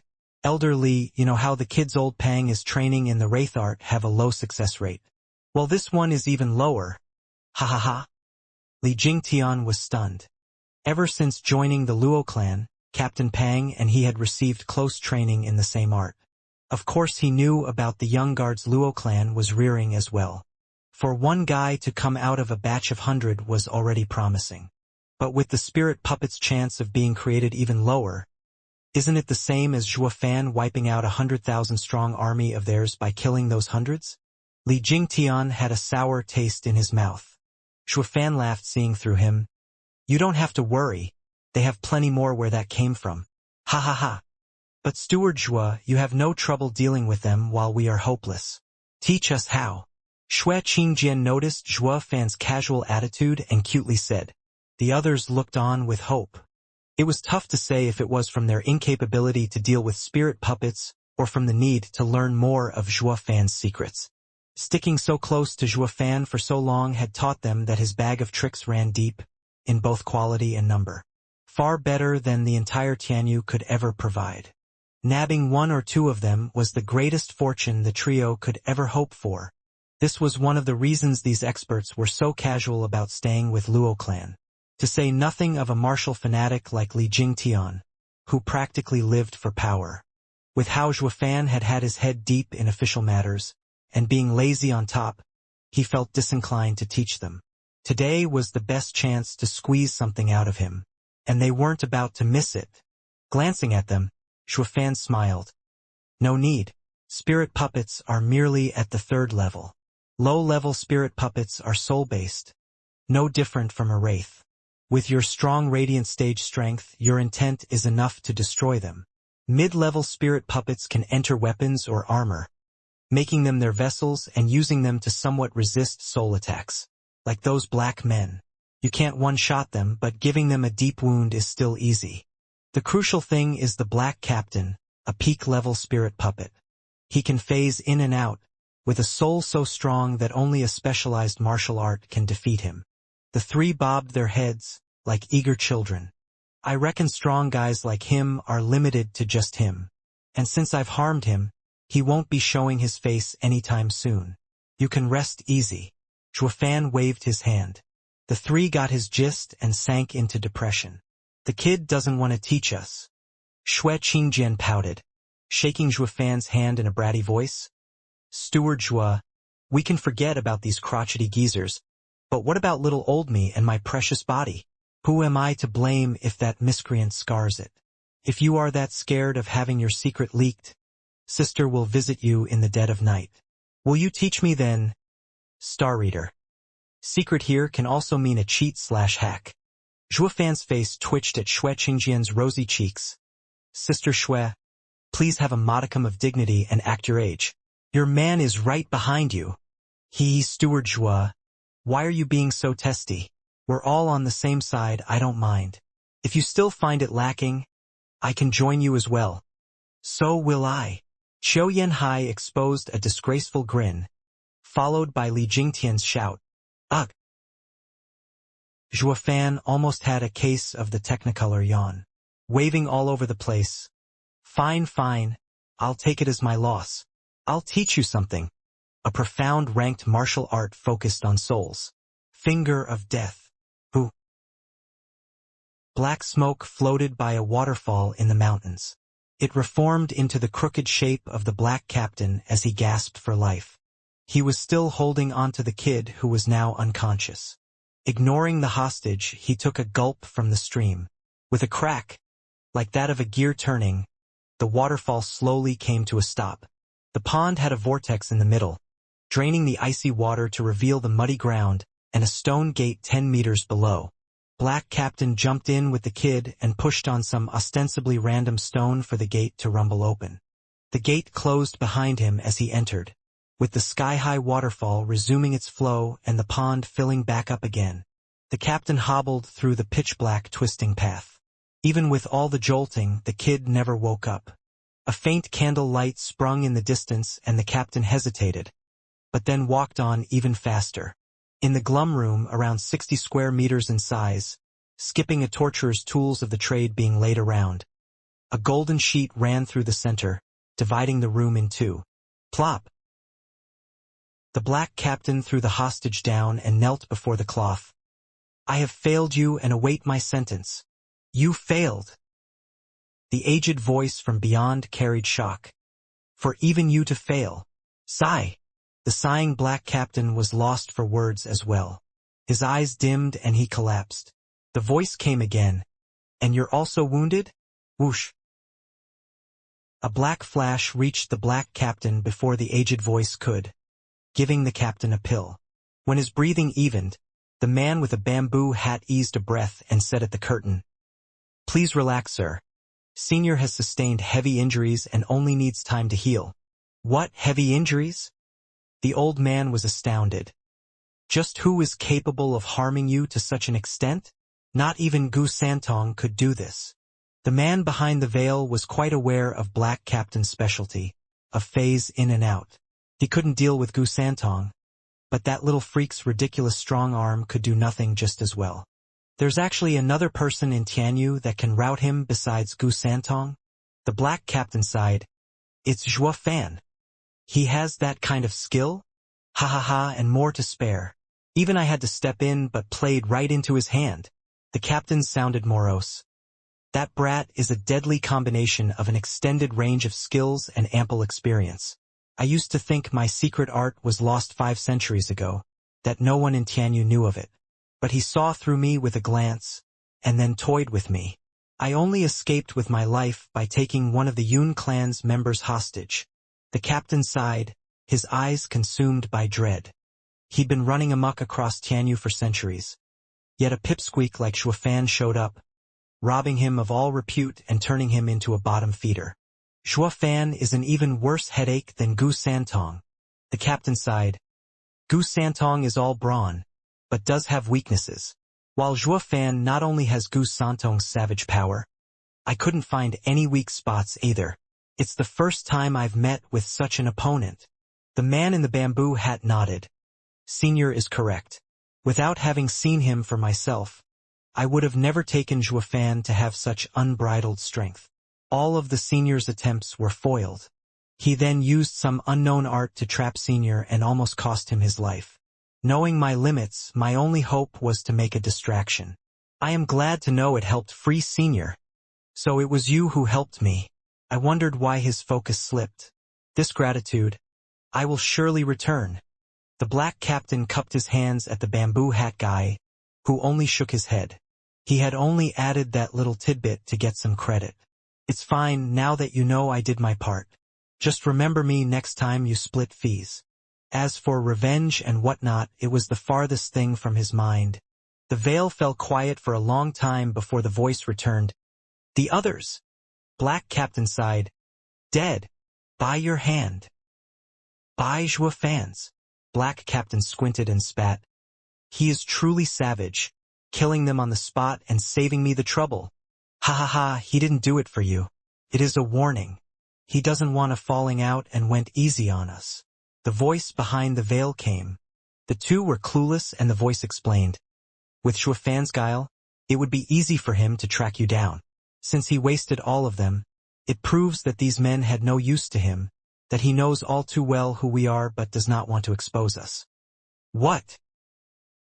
The two were dumbfounded. The veil flew aside and the emperor in his golden dragon garment walked out. Not just him. After the high priest died, Zhuge Changfeng and Leng Wuchang soon casted their suspicions on us. Why else would they support each other in court today when I wanted to deal with the Regent estate and Zhuo Fan in one move? They feared I would swallow them both. I underestimated you, Zhuo Fan. Your mind is sharp, your nature adaptable. Like water under the bridge, you set it all aside, uniting with your foes. You are a man with perspective. The emperor's cold laughter came. Hidden within was a thick trace of bloodthirst. The bamboo hat fell and revealed the monochrome chess sage, Sima Hui. Sima Hui looked hard at the emperor. Your Majesty, what do we do about Zhuo Fan taking Yun clan to Windgaze City? The Shadow Guard's first detachment was wiped out and Senior is heavily damaged. How do we stop Zhuo Fan and the Luo clan's 3 elders? That is the source of my anger. The emperor flicked his sleeve. I just can't make anything of Yun Xuanji's decision of relinquishing 1,000-year-old neutrality by siding with the Luo clan who he has had no relation to speak of. And for what? For Zhuo Fan? I thought I showed my forbearance when I closed my eyes to him reading Huangpu Qingtian's fate. Because I knew the throne is 3 parts fate, 7 parts hard work. I am a true celestial dragon, the son of heaven. I don't fear the likes of Huangpu Qingtian coming to take my rightful place. Yet he had sided with Zhuo Fan? And what did Zhuo Fan do? The man had just died and his first order of business was to take the Yun clan away from my grasp. A selfish prick for whom the thought of giving a funeral never even crossed the mind. How can he trust? Cough. The emperor's raving stopped in a coughing fit. Sima Hui took a hanky and tended to the emperor. When he took it back, there was blood on it. Your Majesty, Sima Hui cried. The emperor waved. It's fine. I can reign in Tianyu long enough to leave a successor. The emperor took a deep breath to calm himself. Shadow King, you are one of the 4 pillars of my absolute trust and the most secretive being in this world. Everyone who has ever met you has long since died. With one exception, Zhuo Fan. Fate, it seems, isn't reliable but can't be thrown aside either. The kid is your bane, so make sure to stay as far away as possible. But, Your Majesty, Shadow King complained. The emperor waved. Zhuo Fan is a snake with outrageous power. The only way to get rid of him is by turning him into a beacon in all the chaos. Now all rests on my planning. I only wanted to raise a tiger to tear into those savage beasts and strengthen my position. Yet instead I've reared a dragon. And worst of all, a dragon I can't control. Zhuo Fan. Ha ha ha. He is a true combination of Gu Santong and Zhuge Changfeng. He is the greatest plague on my mind. The emperor sighed, a glint flashing deep in his eyes. Shadow King and Sima Hui nodded in the end. Zhuofan's power and threat left all of them coming empty-handed. Was one of the three minds of Tianyu, devious in ploys and tricks, that easy to topple? Was someone with hands as tough as Gu Santong's, equipped with crazy skills to make even Shadow King dumbstruck, going to keel over just like that? Someone well-rounded like Zhuofan, versed in brawn and brain, left all his enemies feeling they were chewing a rock. The emperor showed worry and turned to the unconscious Yun clan member. Bring out the other eye and see if it holds. Understood. Shadow King lifted the kid up and his other hand flashed, revealing a bloody eye. It was now that the kid decided to join the party, looking at the three in panic. Who are you? What are you doing? Humph. We're just giving you the opportunity to become the new high priest. Shadow King snickered as his closing hand reflected in the eye of the distraught youth, before he gouged it out. Ah! The wailing and pain commenced, yet the kid was unable to move an inch. Shadow King then placed the other eye inside the kid's socket and forced the wound to heal. Blood stopped leaking and the new eye fused with its new host. The trio nodded at the handiwork. Their joy was short-lived as the youth howled like a banshee. Under the trio's shuddering eyes, the kid thrashed all over. His new eye turned into a black sphere. It released a black energy that infected his body. In a flash, the kid became black as night and crumbled to ashes along with the eye. Like I thought, eaten away by the mystical eye. The outcome came at no surprise for the emperor, but that didn't mean he accepted it. Frowning, he sighed. Yun Xuanji's mystical eyes can't be grafted into others, leading to the host being eaten from within. But to think that it won't work even on his people. The Yun clan will have to first awaken their blood to bear these mystical eyes. Nodding, Sima Hui sighed. Your Majesty, it makes sense. Yun clan wouldn't have survived for so long if anyone could use them. Everyone would have been scrambling for their eyes otherwise. The emperor nodded. Quite so, but that only leaves Holy Maiden Yun Shuang as a reader of fate. And she is now with the Luo clan. Your Majesty, you are the one and uncontested ruler on this earth. A true dragon descended on earth. As she belongs to the Yun clan, she will one day fall into your hand. Sima Hui bowed. The emperor paused in thought and said, if only. Meanwhile, Zhuofan looked after the elders' wounds, while also teaching them the finger of death. After 10 days under his careful guidance, the three recovered and were on the road again, while he backtracked to the Regent of Posterity's compound. Whoosh! Zhuofan flashed inside the manor, finding with his sole sense that all were accounted for, and safe. No one used my absence to cause a scene at Luo clan while I was out helping the Yun clan. He knew all too well that a delicate balance was in play and that no player wanted it askew. It was also the most peaceful period. Steward Zhua. Zhuofan turned his head at the charming voice, finding Yun Shuang running to him.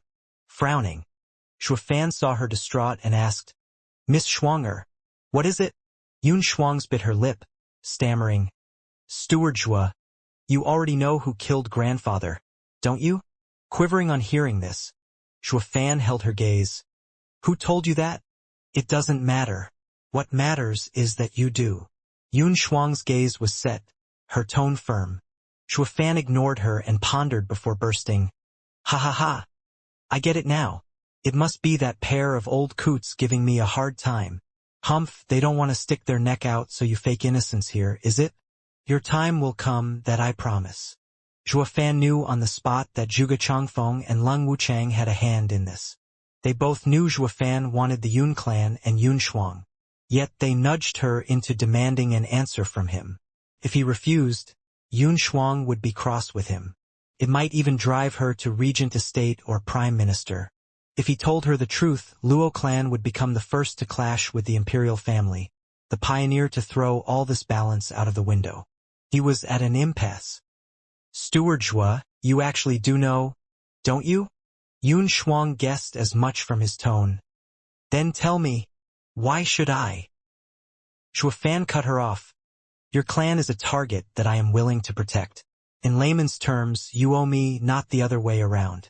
What gives you the right to question me? To tell you everything? Humph! Hysterical. Shuafan snorted and left. Yun Shuang rushed to block his way, begging, Steward Zhua, what will it take to tell me? Shuafan stared down those hopeful big eyes of hers. He spoke after a pause. You really want to know? Yun Shuang nodded, her gaze steeled. Grinning, Shuafan leaned in her ear, his breath tickling and her face aflame. It will depend on your behavior. I have no reason to tell anything to someone who isn't with me. Yun Shuang shuddered, then watched him incredulously and flushed with red-hot cheeks from humiliation. So this is who you are, Steward Zhua. Someone who preys on others' weaknesses. Biting her lip, Yun Shuang teared up. Shuafan snickered. You got that right. I am no goody two-shoes. Besides preying on others, my style includes, but is not limited to, robbing someone blind, using their plight and kicking them when they're down. So, do you accept it? Shuafan looked like the big bad wolf out on the prowl for harmless little lambs. Yun Shuang's biting of her lips drew blood, her hands tense from the inner conflict. She sighed. Steward Zhua, give me time to think. Sure, take all the time in the world. I'm in no hurry. Shuafan's lazy tone came, cocksure everything was at his fingertips. Yun Shuang glared and stormed away. Shuafan noticed her eyes just before leaving, filled with rage, and scratched his head. Well, that's odd. Didn't I just tell her to watch the stars, to be my advisor? What's so hard about that? She must be dead set on ironing out all my crookedness. Then she'll help me. But have you ever heard of a kind demonic emperor? Humph!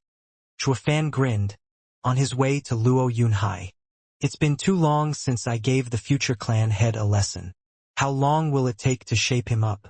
Well, it's not like I have anything better to do, so I might as well teach him some more.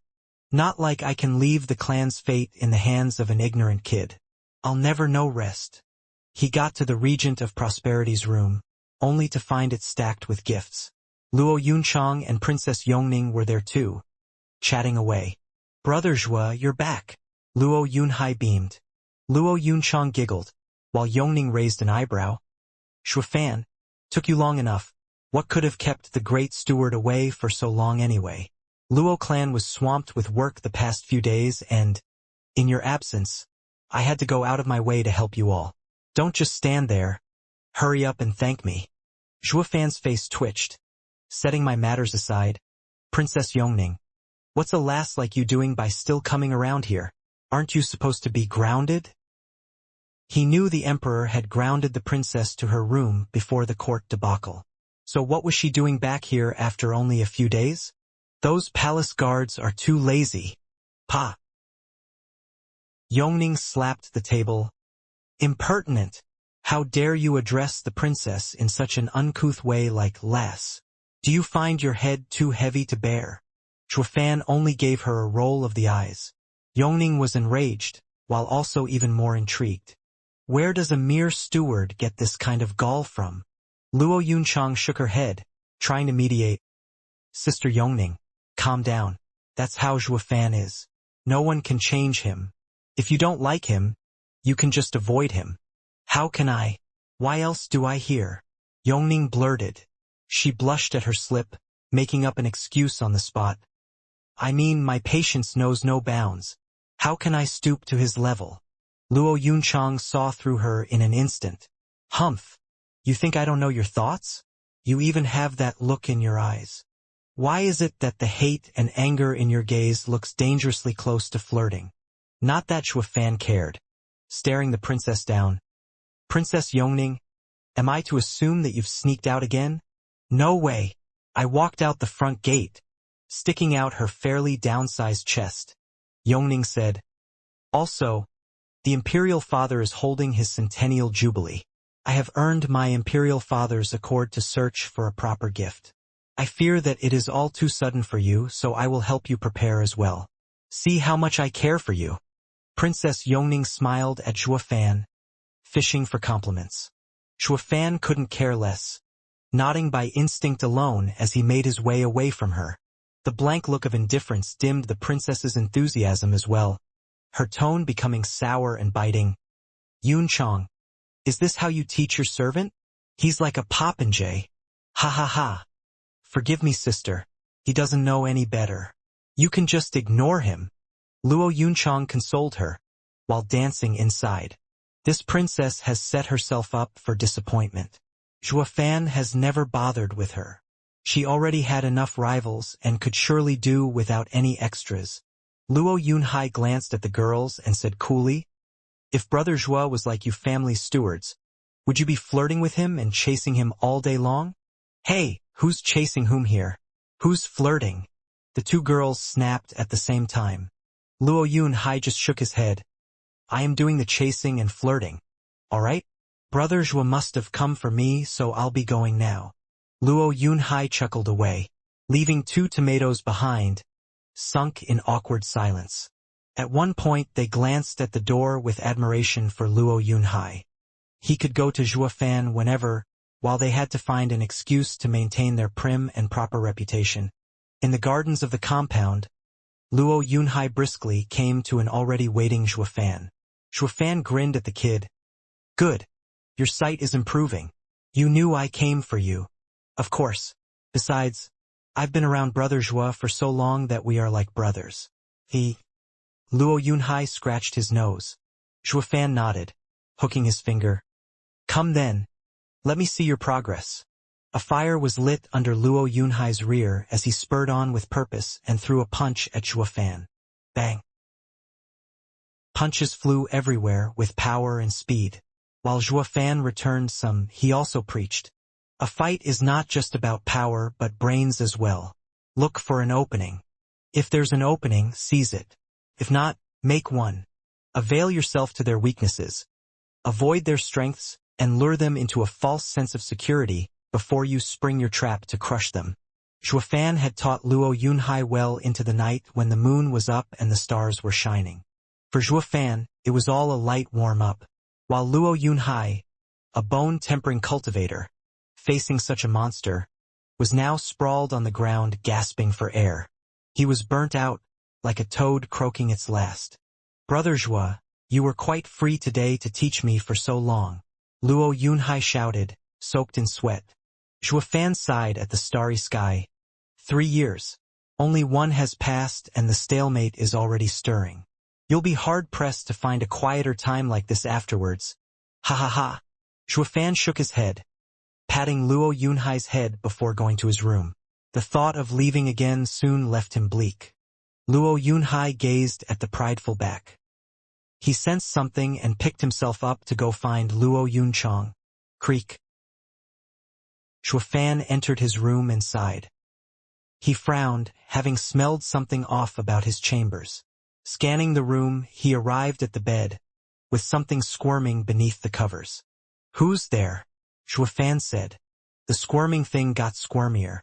Zhuofan flicked the bedding off, but the squirmy thing left him speechless. The fair skin of a tight body, covered in thin red silk that could fly away at a simple breeze, was right there for the taking. The owner of such a work of art had her eyes closed shut and teeth clenched while she was shivering and in silent tears. "Miss Schwanger." Blinking, Zhuofan swallowed dryly.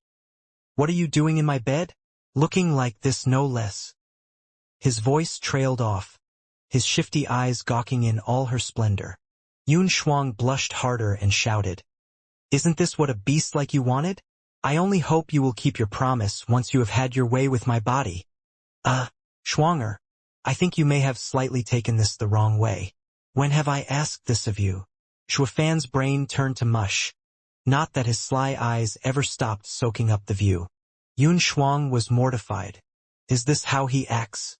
He got what he wanted and now plays the gentleman, like she was to blame for coming into his bed, and he was honest to God. Yun Shuang snapped, "Zhuofan, are you mocking me? You clearly said to be with you and now you deny it? What am I to understand?" Zhuofan finally figured it out and waved his hands around. "A total misunderstanding. I never meant it in this way. I only wanted you to be on my side, to look into fate, to be my advisor and not to preach me about growing a conscience or becoming goody-goody. That's all. But for you to jump to the conclusion that I wanted you to make such sacrifices." What was I saying again? Where was I? Zhuofan scratched his head. Yun Shuang snapped her eyes open, buried her head deeper from shame and cried. Her mind took a shortcut to the facts, leaving her to do such an embarrassing act. Zhuofan panicked. The cool him was now lost as to what to do with a crying lady. So he took his clothes and covered the lithe figure. A sudden bang on his door forced it open and a crowd stormed in with Luo Yunhai in front, laughing. Brother Zhua, me and sister talked to Captain Pang and heard today is your birthday. Come, let's go to your party. Luo Yunhai's eyes landed on the bed. He gave an awkward chuckle and scratched his head. I see you had your own bit of fun already. Then we won't bother you, Carry on. What won't bother? Zhuofan, explain yourself. Luo Yunchang turned from happiness to anger at the drop of the hat after gazing on the bed, pointing at the squirmy thing under Zhuofan's clothes. Who's she? Where did she come from? Glimpsing at the fine, white skin of the exposed legs, Luo Yunchang was incensed. This dense guy at least has good taste. The girl under there must be a doll. Zhuofan shrugged, having no explanation pop into his head. Can you guys step outside for now? Hi, how can we? This is a high-quality class act, catching Steward Zhua in the act. We just gotta make it memorable. Sly Demon always looked for trouble. Then the violent demon cuffed him. A load of tripe. Steward Zhua is the perfect stud muffin, single too. He is a perfect catch any woman would swoon over. The other pygmies bobbed their heads sagely. Zhuofan's face sank, glaring at the four. The sh*ts are only making it worse. The one who was the real troublemaker here was in fact the princess. Others, for better or worse, were aware of saving his skin, merely wagging their tongues. While Her Highness took 2 steps forward and yanked the shirt off. Let's see who you are and if you're worthy of our Grand Steward Zhua. Yun Shuang curled up with a cry, this act filling her with shame for being seen like this. Zhuofan's right eye flashed golden. Divine Eye of the Void's first stage. Shift. Yun Shuang and Zhuofan were gone the next second, leaving the audience puzzled and sighing. They ran away. We gotta admit, Zhuofan's trick sure is useful in cases like these. Luo Yunhai couldn't stop laughing inside. He had everyone gather around to ease Zhuofan's loneliness. Otherwise this classic act would never have happened. One thing was certain though, they never figured out who was beneath those clothes. In a pitch-black forest, Zhuofan stood in a clearing watching the expansive night sky. A rustle came and a clothed Yun Shuang came out of the tree line. Her face was still red hot in fact, whenever she glanced at him. Zhuofan only looked at the night sky, giving her the cold shoulder. Like I said, I want your unconditional support. We are a team, you are one of my people. Your grandfather's business is my business. Or the Yun clan's retreat to Wingay City would have been harder. I admire your grandfather's virtue. Now forget about the matters in the capital. They no longer concern you. Zhuofan's cold tone came. Yun Shuang watched his lofty figure, stalwart and imposing, and calmed down. She looked at the sky and said, Vile dragon is coming. Vile dragon. Zhuofan pondered. I recall Yun Xuanji telling me about this. They're the Chuanrong. Are the Chuanrong invading? Zhuofan laughed inside and nodded. Great. You are now on my side. Yun Shuang smiled and nodded. At the crack of dawn in the imperial palace, the emperor sat dignified in his dragon throne. His servants at the side and the officials down below were split on 2 sides giving a shallow bow. Prime Minister Zhuge Changfeng was head of policies while Marshal Dugu Zhantian was in charge of the military. They all showed utmost respect. May your majesty lead a long and prosperous life. Present your petitions. A servant shouted, glancing at the men below. Dugu Zhantian flicked his sleeve and came forth with a bow. Your majesty, I have worked hard in tracking down High Priest's murderer for 10 days yet have found nothing. I ask that your majesty give me more men to conduct a more thorough search on the houses. Granted, the emperor spoke. Dugu Zhantian bowed and withdrew. Zhuge Changfeng snickered inside. The old marshal is quite serious in his search. dedicated to the monarch and nation. A shame he's too honest, unable to grasp the cloak and daggers in the court, and insists on carrying this matter on. Be as thorough as you like. Looking in the wrong direction will still give you nothing. Zhuge Changfeng stepped forward. Your Majesty, I have a request. The imperial capital has been sealed for 10 days, driving fear into the people and the clans. For the sake of peace, I ask that your Majesty opens the gates. Humph! High Priest's case is yet to be solved and you want to open the city? Is the Prime Minister so impatient because of his own matters perhaps? Dugu Zhantian snorted and glared.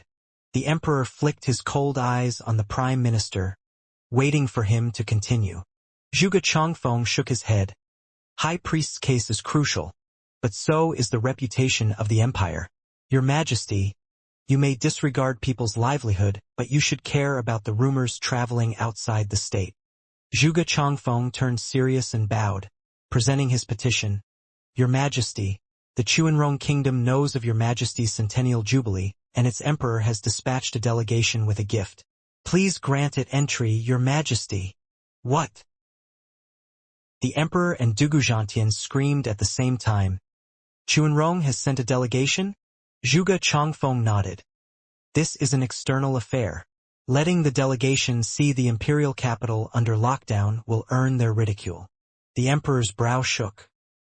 He glared at the slightly mocking look of Zhuge Changfeng, and hatred festered in his heart.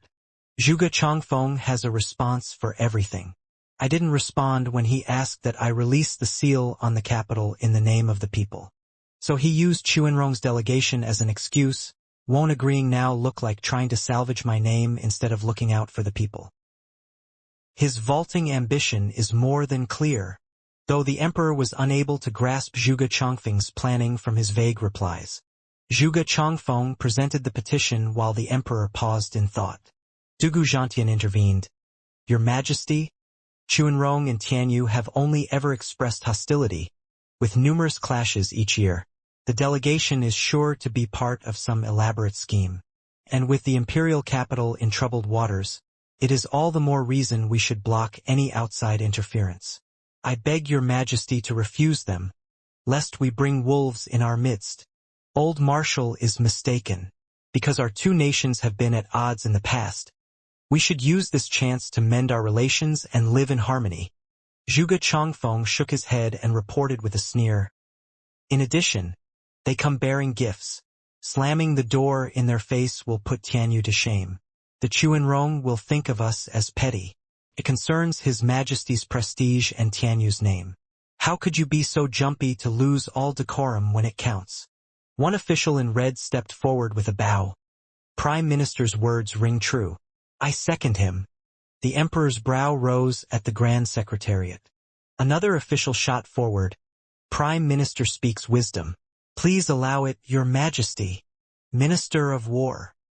Dugu Zhantian's beard shook. All officials soon stepped up, kneeling and shouting, We all agree. Even the Emperor gasped with an ashen face. He knew Zhuge Changfeng's power had a long reach, but not this long, to include both civil and military officials. The man left nothing to chance. Dugu Zhantian was overwhelmed. Those loyal officials that followed the Emperor around, all but him, were in Zhuge Changfeng's pocket. Be it civil or military, all the Emperor was left with were a scarce few. Zhuge Changfeng held his head high. Your Majesty, this is a matter of great importance for the nation. We, loyal subjects to the flag, ask Your Majesty to make a swift decision that I may reply to the Chuanrong Emperor at once. Humph, Prime Minister, why the rush? You have so much care for the Chuanrong. The last time I checked, you are our nation's Prime Minister, the Emperor said, looking at Zhuge Changfeng in mock and ridicule. All officials panicked, sweating all over. The Emperor's accusation was heavy, treasonous even. He started off as a joke, but singled out Zhuge Changfeng, the Prime Minister, as the nation's traitor. Not even the Emperor could accuse someone without evidence, especially the Prime Minister. It only went to show how enraged the Emperor was, getting ahead of himself. Zhuge Changfeng took it in stride, even chuckled. Your Majesty, please don't joke.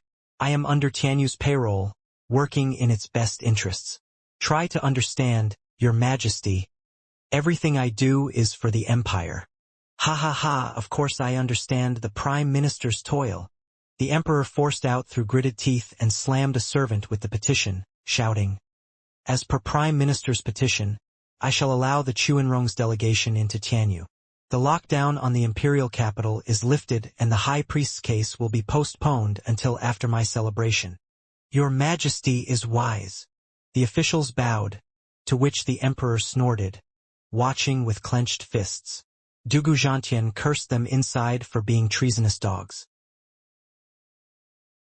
Meanwhile, in the high priest's observatory, a 10-meter large golden compass placed at the top released a deep blue glow. A strange energy lingered over it, forcing it to move. Zhuofan and Yun Shuang witnessed this phenomenon in shock. Is this the Yun clan's heirloom? The 8th grade spiritual weapon? Heaven-linking apparatus? Zhuofan was amazed. Yun Shuang nodded. By having the heaven-linking apparatus commune with the world, one can see what happens in the world. As I watched the stars last night, I saw the vile dragon converge his attention here. But that is only a rough estimate. Only through the heaven-linking apparatus can I see its precise focus and how it tangles with the other faction's fates. So that's how it is. Zhuofan nodded and looked at her in earnest. You do what you do best and I'll be the lookout. PFF. Yun Shuang giggled, rolling her eyes. This is the home of Yun clan. Having a lookout is like saying we came here to steal from ourselves. You do have a point. Nevertheless, with every house having eyes and ears everywhere, I'll block them. Zhuofan scratched his head awkwardly, guarding the door. Looking at him, Yun Shuang recalled last night and blushed. He isn't all that bad, at least not to his people, or they wouldn't hold a birthday party for him. This recall also brought her unmistakably to the moment when she threw himself in his bed, like a birthday present.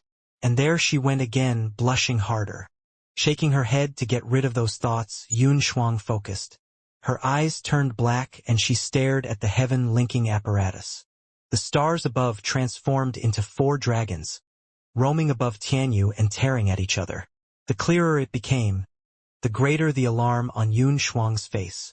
When she had last looked at the stars with her grandfather, the clash of the dragons resulted in Tianyu being left in a sorry state. As for the final winner, it was unclear. But the aftermath of this war would leave Tianyu filled with corpses and the people a wreck for decades to come. The greatest casualties Tianyu had ever seen in history. The heaven-communing apparatus stopped and the stars resumed their rightful place. Zhuofan ran over, interested. It's over? He was stunned to see Yun Shuang crying and mournful. Shuanger, what's wrong? Did the wind get in your eye? Zhuofan blinked. Yun Shuang grabbed his wrist and pleaded. Steward Zhua, I beg of you. You can ignore what happened to grandfather, but please, you must stop the bloodshed from happening. Only you can alter Tianyu's fate and free the people from suffering. Yun Shuang tightened her grip. Zhuofan met her gaze and nodded. I will do my best. But what? Yun Shuang was overjoyed that he had agreed. Zhuofan was still very much serious. I keep my private matters separate from business. Personal matters always come first. You are with me now and I will help you in your troubles. But everything else will be done in passing. Yun Shuang was clueless. Zhuofan grinned. That's just my style.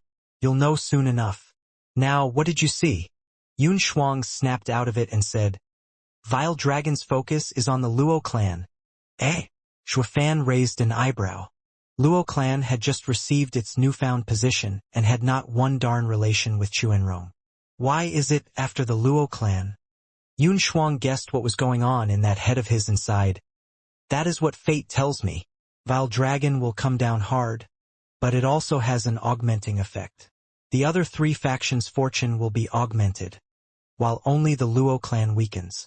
Chuanrong's coming to Tianyu bodes ill for the Luo clan. How can only the other 3 get enhanced? Zhuofan paced around with a frown, but came out empty. This shouldn't be the case. I can understand if the two of them grow, but Crouching Dragon. The vile dragon comes with the Crouching Dragon in mind, so why would it result in the Luo clan's suffering? Don't you find it odd? Yun Shuang nodded. An educated guest tells us that Chuanrong's first target is Tianyu's imperial family, the Crouching Dragon. But the heavens have shown the contrary. I can't make sense of it either. Yun Shuang sighed, her sight dazed while Zhuo Fan started shining. Yun Xuanji said that fate is fraught with death and life's paths. While different men make different choices, treading different walks, the three houses must have done something to make the vile dragon target Luo clan. What else could make the mighty Chuanrong Empire focus on the little old us? Zhuo Fan mulled it over before asking, what about the Luo clan's fortune? I don't know. Yun Shuang shrugged. Luo clan has you at the helm. With you being out of heaven's control, I can only see the present and immediate situation, while the future is blocked. Zhuo Fan sighed. Like the old saying goes, know yourself and the enemy and you'd ever be victorious. Zhuo Fan knew of his enemies getting tougher, while being in the dark about his own clan, making his own future actions uncertain. Being outside fate is not all it's cracked up to be. A deep breath and a permanent frown. That was Zhuo Fan. What took priority was finding out the three houses' activities. With such a particularly large event in play, a master plan had to be brewing in a deep dark corner. Not cracking it yesterday would get him shafted. Zhuo Fan's mood sank with every thought, yet he spared Yun Shuang a smile. Let's go back. Such a fortune to have you around at this time, and to find out about all this before it had been too late. It's fine. I'm doing it for my grandfather and the people. Yun Shuang smiled back and the two left for the Luo clan. But 1,000 meters out, on a pavilion, two shadows kept their sights on them until they were gone. Our shadow recon team has never been so useless before. One snorted. We're so far away that we can't see nor hear **T. What's the point? It's not like we explicitly asked to tail Zhuo Fan, now is it? That freak has a freaky eye that has put even the captain on a sickbed. Any closer and he'd see us.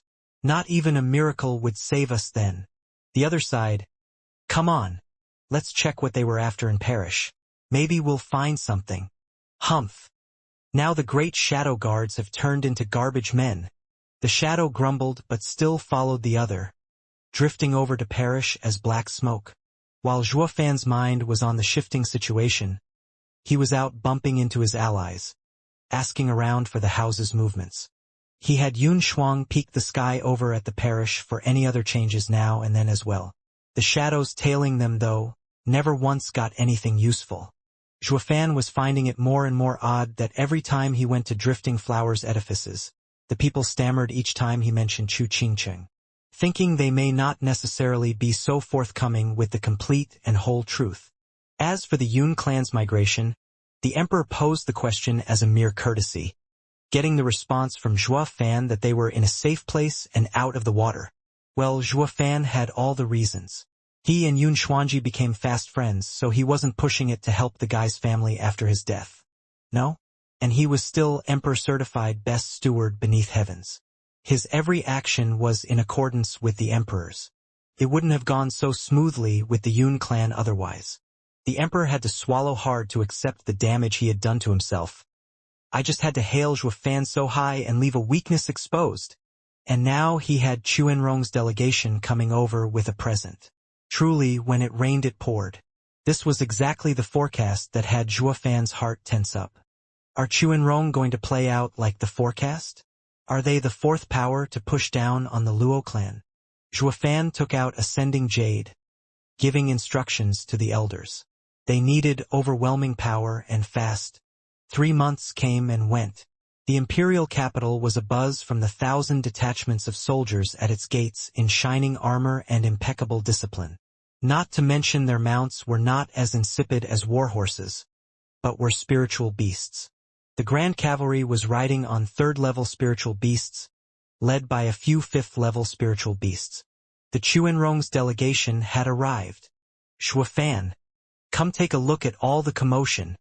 At the crack of dawn, a young scholar was very excitedly running towards the Luo clan. Zhuo Fan and Luo Yunchang came out silently. He was no other than the cross-dressing Yongning snooping out of the palace as usual. With how the princess had gotten so close to the Luo clan, she dropped by every other day. First, it was seeing her dear foster sister as the official excuse, and then she shrugged all pretenses, brazenly going after Zhuo Fan. Even Zhuo Fan had to be tolerant to the princess and suffer her antics. "Princess, what are you up to this time?" "I don't have the time, so go ahead with Yunhai and young miss." Zhuo Fan shrugged. Scratching her cute button nose, Yongning snorted and stuck her head out. "This is a once-in-100 years occasion. It's so kind of me to invite you to see the bustle, so the least you could do is thank me." "See the bustle? More like you wanting to jump right in," Zhuo Fan mocked, spinning on his heel back inside. Yongning flustered. "Chuanrong's delegation has come. They're about to enter the city. It's a chance to see exotic cultures that you should never miss." "What, Chuanrong?" Zhuo Fan stopped in his tracks and turned right back out and kept on going. He wanted to check them out. How strong they were, how many had come to assess the threat to his house. Princess cried, "Wait for me!" Luo Yunchang was stunned, sensing the seriousness of the matter. She called Yunhai and they went together as well. And so, the whole gang stepped out of the compound's gate. They had just taken a turn on Main Street when they bumped into a literal mob. You couldn't swing a dead cat without hitting something. They tried to find something besides heads, but nope, there were heads everywhere. The exotic foreigners were so in vogue right now, the whole capital was out to see them. "Brother Zhuo here!" A shout turned Zhuo Fan's head, coming from a building's second floor. Long Xingyun waved for him to come sit with his allies. Zhuo Fan nodded and took everyone over. Every one of his peers was there. Not just his allies, even the likes of Hell Valley and Pilking Hall. But on account of all the bustle, they decided to keep the friction to a minimum. So much so that the arrival of Zhuo Fan made them look anywhere but at him. With Zhuo Fan being a moody beast, who knew what excuse he'd come up with to trash them? If the elders chose to stand clear, it went double for these disciples. Long Xingyun's group chuckled. "This brother sure is feisty. A pain for the enemy and a shoulder to rely on for the allies." "Brother Zhuo." The entire second floor is reserved for the house's disciples to get a clearer view of the Chuanrong's delegation. Long Xingyun invited them to sit. Xianxia was stern, his hand never leaving the hilt of his sword. "I wonder how many experts they have. Like you can expect anything else from a martial fanatic." Zhuo Fan and Long Xingyun's eyes met and they chuckled. After the esoteric debate, Xianxia's mood had never changed. Chuanrong's delegation had yet to parade into town, so Zhuo Fan looked around. He picked up on a sneaky figure and shouted, "Yan Fu, you've come to see the excitement and won't even greet me?" Yan Fu ducked out of sight on the first floor when he froze. With a forced smile and a scratch on his head, "Steward Zhuo, what a coincidence." His words got cut off by a prideful voice. "Yan Fu, my master and martial aunt are almost here, and you didn't get us seats, eh?" Xiao Dandan came with peony and iris overseers when she noticed Zhuo Fan's unnatural gaze and blushed, ducking her head. "Brother Zhuo, they had long since been an item. But you were so cooped up that you never noticed." Long Xingyun gossiped with a snicker. Zhuo Fan raised an eyebrow. "You guys!" Yan Fu was scared out of his mind, even losing his voice. Everyone knew Xiao Dandan was more than a little crazy for Zhuo Fan. He ignored her every step, true, but that didn't mean anyone could just show up and take what his stewardess was. It was a no-brainer what would happen now. Peony overseers saw the two shaking in their boots and snapped. "What, Zhuo Fan? You didn't want Dandan and now you're going to ruin her life? That's just evil of you."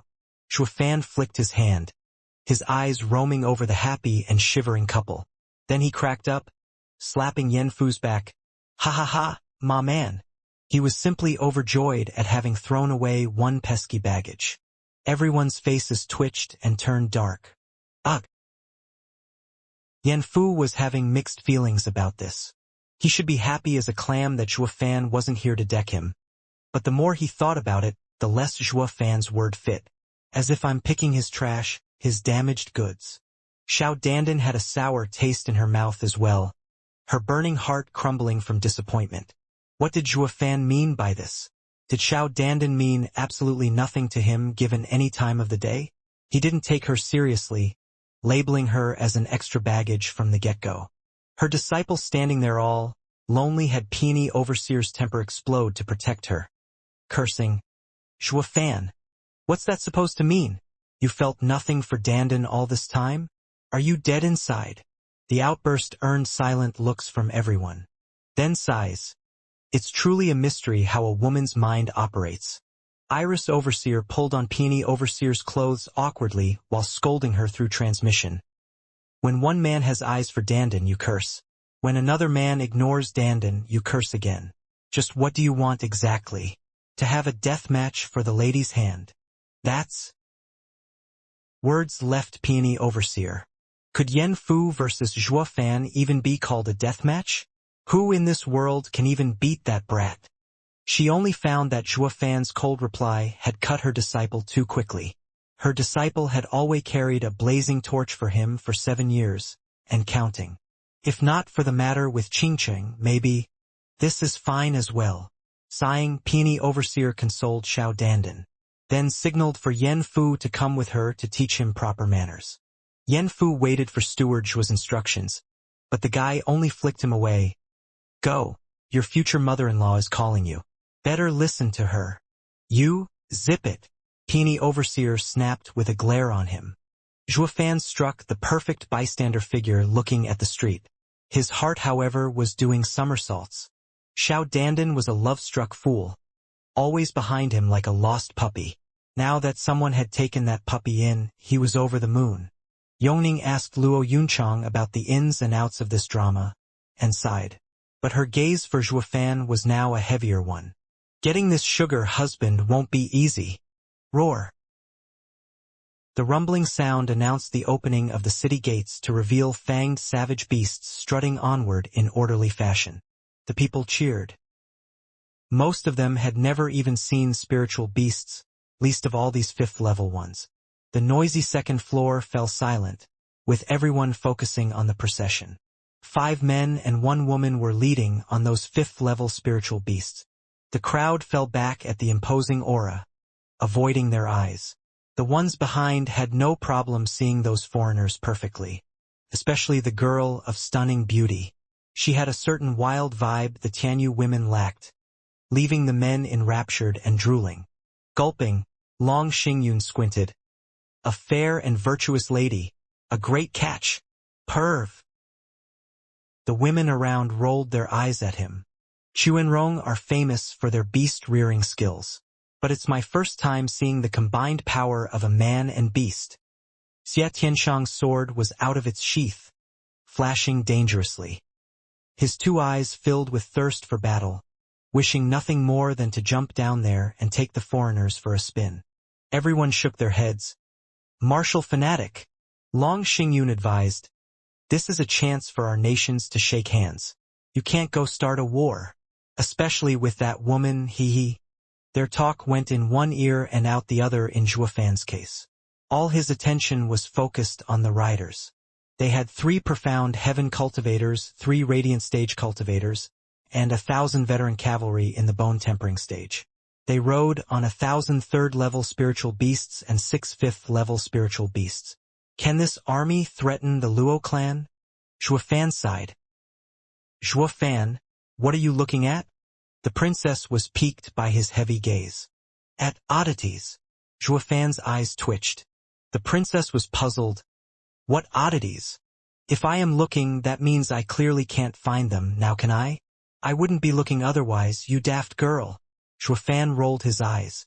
The princess flushed red and glared in a pout. Roar. The sky shook under the noise and the Chuanrong delegation stopped. Zhuo Fan's side watched one leader's mount roaring and getting ready for attack. In front of it was a 5-year-old child, crying on the ground. A grizzled and thin old man charged out of the crowd and hugged the child. Forgive me, the child is too young to understand running in front of you. I'll take him away. It's fine, uncle. The woman smiled, but the jacked-up leader snickered over her. Are all Tianyu's people without decorum? I am Chuanrong Empire's general, and for you, an ant, to bump into me is a gross act of disrespect.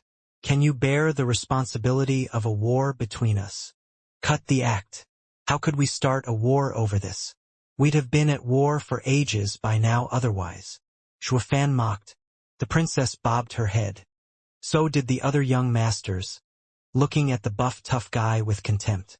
Those words of his only worked on the common people, while the houses were too wise to fall for some cheap provocation. The old man was but a common man, however, paralyzed on the ground in fear of what he'd done.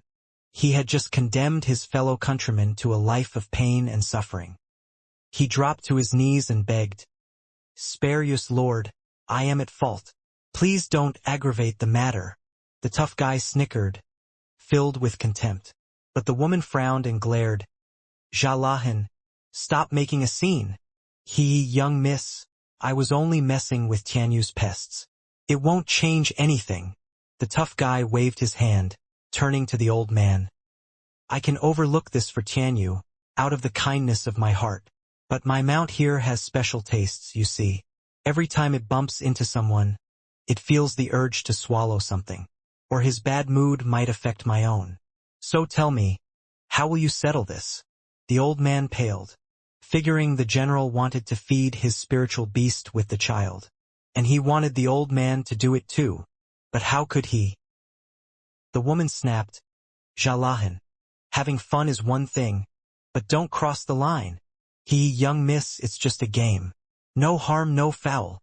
The tough guy chuckled, yet his vicious eyes never left the old man, waiting to see him give the child to the spiritual beast. The spiritual beast bared its fangs and licked its maw with bloodshot eyes. "Humph, absurd. They've come to our land and yet act all high and mighty." Xia Tianshang slapped the table, his sword half-drawn. Long Xingyun advised, "Brother Xie, they were invited. We can't interfere, not with the officials having yet to appear. It will only invite trouble." The great noble houses, afraid of stirring trouble? The princess snapped. "I never saw you stop once from looking for trouble, yet now you've decided to sit back? Chickens. Shuafan, follow me as we teach them a lesson. Knock yourself out." "I don't feel like it." Shuafan flicked his hand. "Like you said, the 7 houses have made looking for trouble practically a tradition. So you can handle it. Oh, Xiao Dandan, weren't you once high-strung as well?" Xiao Dandan blushed with a lowered head. "I was more confused than angry then. Why bring it up?" "Yen Fu, you're no better either." Shuafan glanced at him. Yen Fu nodded with calm. "True. Every time I went out with my master I'd be throwing my weight around. But since I've joined the Luo clan with its tight rules, I never get the chance." "Well said. You'll show off again one day, not to worry." Shuafan snapped his fingers and snickered. "See that, princess? We may look calm and kind on the surface, but there's a festering evil in our bones. Like those guys below. Aren't you expecting too much? Sending us mean guys into another mean guy's business." The princess blushed in anger. "Then I'll go." Meanwhile, the old man was hugging the sobbing child tighter, under cold hard pressure and indecision. It was then that a scoff came. "Chuanrong are guests and nothing more. Since when have they started acting as hosts?" Whoosh. Yun Shuang stood before the elder and the child. Shuafan sighed. He didn't give a hoot about others, while being unable to ignore his own people. His eyes glinting, Shuafan's mouth curled up in his trademark evil smile. "Time to probe the Chuanrong for a bit." "Shuanger!" Yongning cried. The others looked on as well, stunned to see the Empire's holy maiden coming out in the people's defense. Then they turned eager. After the high priest's death, the holy maiden had become the apple of the Empire's eye. They'd go as far as charging into the Chuanrong delegation if it meant defending her. Something the Chuanrong were not privy to, evident by Jalahan's mockery. "Missy, are you out for a quick death? Hasn't your emperor taught you how to receive guests? You'll now but into another's problems. Even Chuanrong's delegation. If you call yourselves guests, just act like one." I've never seen a guest as outrageous as you. Yun Shuang stood tall and bold. Zhao Lahan glared then cackled. What a charmer you are. As for falling in with the customs here, it will depend on the host. I'm going to take those two for my mount as a snack. What's the host going to do about it? Zhao Lahan shouted, and the beast roared in its pounce on the old man and child. No! Yun Shuang shot a palm at the beast's skull. Zhao Lahan merely snickered and released his aura. Bang! Yun Shuang rebounded as if hitting a wall. Ha ha ha! A profound heaven girl dares to interfere? I wonder what gave you the gall. Zhao Lahan cackled. Yun Shuang's heart was beating frantically. Watching the old man and child becoming the spiritual beast's dinner about to be engulfed by those fangs. She teared up. Have mercy on my people, for they are suffering so. The old man and child closed their eyes, knowing their end was inescapable, waiting for the jaws of death to close on them. The Chuanrong woman shouted, Zhao Lahan, stop this instant. Too little, too late. Zhao Lahan turned a deaf ear to her orders, having gone drunk on power. The people sighed with a shake of their heads. This was the fate that awaited any common man's stumble upon the Chuanrong delegation. With it being a matter concerning the future relations between the two nations, how many people would dare to step in to solve this mess? Holy Maiden was one, albeit weak. Under everyone's gazes, the fangs inched closer and closer on their meal. The aura had the old man and child unable to even breathe. PFF. With a groan, the savage aura withdrew and the spiritual beast halted mid-charge with its maw open. Only the stench kept coming. Zhao Lahan was shocked. And the audience was shocked, regaining their hope. Who was it? The old man and child were still waiting for death, but the beast was running late, making them crack open their eyes to watch the stunning spectacle. The savage beast's huge body was stopped by a red hand. What stood before them was a youth with white hair. They knew who he was. Everyone did after the fiasco outside the imperial palace. The savage no one in Tianyu messed with, Zhuofan, had arrived. How is that possible? The calm Chuanrong now cried out. Zhao Lahan's eyes flashed with a thirst for battle. Tianyu has someone capable of holding back a 5th-level spiritual beast with one hand. The agitated lads on the second floor rested easy now, sitting back to enjoy the show with one leg over the other. Once Zhuofan stepped up, everything became a foregone conclusion, and all thanks to Zhuofan's harsh, cruel, and heavy-handed lessons. Xie Tianshang was grumbling. What a hypocrite! He says he washes his hands of this matter, yet here he is jumping right in. Ha ha ha! Isn't it great though? He's the only one who dares to butt in such an affair. Brother Xie, don't mind it. Long Xingyun laughed. The others bobbed their heads in total agreement. It begged the question though, would the dragon come out on top or the snake? Star Reader, a Chinese saying meaning that one was above the law. The snake, I mean. Zhuofan paid no attention to the savage glints. He merely glanced at the old man and child. What are you looking at? Do you still want to get eaten? The old man darted away with the kid in his arms, expressing his gratitude. Thank you, Steward Zhua. I will never forget this. What arrogance! Zhao Lahan barked, holding the beast by the mane, causing it to roar as well. It thrashed around trying to escape from Zhuofan's grip. Zhuofan was using the Qilin arm, proving its efforts were in vain. Zhuofan snorted and flicked. To the audience's shock, the 5th-level spiritual beast slammed into the ground like a ton of bricks, knocked out cold. Zhao Lahan took to the air outraged. A mere flick knocked a 5th-level spiritual beast unconscious? Who is this guy? I've never heard of anyone like that in Tianyu. The Chuanrong delegation was just as stunned. Steward Zhua's might is boundless. It started with a shout, and then it turned into a roar as more voices joined in, throwing their fists in the air. Steward Zhua, Steward Zhua. The shouts came in waves, rumbling across the sky. The Chuanrong delegation looked around in shock and then focused at Zhuofan. A steward has such power? How come we've never heard of such an outrageous being in Tianyu? His fame is great as well. The people practically love him. Blast it! What is the intelligence department even doing? An expert like this that every common man knows about yet we've gotten no wind of? They're all nothing but two-bit rejects. Ignoring it all, Zhuofan strode over to Yun Shuang. She had put on a wide smile, being relieved for the people's safety.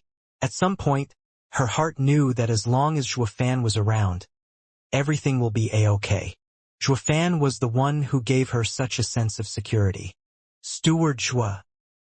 Yongning squeezed in with Yen Fu through the crowd, running at them. She bowed. Forgive me, Steward Zhua, for our tardiness in buying the goods you asked for. Please don't blame us. We are mere servants, nothing in your eyes, but we are hard-working. Someone blocked our path. Zhuofan noticed her wink and laughed. This girl hasn't been around me for long, yet she has developed quite the flair for the dramatic. The Chuanrong delegation was overwhelmed. Say what? That lady just now and the new kid are only errand boys. Everyone from Chuanrong felt a chill. Mommy, which house is bursting at the seams to have a profound heaven expert doing errands? Weren't profound heaven experts supposed to be clan elders in Tianyu? Gulping, the Chuanrong looked at them in fear. If a servant's requirements are at least the profound heaven stage, then what about their elders, clan head, and even venerables? More importantly, how many clans like these are there in Tianyu? They all knew Tianyu was a hidden den of monsters. But this was ridiculous. No, how is that hidden? Even the common man knows their outstanding blue blood. Goddamn you, Hu Lianchai. How the hell did you perform your investigation? The Chuanrong glared at the last rider on the 5th level spiritual beasts. A thin, middle-aged man. The guy was bewildered as well, lowering his head in shame. When did Tianyu whip out a fresh batch of clan members? Or are they bluffing? But a glance at Zhuofan had him sighing instead, losing all nerve. Zhuofan was a 3rd layer of profound heaven expert, but a hand of his trashed a 5th level spiritual beast. Not even Jalahan could do that. For a freak like that to be a steward and the clan to have profound heaven experts as servants may not be such an oddity. The Chuanrong looked at Zhuofan's group with solemn gazes, with all their arrogance washed away. The younger generation on the 2nd floor felt their cheeks twitching in tandem. Zhuofan is the worst influence. He is pushing them deeper on the path of violence. You know you're wasting time, so why are you still here? If you run late and the young master isn't satisfied, I for one can't suffer the consequences and you sure as hell can't either. Flicking his sleeve, Zhuofan strutted forth. He might as well go with the flow and take the play as far as it took him. The Chuanrong grew tense. This outrageous thing is afraid of his young master? This clan must have harsh rules, with experts in droves. So much so that the steward who has such godlike power isn't of high status in the clan and has to cater to the young lord's whims. Everyone knew the strong ones in the clan were revered and even the clan head watched his tone around them, let alone the young master. From the sound of it, he isn't much in the clan. But what does that make his clan? An abomination. PFF. Yongning and Yun Shuang shared a sneaky smile and the people hid their joy.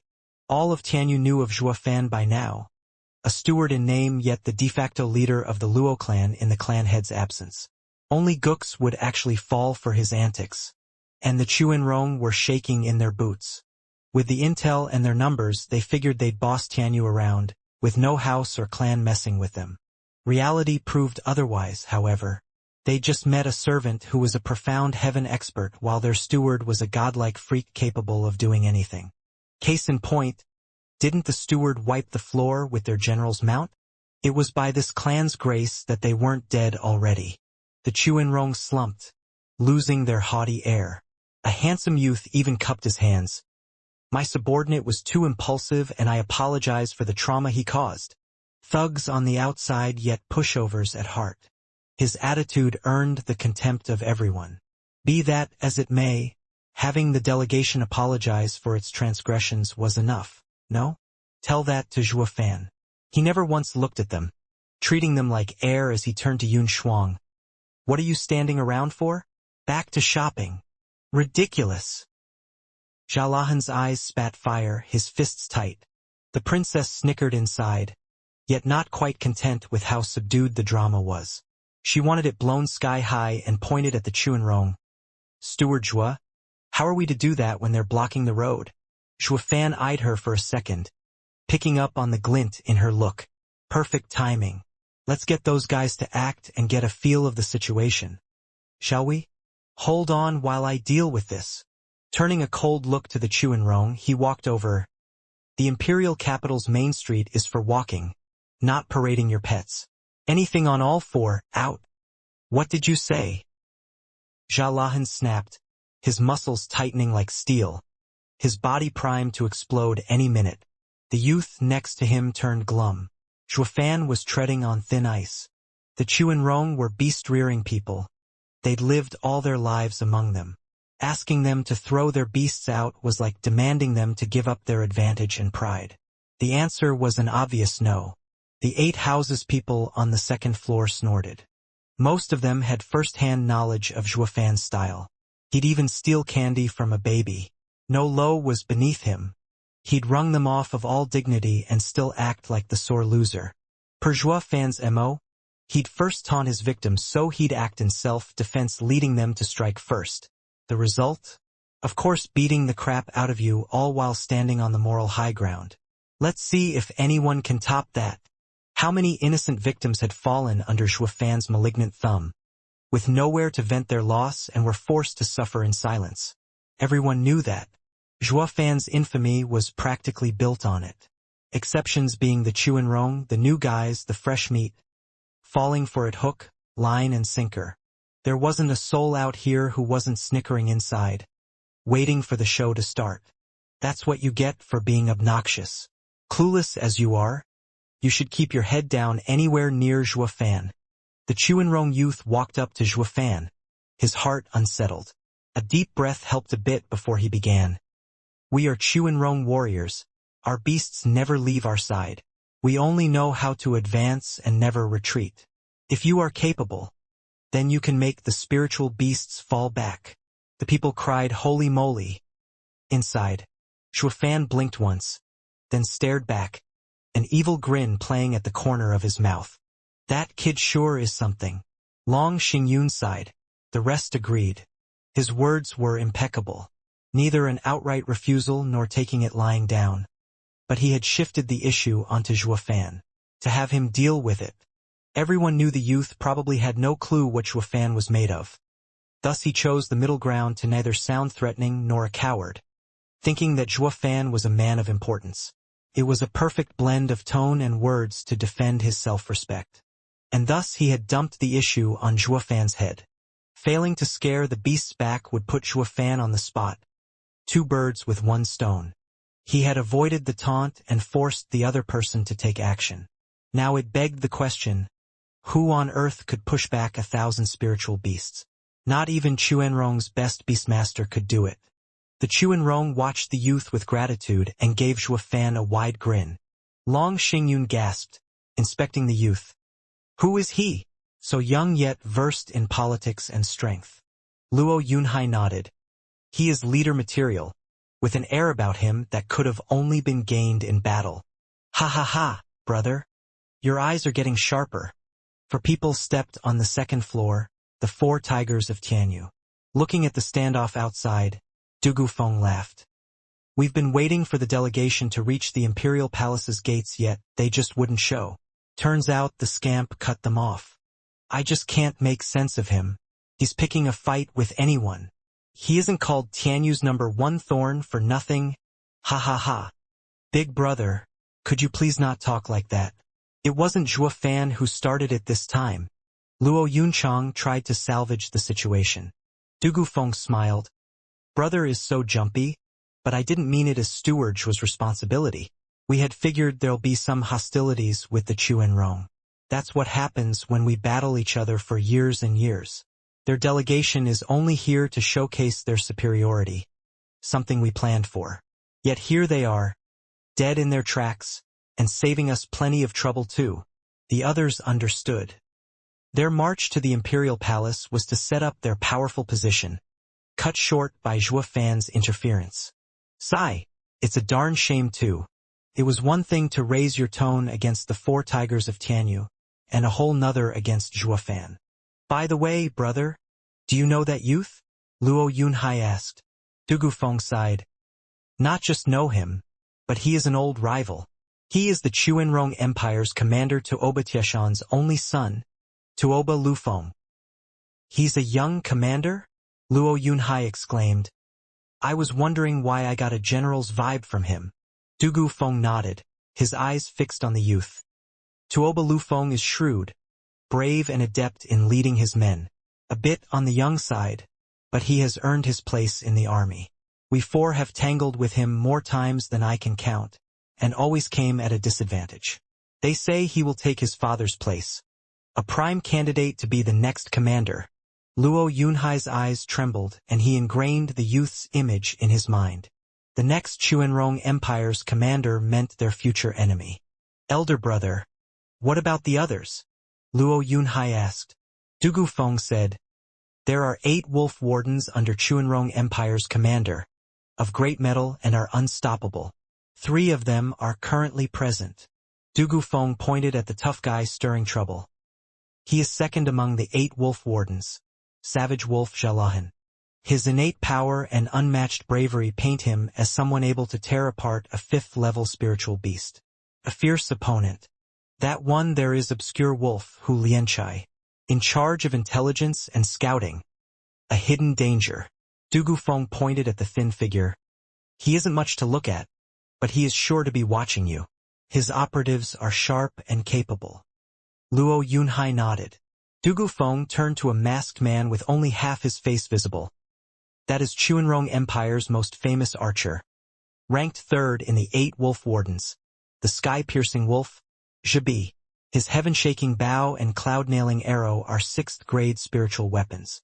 His shots are deadly, taking out the enemy generals. Even the marshal suffered at his hands. He is one opponent you can hardly guard against. You're telling me that Godfather, a 6th layer of Radiant Stage expert, actually... Luo Yunhai widened his eyes. Du Gufeng nodded gravely. Yes, 8 wolf wardens are all tough, all Radiant Stage experts, all veterans. Never underestimate them on the field of battle. Everyone nodded. If not for the 4 tigers of Tianyu saying it, who were engaged in wars all year round, the 8 houses youths would have never known that the Chuanrong had sent a mean bunch this time. Luo Yunhai turned to the last 2. His eyes never leaving the oldest person from his sight. Hair white, small yet sharp eyes, casting a veil of mystery over him. Elder brother. Who is that? Du Gufeng mumbled. Chuanrong Empire's imperial tutor, Han Tianma. He is our Prime Minister Zhuge Changfeng's equivalent. Does that mean the enemy has sent his best over? Everyone was startled. How could they send someone of such importance to Tianyu? Don't they fear an assassination? Du Gufeng shook his head, morose. Chuanrong Empire is unlike ours, who have the 4 pillars to hold up the nation, yet each of them is filled with their own designs. Take Godfather and Zhuge Changfeng for example. Neither will accept the other. With years and years of constant fights at the border, they say Zhuge Changfeng had planned to go to the Chuanrong Empire once, for peace talks, but never carried it out. Do you know why? He feared the old marshal's betrayal. The chorus sounded. Du Gufeng nodded. Godfather isn't the type to do this, but it'll be impossible for the Prime Minister to believe Godfather completely. While Chuanrong Empire's commander Tuoba Taizhan allowed his son to come on this delegation because the imperial tutor is here to look after him. Why Han Tianma has come in the first place is because Tuoba Taizhan has 5 million troops stationed at the border sending the delegation off.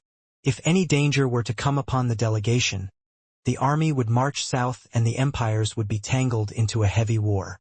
This is the general's accord. Everyone felt a shiver run down their spine. The enemy emperor's left and right arm help each other while our 4 pillars are stuck in a conflict. If not for Tianyu's vast lands and many talents cropping up, as well as the 7 noble houses and the empire's 3 guardian sects, we'd have long since fallen. Everyone shook their heads. What about the babe? Long Xingyun licked his lips, enraptured as he was, pointing at the girl. Dugu Feng deadpanned. She is Tuoba Tieshan's only daughter and Tuoba Liufeng's younger sister, Taoba Liena, hailed as the #1 beauty in Chuanrong and owner of impressive beast-rearing skills. But she is yet to show up on the battlefield and is of weak cultivation. There's nothing about her worth mentioning. Oh, Brother Dugu, what kind of man are you? How can you use strength to judge such a fine specimen? Stomping his feet in admiration, Long Xingyun said, She and our women are different, but it's all in the style. I wonder if I can invite her over during her stay in Tianyu. A night in the warm candlelight, a beautiful entanglement, and the war of the nations may very well be a thing of the past. Perv! The women rolled their eyes. The men twitched and sighed. Dugu Feng said, Brother Long, it's best that you forget about her. She is the commander's daughter for one, and although no one has seen her skills, she is no pushover. Don't test her and turn this into an even bigger issue. No biggie, some flowers you can pick, some you can only admire. This young master has his self-esteem, ha ha ha. The beauty below simply danced in the infatuated eyes of Long Xingyun. The others merely shrugged. Veiled Dragon Pavilion's young pavilion lord was a casual romantic, unlike the savage Shuafan. He ought to know when to stop, no? Meanwhile, Shuafan stared down Tuoba Lufeng in thought. Then he grinned. Telling you to step back is out of respect for you, faraway guests. Do you really want me to do it? Ha ha ha, if you must. Tuoba Lufeng grinned back and the Chuanrong were looking at Shuafan with mockery. The spiritual beasts under them were their lifetime companions, listening to nobody's orders but them. As for cowering them, ha, like that's gonna happen. These weren't your average beasts, mind you, but comrades in arms as they had shed blood and sweat on the battlefield together. Their wills were tougher than ever. It came as no surprise that no one believed Shuafan was up to the task. Have it your way. Shuafan snorted inside, took all the spiritual beasts in his eyes and his grin spread wider and wider. Tuoba Liufeng's instincts kicked in and his heart shuddered. As for the cause of the queasiness, he had no idea. Shove off. Shuafan's eyes glinted azure along with his bark. It rang louder and louder in the spiritual beast's ears. It was then that a ripple swept across them. The still cheerful spiritual beasts froze and their riders looked down stunned. Before the riders could even grab their mane, the beasts were howling away. Under the stunned gazes of everyone, the 1,000 spiritual beasts scampered off towards the city gates, running for their lives, paying no heed to the riders' orders. Something of incredible dread and terror consumed their minds, driving them insane and leaving them with only the instinct of fleeing. The bond between man and beast, forged in the thick of battle, through happiness and sadness, now laid broken. What the hell? Stop this instant. Tuoba Liufeng's mount was also frantic, but no matter what he said, it wouldn't listen. So he took to the sky, watching the 1,000 beasts on the ground stampeding for the gates, the 6th level spiritual beasts included. It only took a second for them to clear the city. They left behind a bunch of rattled and sorry-ass riders, with an unlucky few trampled under the horde, ending up with broken bones by the dozen. There was not a face out there in another state than bugged out and slack-jawed. Except of course Long Xingyun's gang on the 2nd floor who only chuckled. They had been through this kind of thing back in the esoteric debate, where Shuafan scared away the blood crocs with a glare. Using savage beasts in front of Shuafan was like asking for a beatdown. Chuanrong Empire, founded on beastmasters, had met their nemesis in Shuafan. The 6 people in the air faced this incredulous, inconceivable and preposterous scene with blank minds. Tuoba Lufeng even looked at his sister. Liena, you're the best at controlling beasts. Just what is going on here? How should I know? Taoba Liena soured for a second, then recalled something. He squinted at Shuafan for a whole 15 minutes before crying, It's you! Shuafan turned towards her. Someone from Chuanrong knows me? Shuafan took a single look at her and his heart started beating a mile a minute. She was that same girl he had saved back in Beast King Mountain, the one he had swindled out of the shaping spring she had stuck her claim on.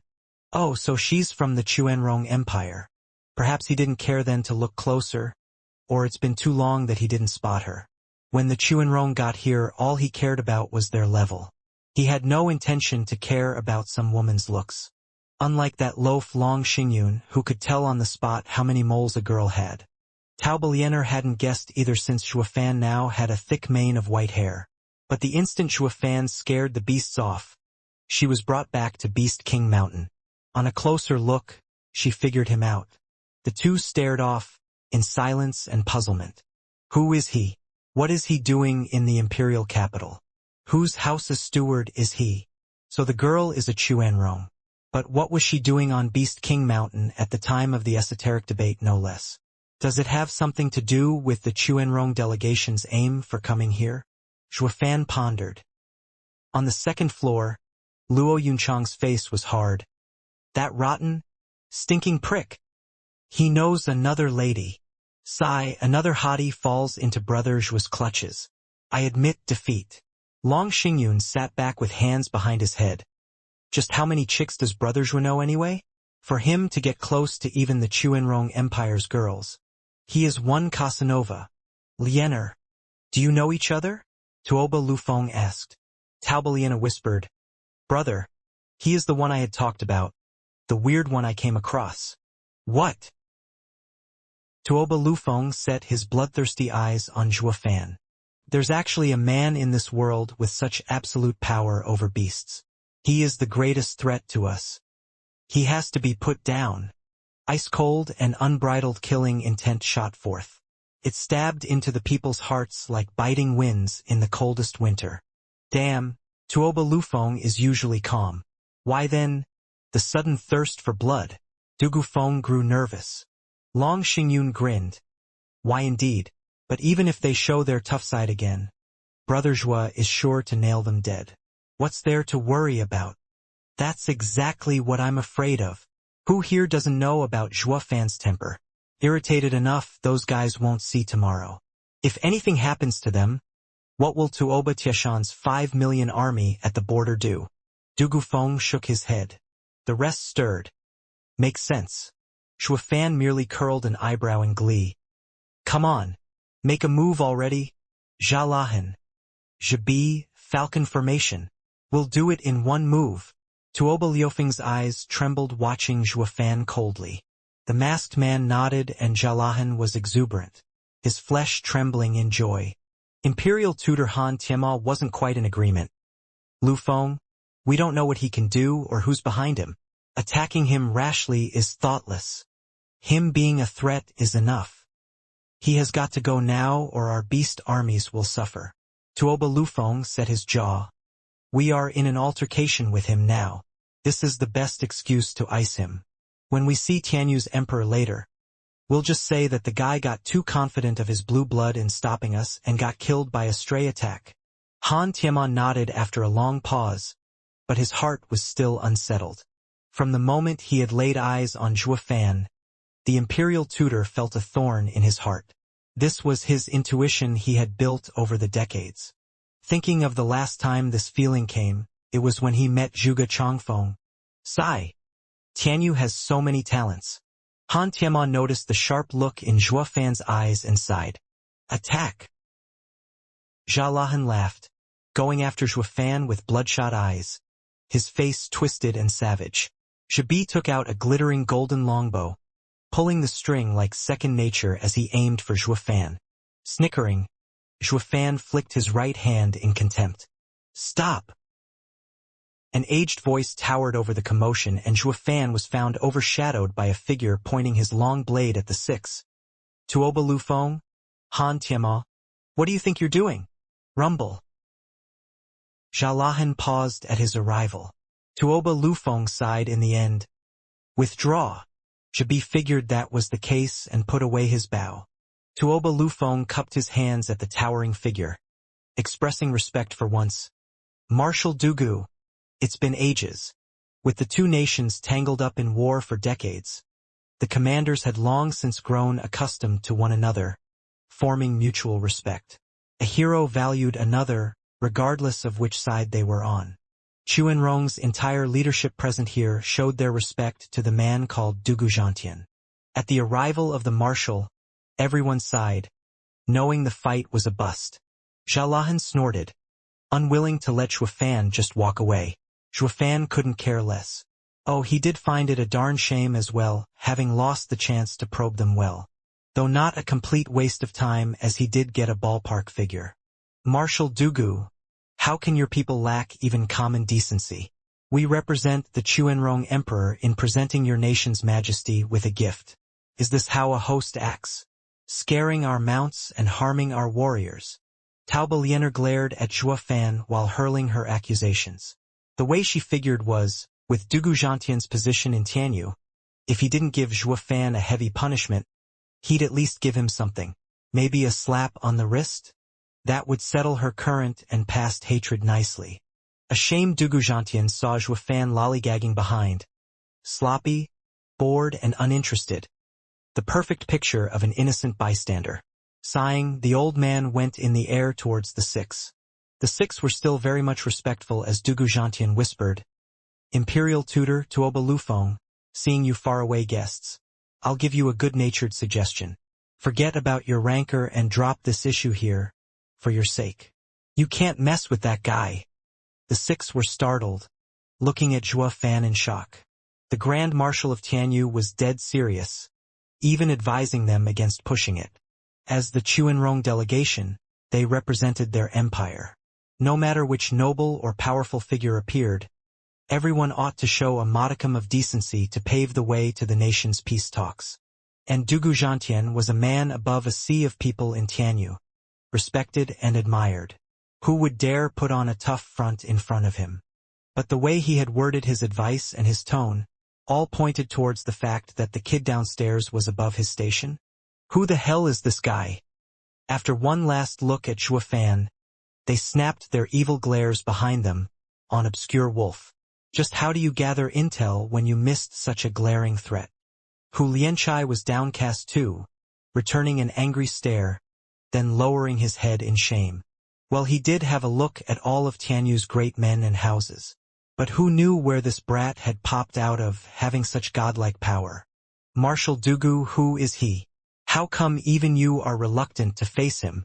Taoba Liener asked. The rest of them put on the same inquisitive expression as well.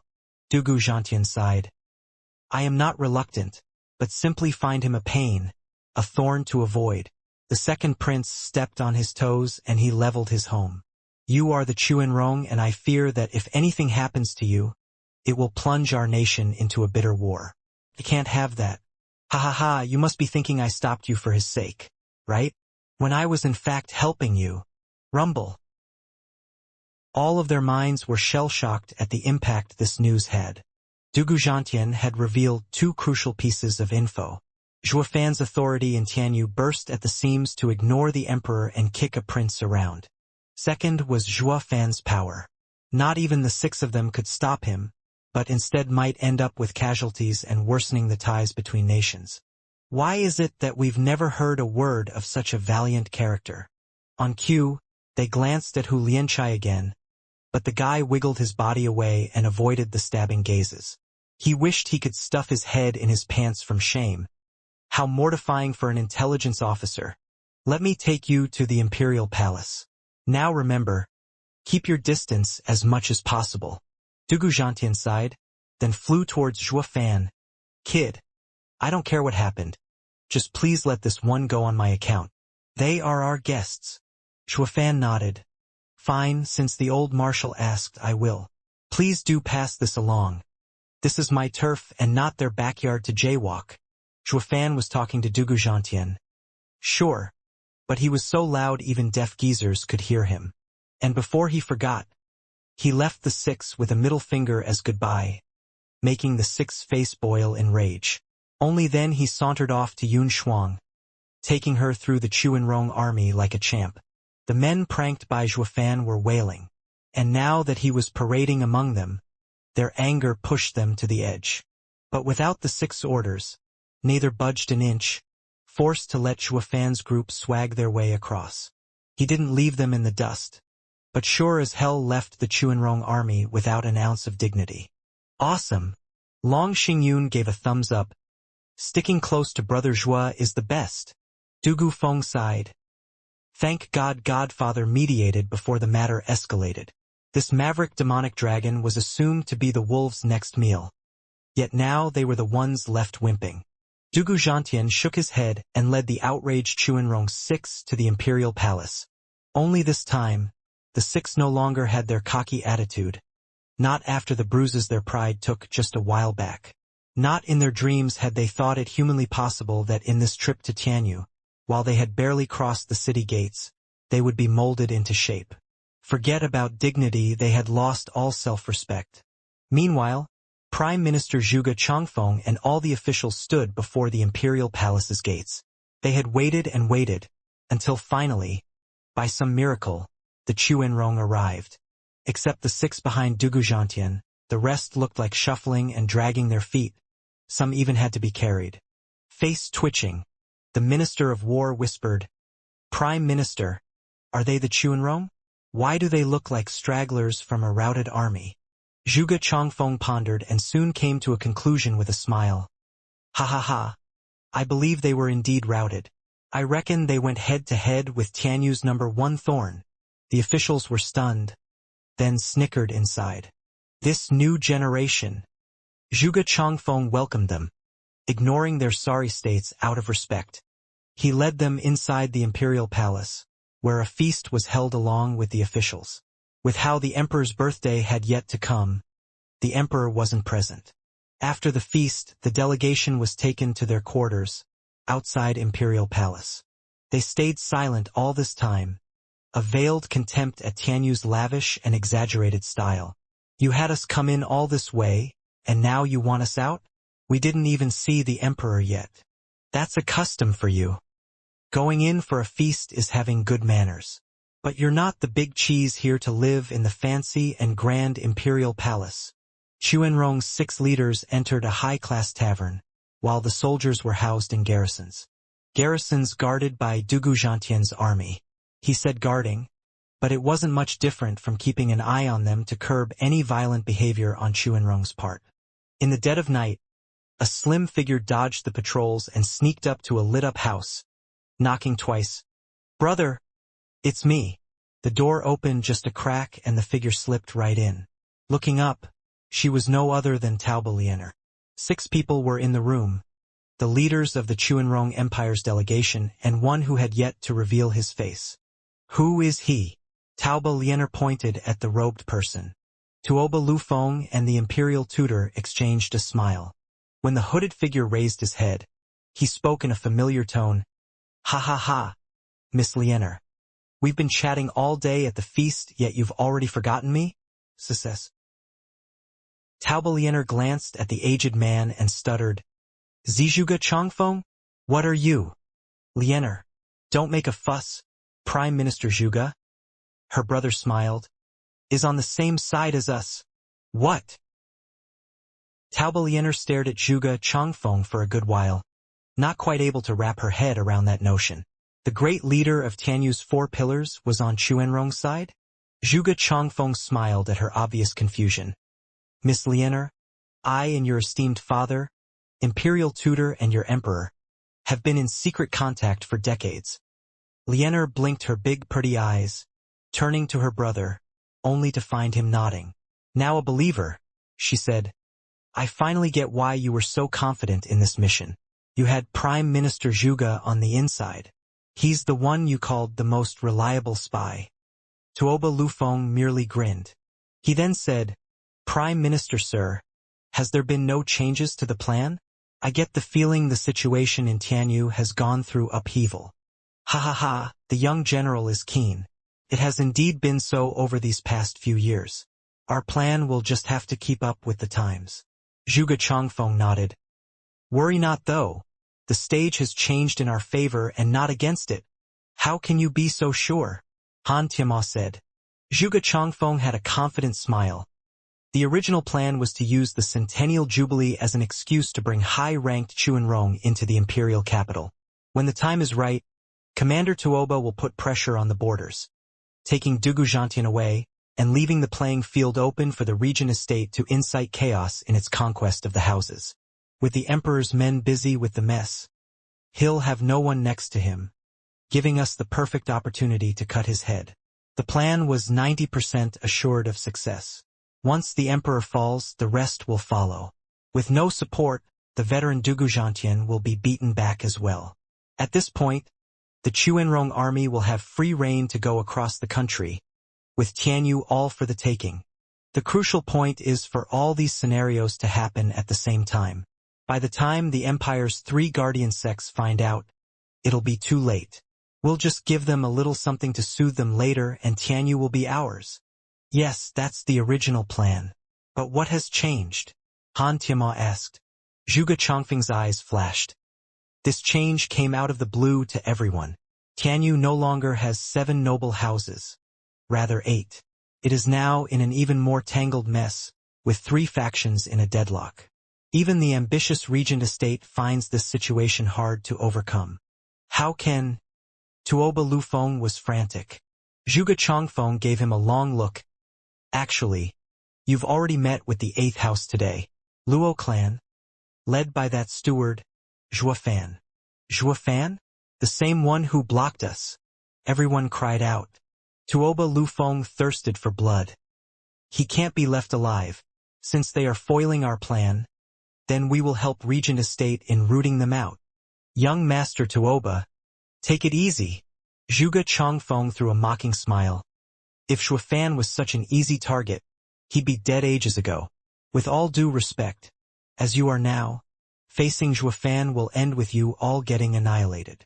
Each of them was shocked and looked at Zhuge Chongfeng incredulously. Taoba Lianer snapped.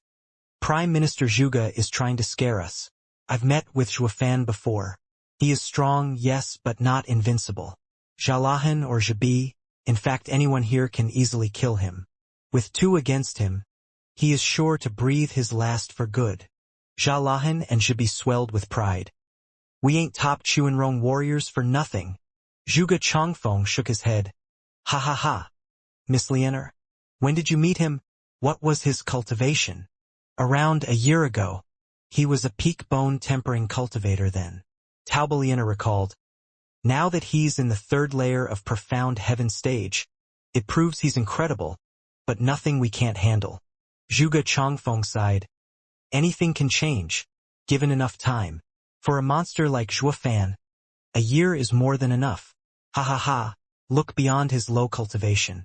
Pitting your radiant stage experts against him is overconfidence and blind ambition. You're setting yourself up for failure.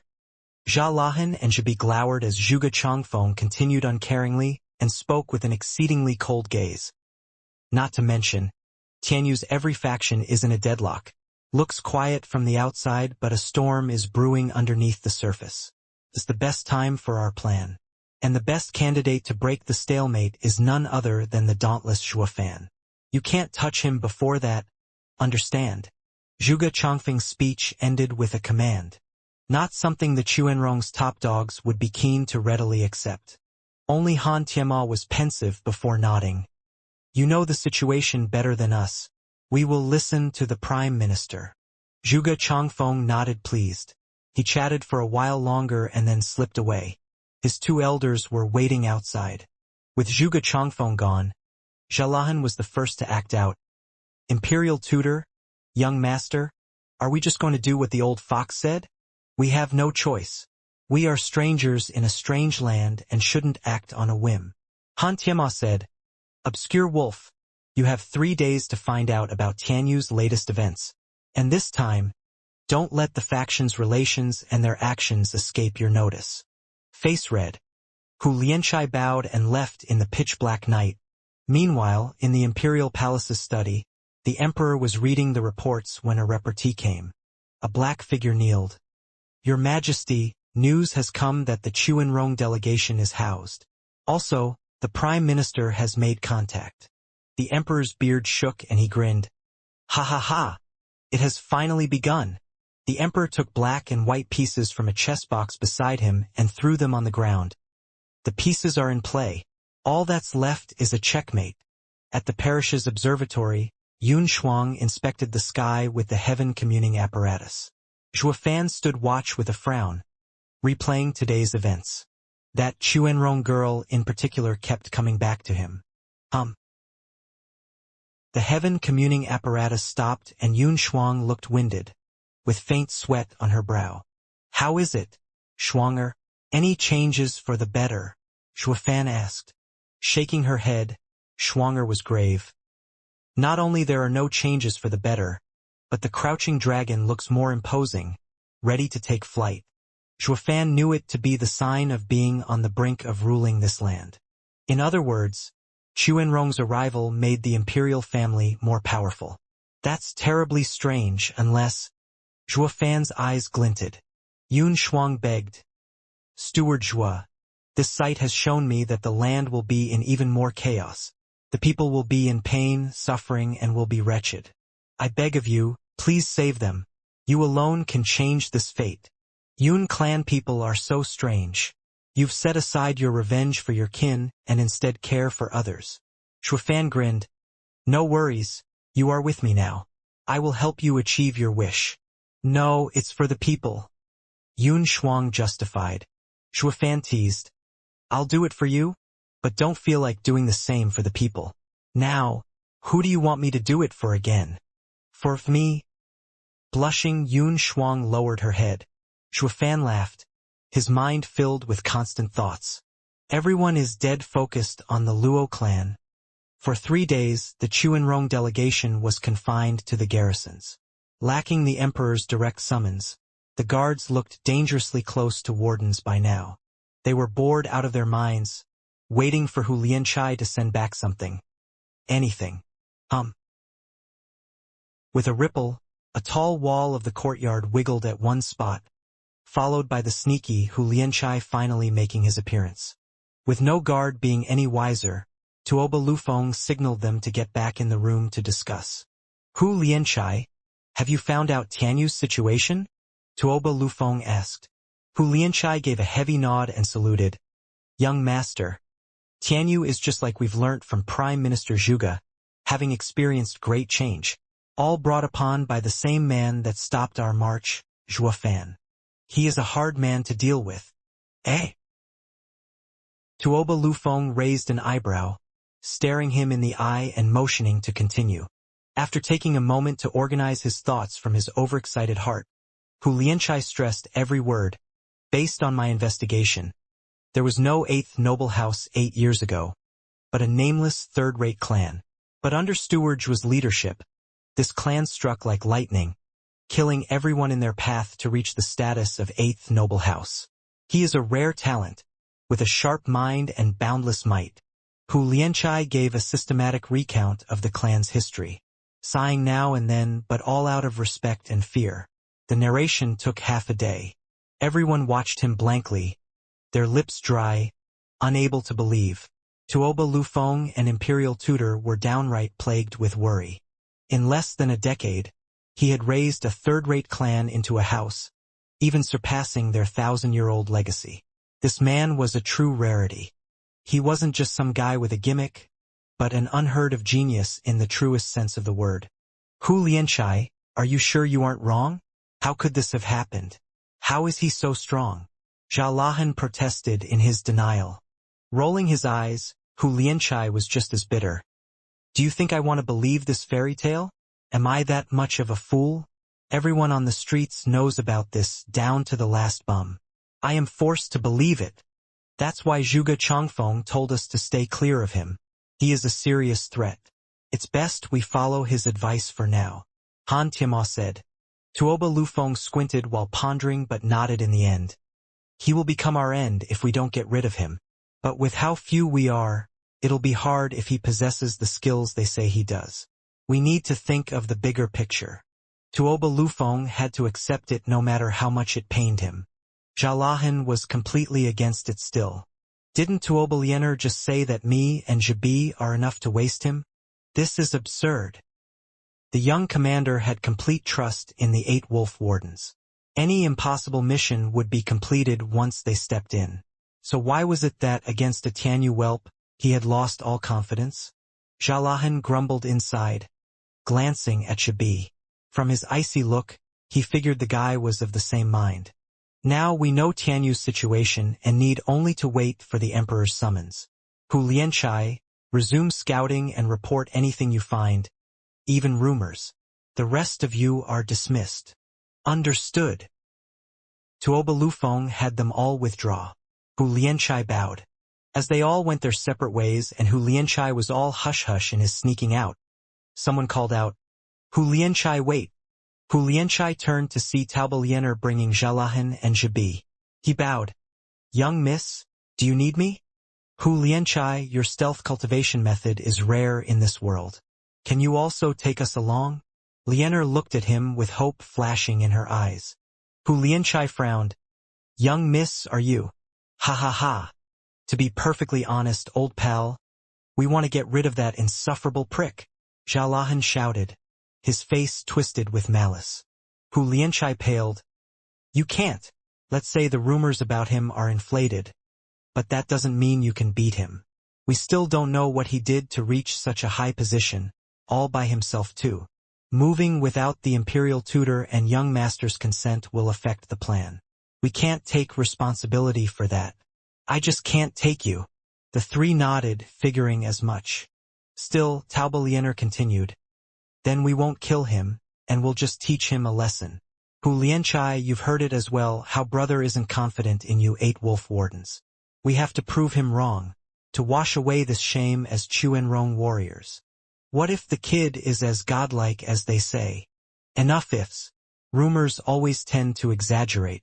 When have you seen someone that strong around? Taking the attacks of 2 peak radiant stage experts at the 3rd layer of profound heaven stage? That's inhuman. Tauba Liener cut him off with a strong objection. Jalahan, with your innate power, you've lived among spiritual beasts deep in the mountains until 20. Can you do it? Do you believe such a ridiculous thing actually took place on this earth? Jalahan shook his head with a smile. Young miss, I don't mean to brag, but I have yet to find someone who can survive my strength. When I entered the Radiant stage, I could handle a peak Radiant stage body cultivator's attack, while 2 would be somewhat harder. This is why I do not give credence to what Hu Lianchai says about the prick's masterstroke. It is a fantasy, a made-up fairy tale. Yeah, I've met the guy, and even though he is fast at cultivation, that doesn't make him invincible. We're only going to expose the charlatan for who he is and showcase the divine might of Chuanrong. Tauba Liener's face was filled with pride. Not to mention that bastard was mean to me back in Beast King Mountain. He even stole my stuff, and I'm supposed to just let him get away with it? We, Chuanrong, are no pushovers. Hu Lianchai nodded. They were warriors who didn't know how to retreat. Of course they'd be sure to vent their mistemper tantrum. With no more preamble, Hu Lianchai nodded. All right, young miss, enter my beast-holding ring.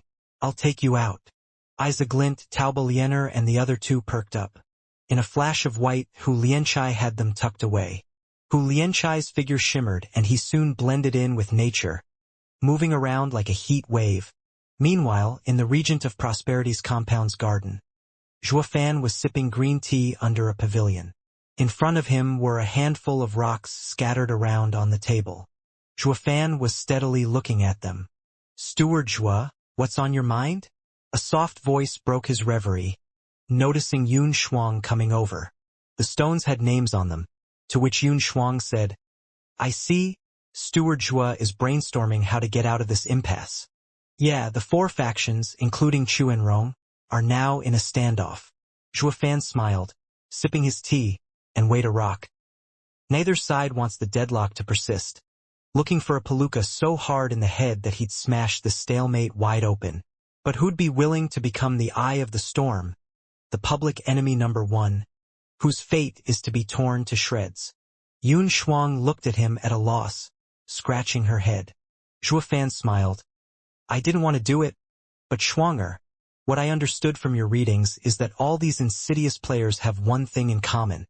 They all want to make me the scapegoat. Such a fate is hard to change, even if I'm willing. Yun Shuang saw the look in his eyes and started to worry. Zhuofan laughed at her look. Relax. Since I know heaven's direction, I'll just move against the grain. They want me to become the center of it all, that's fine by me. They'll just have to witness the second coming of Gu Santong. But unlike him, I'm not one to fall so easily, he. Shuafan snickered. Yun Shuang sighed.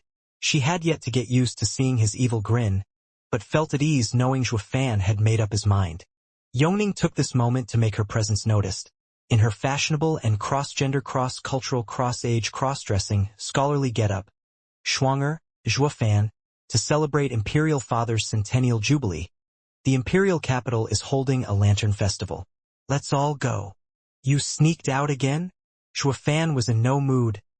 Not interested. Yongning deflated and turned to Yun Shuang. As the good sister she was, Yun Shuang knew what Yongning was thinking.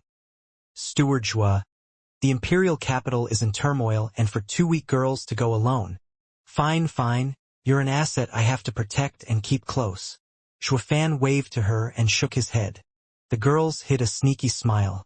On the night of the Lantern Festival, you couldn't swing a dead cat without hitting someone. With their emperor's birthday fast approaching, the buildings were decorated with lanterns, turning the capital into a breathtaking scene. Many romantics and couples took full advantage of this rare occasion to get together and whisper sweet nothings to their better half. Then again, an exception was almost guaranteed to exist. Sticking out like a sore thumb was a guy with white hair, surrounded by 3 bells and at the admiration of the crowd. Buddy, you're one daring trailblazer on the righteous path of love. We, poor fellows, only date one on the night of Lantern Festival, while you've come out with 3. I tip my hat to you, sir. The eerie looks came everywhere he went. Zhuofan's face was twitching, looking at the girls with a sigh. Yongning wanted to come with Yun Shuang, but since Luo Yunchang overheard them, she just had to join. She even shot down anyone else who wanted to join them, lest they became a third wheel. Sister, please. Isn't it already a crowd with 3 girls in tow? Zhuofan rolled his eyes, hearing the bubbly girls giggle and chatter. All this time he was sighing and sighing. At some point, a sharp and heavy sound came followed by a mighty pressure clearly focused on Zhuofan. Dodge! Zhuofan waved at the girls, sweeping them off their feet and sending them 100 meters away. Yongning ended up sputtering dust from the maltreatment. She slapped the ground, getting to her feet, and told him off. Zhuofan, what the hell is wrong with you? She was royally pissed. Here she was taking the guy on a night out and earning some brownie points, and the twit had sent her flying. That's no way to treat a friend, especially a princess.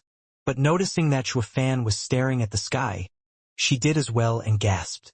The other girls paled as well, filled with worry for Zhuofan. A bludgeon easily 10 meters in diameter came smashing on Zhuofan's head. On the other end of the mace was Xiaolahan, with bloodshot eyes and a malignant face. He wanted to flatten Zhuofan in one strike. You pompous cretin, weren't you godlike? Try this on for size. Xiaolahan cackled inside. The average people participating in the lovely festival shivered all over and scurried for their lives. Where did that meteor come from? It'll ruin the celebration. The ever-cold Zhuofan flicked his Qilin arm, now shining red. Bam! Zhuofan smacked the bludgeon into the pavement, sending an earthquake that flattened anything in its path, destroying the lanterns. The girls flew again from the shock wave, with blood coming from their mouths. Finally recovering their wits after the fall, they found a dozens of meter-wide crater at the epicenter. The golden bludgeon stood there majestic, and Zhuofan was buried under it. Zhuofan! The girls' cries went unanswered. Xiaolahan floated above, pleased as punch, holding the mace. Ha ha ha! I knew you weren't up to snuff. One smash and I've plastered you. I should have just used a third of my power instead. Xiaolahan! A figure flashed above the mace. Taubaliana. Look what you've done? Didn't we say we're only teaching him a lesson? Why kill him? And there's not even a corpse left. How will we explain this to the others? Shrugging, Xiaolahan chuckled. It's not my fault that the brat was weak and was posing around with that cocky attitude. What taking 2 peak radiant stage experts attacks? That was clearly a lie. If I had known he was a wimp, an average profound heaven cultivator, I'd have used only 1%. Humph, he had it coming. That's besides the point. It was us who acted first. With such a ruckus, our plan. Tauba Lianer face-bombed. Her rant came to a halt when a casual voice said, "What is your plan?" The two watched the massive bludgeon rocking, unleashing heavy tremors. Why, young miss, that power?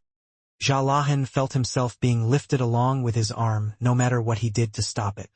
The force came from the crater, and he realized that he didn't have enough strength to fight it. This is impossible. Since when did the world have such a mighty being? Xianxia narrowed his eyes and watched Shuafan lifting the mace up with one hand, like a giant holding the heavens. His casual look gave the feeling that he wasn't even pushing it. "Shuafan!" The girls cheered. Tauba Lianer pointed with a trembling finger. He's still alive and not a scratch on him. Xianxia, use everything to push him back. I already am. Gnashing his teeth, Xianxia's face twisted as he swelled under the strain. But no amount of strength proved to be of any use, still being unable to budge the mace. Tauba Lianer paled, looking at Shuafan like he was a monster. Can the rumors be true? Does he truly surpass the strongest of our people? Xianxia? She used to think that her father's savage wolf was the strongest person there was. But today, Shuafan was handling him like a child. Shuafan put on a savage grin. This doesn't look like a good place to chat. That makes this stick an eyesore. With a cold glint, Shuafan gripped harder. Crack. Snapping sounds jarred the ears of everyone as the bludgeon was covered in fractures. Shuafan added just a hint more oomph and the giant stick fell into pieces. Everyone watched in stunned silence. The Chuanrong were even more shocked. The purple gold-forged heaven-breaking bludgeon was a 5th-grade spiritual weapon, and this guy used his brawn alone to crush it in his hand. What is he? Xianxia's face was unnatural, to say the least. He had never heard of such freakish power and was now shocked to his core. As a typical narcissist, he took it upon himself as being the best there was, only to face the harsh and cruel reality. There would always be someone better. Zhibi and Hu Lianchai acted as spectators, scared out of their minds. The rumors didn't even do Shuafan's power justice. That damn hearsay is asking us to get beat. In what way is he any weaker? Hu Lianchai felt like crying. His intel gathering had hit a snag again. Shuafan drifted over to a panicked Tauba Lianer, his smile wide and creepy. About that plan of yours? Care to fill me in? Gulping, Tauba Lianer was lost for words in fear.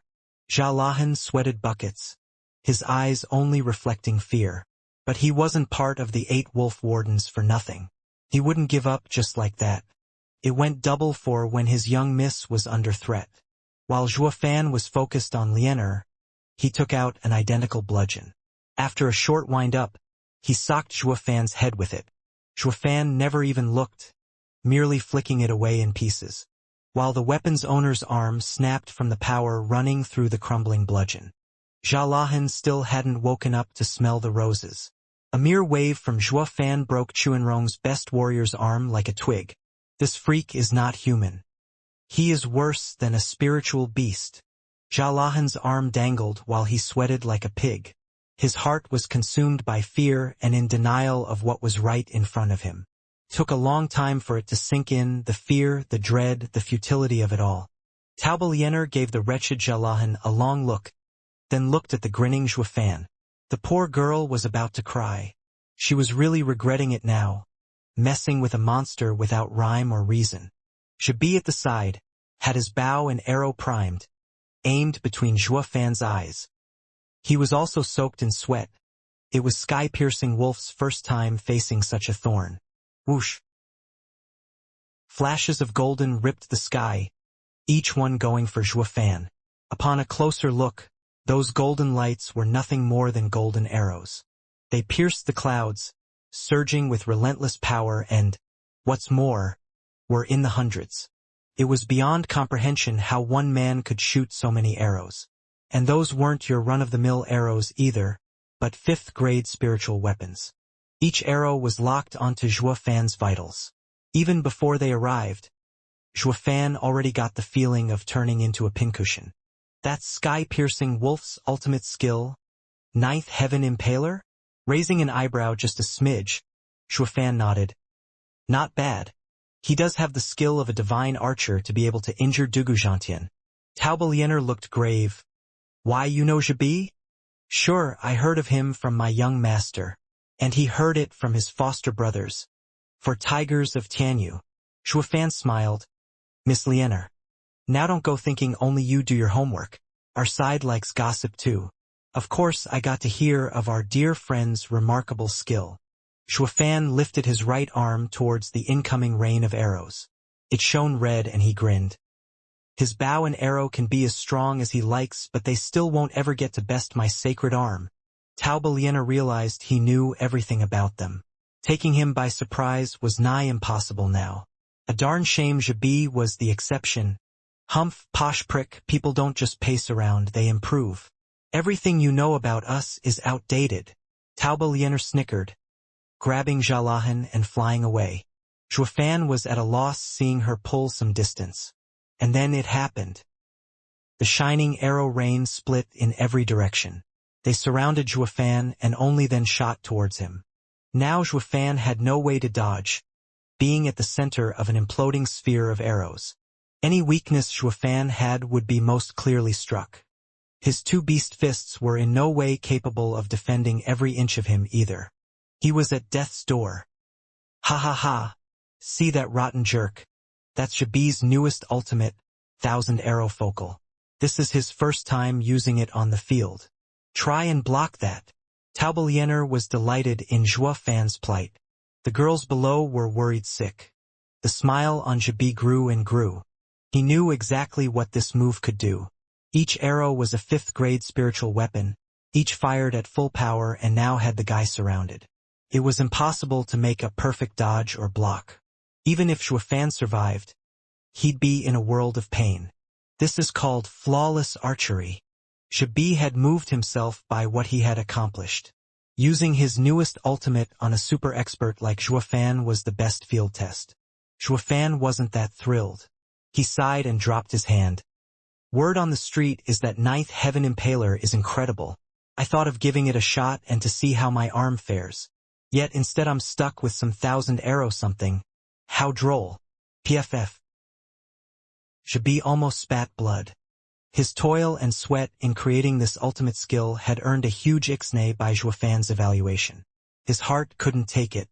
Humph. Ignorant sad sack. We'll see who's crying later. Taubalienner stuck out her head, having the same reaction. Humph. Cut the act. You may be strong, but not even you can fend off this attack. You're finished. The sparkling arrows were this close to prick Shuafan. Not that he cared. How about a bet? If even one arrow touches me, my head is yours. If not, I ask Miss to be kind enough to explain that little plan of yours. Fine. Taubalienner was incensed, replying on the spot. While Jalahan was panicking, Young Miss! Lienner dissed him with a wave. The glittering arrows were now a meter away from Shuafan. There was no way he could get out of that, not when they covered all exits. Taubalienner thought this bet was a foregone conclusion. Jalahan nodded as well, snickering inside. The kid is strong, but not capable of avoiding all of that. Young Miss will win by a landslide. But their next reaction was, Holy Mother of God! How can he do this? Shuafan squinted. A soul ripple flashed, and he picked up on Jibi hiding behind a tree 1,000 meters out. Jibi sensed it as well and knew that Shuafan had found him, though he wasn't afraid. The arrows were this close to turning Shuafan into a pincushion. He had bigger things to worry about than the shooter. Under the shocked and disbelieving gazes, Shuafan lifted his right arm like a king and snapped his fingers just as the first arrow reached his chest, demanding, Go! Whoosh! The hundreds of arrows disappeared, appearing 1,000 meters away, aimed at Jibi's hidey hole. What the hell? Jibi was scared out of his mind and dropped all demeanor, now surrounded by his own attack. With blasts galore, each arrow went for where it hurt. Flashes streaked the night sky on and off, in tune with the wails of agony in between. Venturing a guess, It was safe to assume that the divine archer had no friggin' clue how the hell this had happened. His first lab rat for his newest ultimate was himself? Something black and smoking plopped onto the ground, twitching now and then, squirting blood from God knew where. All that was secondary though. What mattered was the gibberish coming from his mouth, with shock reflecting clearly in his eyes, more or less along the lines of cursing and wailing. Zhuofan's right eye's golden halo subsided and he laughed. Ha ha ha. A true sky-piercing wolf and a flawless aim. Every last one of those hundreds of arrows hit true. I bow before the master. Taubeliener and Jalahan were slack-jawed. Their minds were spewing curses, obscenities and vulgarity faster than that divine archer's shot. What just happened? What did he do? Oh God! Lost was the look of confidence and pride on the two. All they could express was fear and shock. Where the hell did he come from? The arrows just turned on their own maker without so much as a warning. How in blazes is that even possible? Zhuofan smiled his creepy grin. Miss Lianer, it appears that we have a winner in our little bet. I do hope you'll concede. Gulping, the two faltered away from Zhuofan, looking at him like he was a monster hell itself spat out. Zhuofan wasn't just brawn, but armed with fancy tricks. Now they realized how true Zhuge Chongfeng's warning rang. He had cleaved through the 7 houses by himself so far for a damn good reason. Sweet mother of mercy. Just who in hell would ever mess with this freak? They even praised Regent Estate's balls for actually fighting this guy for so long. Miss Lianer, there are 2 kinds of people I abhor. The overconfident ones and weasels. You've checked the first type. Now I hope, for your sake, you won't make the mistake of checking the second. I may have to actually get serious. Zhuofan stared them down. Taubeliener's heart was in pain. Zhuofan had appropriated all of her shaping spring back in Beast King Mountain, and along with all those ingredients on top, leaving her high and dry. And now he had the cheek to preach to her about Welchers. This guy was a filthy skeeve. Jalahan was turning red, wanting to plunge his head into something. Anything. He was Chuanrong's finest in terms of strength, cleaning the battlefield like a reaper on his day off. Yet this invincible and prideful warrior had just stepped out for a second to put a profound heaven bugger in his place. But lo and behold, the awe-inspiring savage wolf was taught a lesson in humility instead. His prideful heart found it hard to even beat. But what could you do, This world was based on power. If the guy had you beat and said you were a disgrace, then that answered that. You could be in denial all you want, but you better damn well sit back and take it. If you know what's good for you. Or you could always retort. But was your fist tougher? Didn't think so. Compared to Tianyu, who practiced righteousness, the Chuanrong revered the strong. In front of Zhuofan's power, the two couldn't get a word in. At least the average second generation would be looking for a backer right about now, like my dad's the mayor. Or something. Star Reader. A line a guy said after running over someone with his car. The news went viral. But wait, the Chuanrong despised such things. A loss was a loss regardless of how. To the point that they weren't even shouting out the fact that they were delegates with diplomatic immunity. Kill me. Taubeliener stuck out her neck, stubborn as a mule. Zhuofan grinned, his fingers crackling. Are you sure that you want to test me? You may be the Chuanrong delegation finding jaywalking normal. But when going after the best steward beneath heavens, I have the right to judge you. Zhuofan's fist flashed red, his killing intent skyrocketing. Steward Zhuo, please stop. An anxious shout came as Zhuofan's bloodthirst grew and grew. Zhuge Chongfeng rushed over with some men. They're the Chuanrong delegation. No matter what they are accused of, charging them isn't so simple. Zhuofan eyed him. Prime Minister Zhuge. By the looks of things, you know what they're up to. Then you must also realize that they came here to kill me. Steward Zhuo, please listen. They have come to solve their private matters. It has nothing to do with politics. You know what will happen if you kill them. That is not something you'd want. Zhuge Chongfeng knew from a mile away that Zhuofan was no saint, willing to forgive and forget. So instead of appealing to his non-existing humanity, Zhuge Chongfeng baited him with cold hard benefits. If you let them go, I promise they will be of use to Steward Zhuo one day. You are an intelligent man. I needn't say more. Zhuofan was pondering. Zhuge Changfeng pointed out that the delegation were all in close relation with Commander Tuoba Taizhan at the border. If they died in Tianyu, the old man would march his army down south. That would mean two things. First, the doer would be the culprit. With Zhuofan killing them, his head would be the only thing that could appease him. But would Zhuofan just hand it over like that? No way in hell, and the Chuanrong would take advantage of the chaos in Tianyu and invade. The emperor definitely didn't want that, so he'd choose the second option. One that would let the emperor sleep with peace of mind. If Chuanrong invaded, the whole of Tianyu shall resist it, the 8 houses and the 4 pillars included. As for you, Zhuofan, the culprit behind it all, I'll let this go, but go out there and fight. Fight till your last breath and bleed out on the battlefield. The emperor would not only have all the other factions weakened in the name of Tianyu's safety, he'd also showcase Tianyu's power and give the Chuanrong a lesson they will not soon forget. It would end up with everyone being the loser except the emperor. Now that right, there was a classic case of the fisherman. Zhuofan clenched his fists, then relaxed his killing intent. Zhuge Changfeng eased a breath, knowing Zhuofan still cared about the big picture. It's so nice to talk to smart people. Before he finished though, Zhuofan's snicker had something to say. Right, Prime Minister, sir. This time you owe me. I'll be sure to collect it in due time. Zhuge Changfeng let out a strained laughter. The kid sure knows how to take advantage. He knows letting them live is in his best interest, yet he is saying that he only did it for me. Then again, with how close he was to the Chuanrong, Zhuofan's words weren't that far off.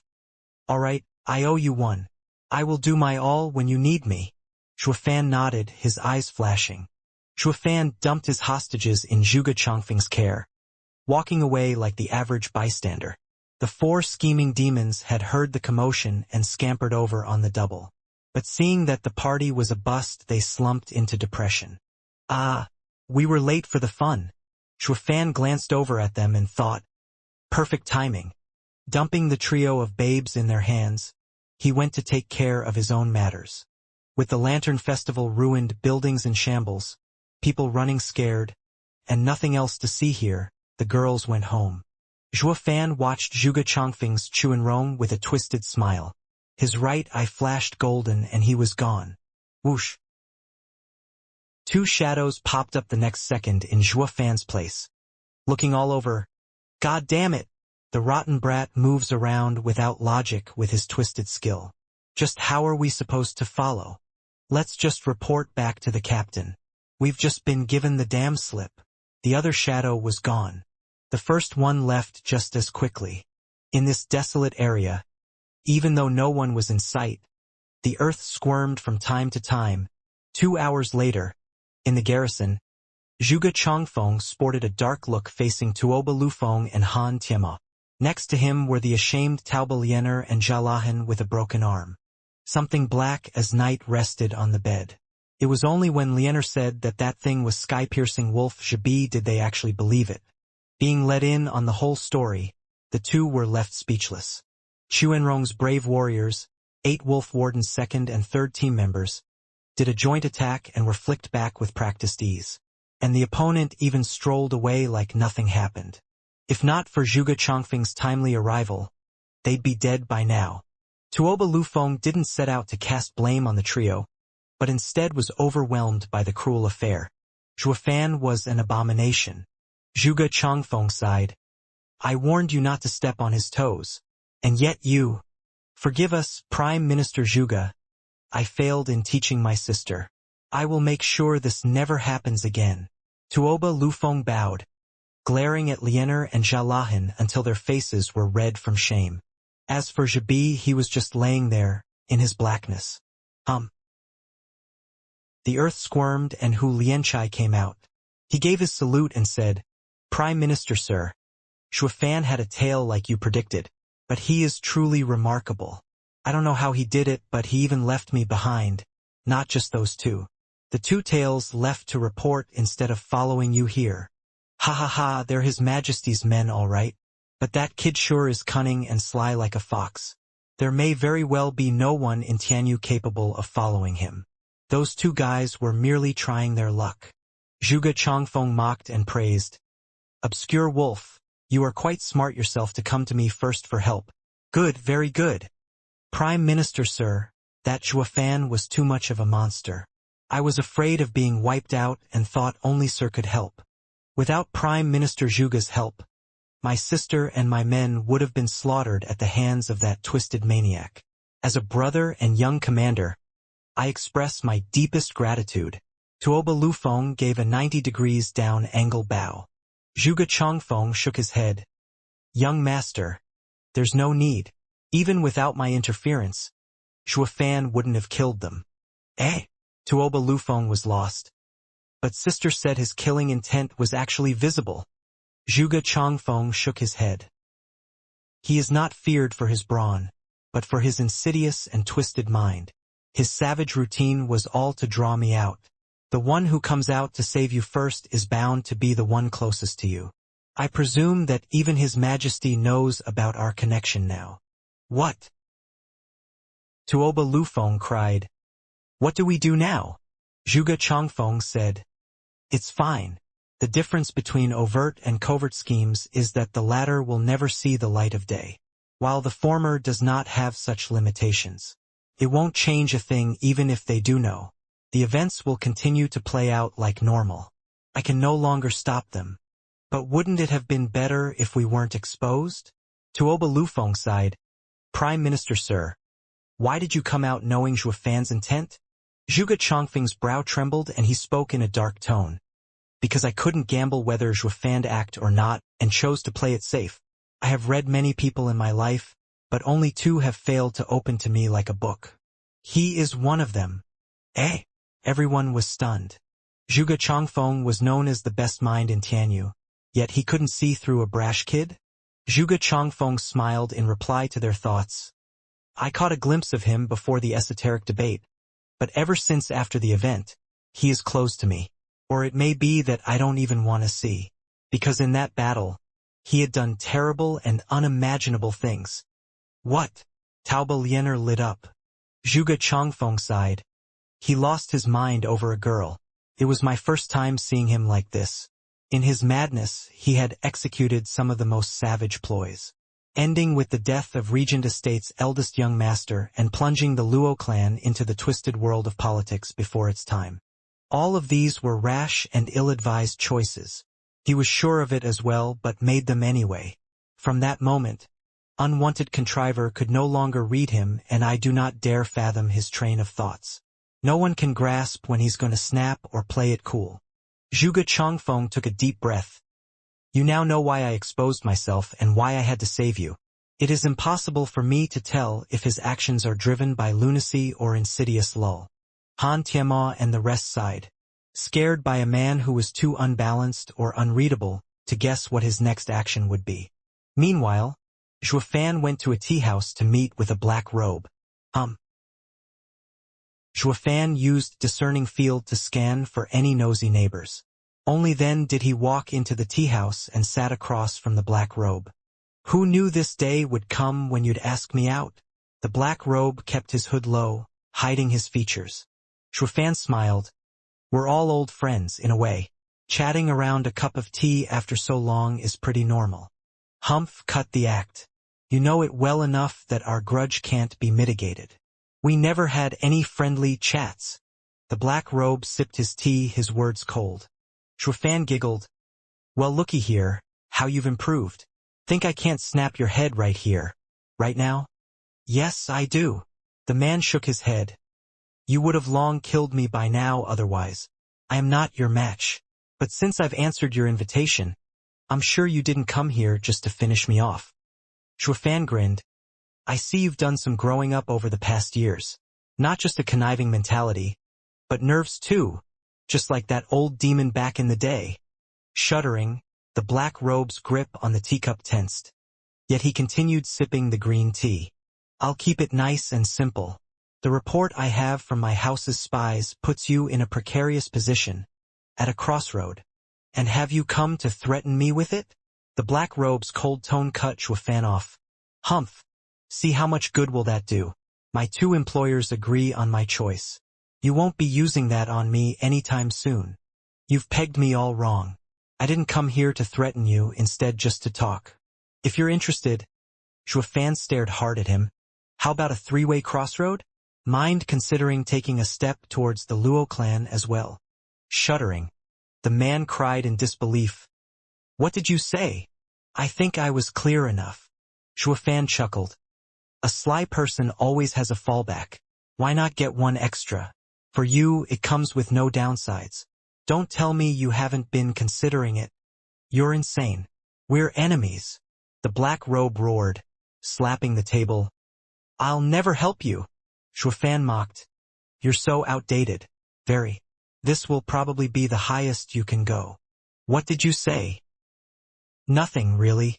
Before the esoteric debate, I met Zhuge Changfeng and talked. He asked me, I and Leng Wuchang scheme for our own personal gains. So why do you stay a mere steward to a rundown third-rate clan? My answer was simple. My ambitions go beyond his. Zhuofan's eyes flashed with malice. The way I see it, be it some unwanted contriver or the greatest mind of this empire, I will always be better. As for you, you're not even at their level. Your scope is tiny. Shuddering, the black robe dazed out. His mind drifted. Zhuofan just sat there, waiting. He sighed at one point and stood up. I see that you still don't understand. Never mind then. I don't have the time to wait for you to catch up. One moment. The man stopped him and said, Tianyu is on the brink of anarchy. What promises do I have that your Luo clan will come out on top? If I were to say because yours truly is around, Luo clan will have the last laugh, you probably won't believe me, so. Grinning, Zhuofan said, I will let you stay at the three-way crossroad. You will have the luxury to pick the winning side. The man replied after a pause, You don't expect me to burn the other two bridges to take yours, do you? Of course not. You're no fool and won't do it even if I tell you to. Everyone is selfish. If the Luo clan falls, you still have the other two, right? Zhuofan had an uncanny smile, like a nice uncle handing candy to children. The black robe nodded. If there are no conflicts of interest, I am open to cooperation. Splendid. Can't be simpler. I won't need you to do something hard anyway. Just do this at the right time and you're in. Zhuofan whispered in his ear. The black robe froze, then watched him stunned. Have you lost it? Literally everyone is trying to do anything to not take that wretched and doomed fate. Yet you want to jump right in and be the center of it all? Who do you think you are? Gu Santong. Shrugging, Zhuofan said.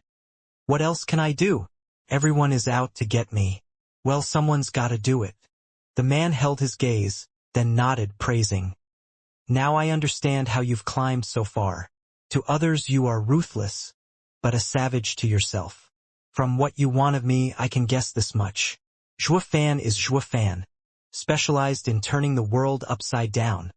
Ha ha ha, please, I'm blushing. Then, to our healthy relationship.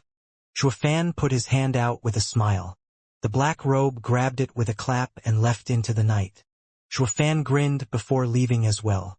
Meanwhile, in a refined pavilion, Leng Wuchang was enjoying some fine wine in peace and quiet. Pop sounded and there came Zhuofan. Out of the blue. Leng Wuchang wasn't fazed in the least. He even offered him a drink and a smile. Steward Zhua, it's been a while. What could have brought upon this invitation? Ha ha ha. A scheming mastermind like Sir Leng can't take a gander? Zhuofan giggled. Leng Wuchang shook his head, enjoying the wine. Ha ha ha, I may venture one on the rest of the masses. But when it comes to Steward Zhua's treachery, since the esoteric debate, I have stopped taking wild guesses.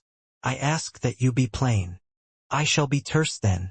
I have invited Sir for a simple question. Go on. Leng Wuchang waved casually. Sir Leng, what do you wish to accomplish by staying in the Regent estate for all these years? Did you grasp it? Zhuofan asked. Leng Wuchang's cup shook, his reply bitter. Steward Zhua, don't patronize me, please. I was on the brink of taking it for myself, but then you came along and all my plans went up in smoke. Can you blame me? If it weren't me, then Prime Minister Zhuge. If not Prime Minister Zhuge, the still tough emperor. Fine, fine, just say your piece. Lung Wuchang grew impatient. Shuafan turned serious. Sir Long, you have toiled in the regent estate for decades with the prize nowhere in sight. Perhaps you may have an easier time down at the Luo clan. What? Lung Wuchang jumped, then cracked up. Steward Zhua, you've now come to steal me away? Sorry to disappoint, but what I want is something you can't understand. Moreover, the Luo clan has you. Won't adding me make it crowded? And if I'm not in the Luo clan? Squinted Zhuafan. Lung Wuchang cried. There's no way that can happen. Following with a shake of his head. If Steward Zhua is out of the Luo clan, that house will fall apart. There'll be no point. Ha ha ha, since I plan on leaving, I will make sure to get everything ready and not let it scatter in the wind. To complete my project, I need the help of someone. Zhuafan spoke heavily.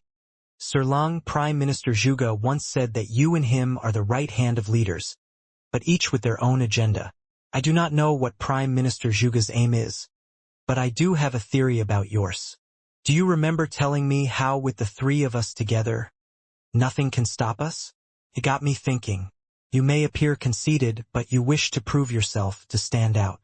I am giving you the chance now to take all the credit. Zhuafan whispered in Lung Wuchang's ear. Lung Wuchang's calm slowly gave way to shock, and then his eyes became bugged out. Steward Zhua, that's a huge undertaking. You plan on uniting the continent? Lung Wuchang asked, still in shock. Zhuafan smiled. Never dreamed of it. I am not a schemer at heart, but a cultivator yearning for the Tao. While Sir Lung is more than eager to have such a grand achievement. Lung Wuchang nodded with a frown. Yes, this is the greatest achievement of all times. But with Regent Estate's legacy, it's no problem grasping it. Why then do you insist on having me turn to the Luo clan? Because that's where I am. And there are some things only I can provide. Zhuafan put on a mysterious smile. I won't force Sir Long to make a decision now. All you have to do is a nudge from you at the right moment and you'll be on board. As for the future, you can help the Regent Estate as its steward in any way you wish. And if the Luo clan falls, you won't be feeling any repercussions. Lung Wuchang gave a nod. Zhuafan smiled, whispering sensitive matters in his ears. All the pieces were in play and all that was left was to wait for him, a fate changer and an anomaly to unleash anarchy. 5 days later, Tianyu's emperor held his centennial jubilee. The world was at peace, the clans were attending, the Chuanrong delegation came bearing gifts and the 8 noble houses were present. The entire nation was in celebration. Zhuafan, who hardly ever cleaned up his act, was positively radiating, looking handsome and charming. Though one thing he couldn't get rid of was his trademark evil smile. The celebration is the beginning of the end. Just wait and see. Humph. Zhuafan's eyes flashed and he left the house. Luo clan's members were already waiting and their eyes lit up on his arrival. With Zhuafan being so lazy and uncaring of his image as usual, seeing him all freshened up and dressed was a remarkable sight. Luo Yunchang and Yun Shuang's eyes sparkled. He, Steward Zhua, are you going on a date? Looking at you all spruced up, I wonder how many ladies' hearts are you going to steal? Captain Pang laughed. Luo Yunhai nodded while Zhuafan had a vague smile. It is His Majesty's anniversary today. How could I not dress the part to show my utmost respect? Anyhow, he did make me the best steward beneath heavens. Brother Zhua, you don't usually mind such niceties. How is it that today? Captain Pang was lost. Zhuafan shook his head, turning to Luo Yunhai. Yunhai, no matter what happens, you mustn't panic. As a clan head, the least you must have is a steady mind. Luo Yunhai nodded, clueless as he was.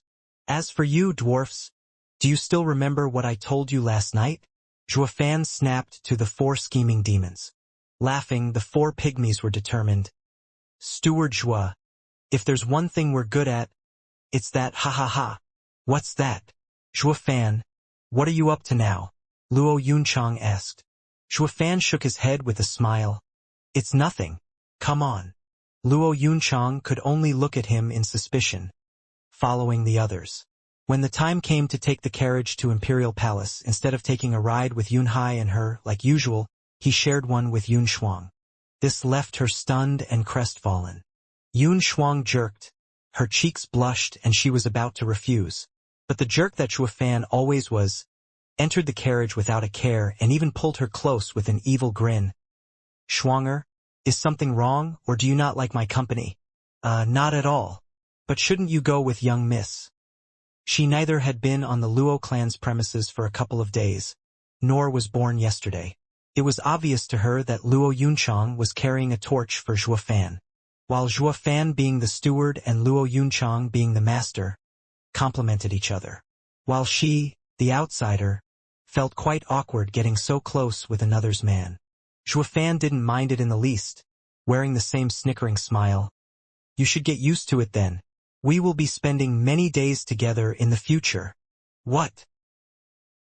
Yun Shuang stared at Zhuofan, cheeks blazing. She couldn't make sense of his words and her heart was jumping to conclusions one beat at a time. Her heart got so fast that it felt like it had burst out of her chest. Zhuofan sat there calmly, wearing the same all-knowing look. Luo clan's convoy was going down the imperial capital's main street en route to the imperial palace. The crown prince was waiting at the gates along with his two brothers. Yuan Yong grinned. Crown prince nodded and the second prince's face twitched. There was a distinct possibility that he recalled a particularly painful event for his mood to sink. The other two knew why, of course, choosing to ignore him and proceeding to welcome the guests. Luo Yunhai and Luo Yunchang came out of the first carriage. The princes looked inside at the empty ride and wondered, "Where's Steward Zhua?" Zhuofan walked out of the second carriage, leading a blushing Yun Shuang by the hand. The two princes jumped to conclusions on the spot. Luo Yunchang was staring daggers at the couple, her heart consumed by jealousy. When did they get so close? Sigh. Some outstanding men have so much appeal. Everyone wants them. Nobody noticed the second prince in the corner showing an odd look seeing the two princes so close to the couple. "Brother Zhua, you're an eminent romantic. Every time I see you, you're holding a bell in each arm. Mind letting this bachelor in on your little secret?" His largeness sighed. Zhuofan merely waved. "Fatty, I'll be frank here. Everything before was a lie, while only today is real." Yun Shuang blushed harder, her heart frantic. "When did Steward Zhua have such feelings for me?" Luo Yunchang shuddered, her mind blown. It was the first time Zhuofan was open about his feelings, never speaking of them even in front of Chu Qingcheng. Why is he suddenly bearing his soul for a lady he had met not a month ago? Is it because she bears a striking resemblance to Ninger? Luo Yunchang felt bitter as the crown prince laughed. "Congratulations, Steward Zhua. Holy maiden and a hero make for a match made in heaven. Ha ha ha." Zhuofan held his head high, with a confident smile. Yun Shuang was already riper than a tomato, lowering her head in confusion. She still didn't understand what had just happened. "When did I and Steward Zhua become an item?" "Please, this way." The crown prince flourished. Zhuofan led Yun Shuang in front, entering the grand hall. He noticed the other houses and Zhuge Changfeng and Dugu Zhantian were all there. Even the Chuanrong delegation was present. Glancing at the still pale Zhalahan and Zhabi, Zhuofan put on a savage smile, bringing out the fear in their eyes. Han Tianma and Tuoba Lufeng scanned him, getting shocked by the second. It was hard to fathom how a young man like Zhuofan possessed such godlike power. He had to be taken out yesterday. The problem was finding the means to carry this act out. "Steward Zhua, a new fling I see." An odd voice jarred Zhuofan's eardrums. It was Drifting Flowers, Edifice's peony overseer. She took Chu Qingqing's place in expressing her total objection with fiery and angry eyes. "Peony, silence. Don't be rude." Grandmother glared at her and then smiled at Zhuofan. "Ha ha ha, Steward Zhua. Don't mind her temper." "How could I? She is right after all. I do have a new fling." Zhuofan pulled Yun Shuang's hand for emphasis, flashing past the people and towards the Luo clan's lavish seats, making sure to seat Yun Shuang right next to him. His act made all the girls frown with envy. Secondly, Yun Shuang was blushing even harder, being showered by the drifting flowers' edifice's stares. She couldn't meet their gazes, feeling shameful for doing something she shouldn't, like snatching Zhuofan away. The thing was, she was clueless towards whatever that was going on here, Zhuofan being the main perpetrator. And so, Yun Shuang sat on pins and needles, looking crushed next to Zhuofan. Her eyes were even tearing up. The houses, officials, and the delegation took their seats soon after, followed by the princes going in front. The crown prince smiled. Ha ha ha.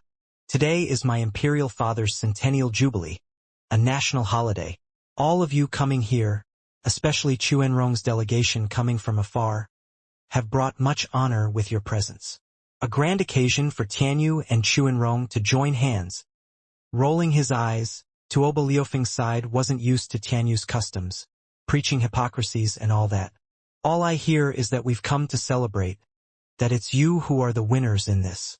And you're even thankful? What kind of joke is this? No one understood that in Tianyu, the emperor ruled supreme. You newcomers have come bearing gifts for the emperor, giving him prestige. Of course we'd take advantage of you.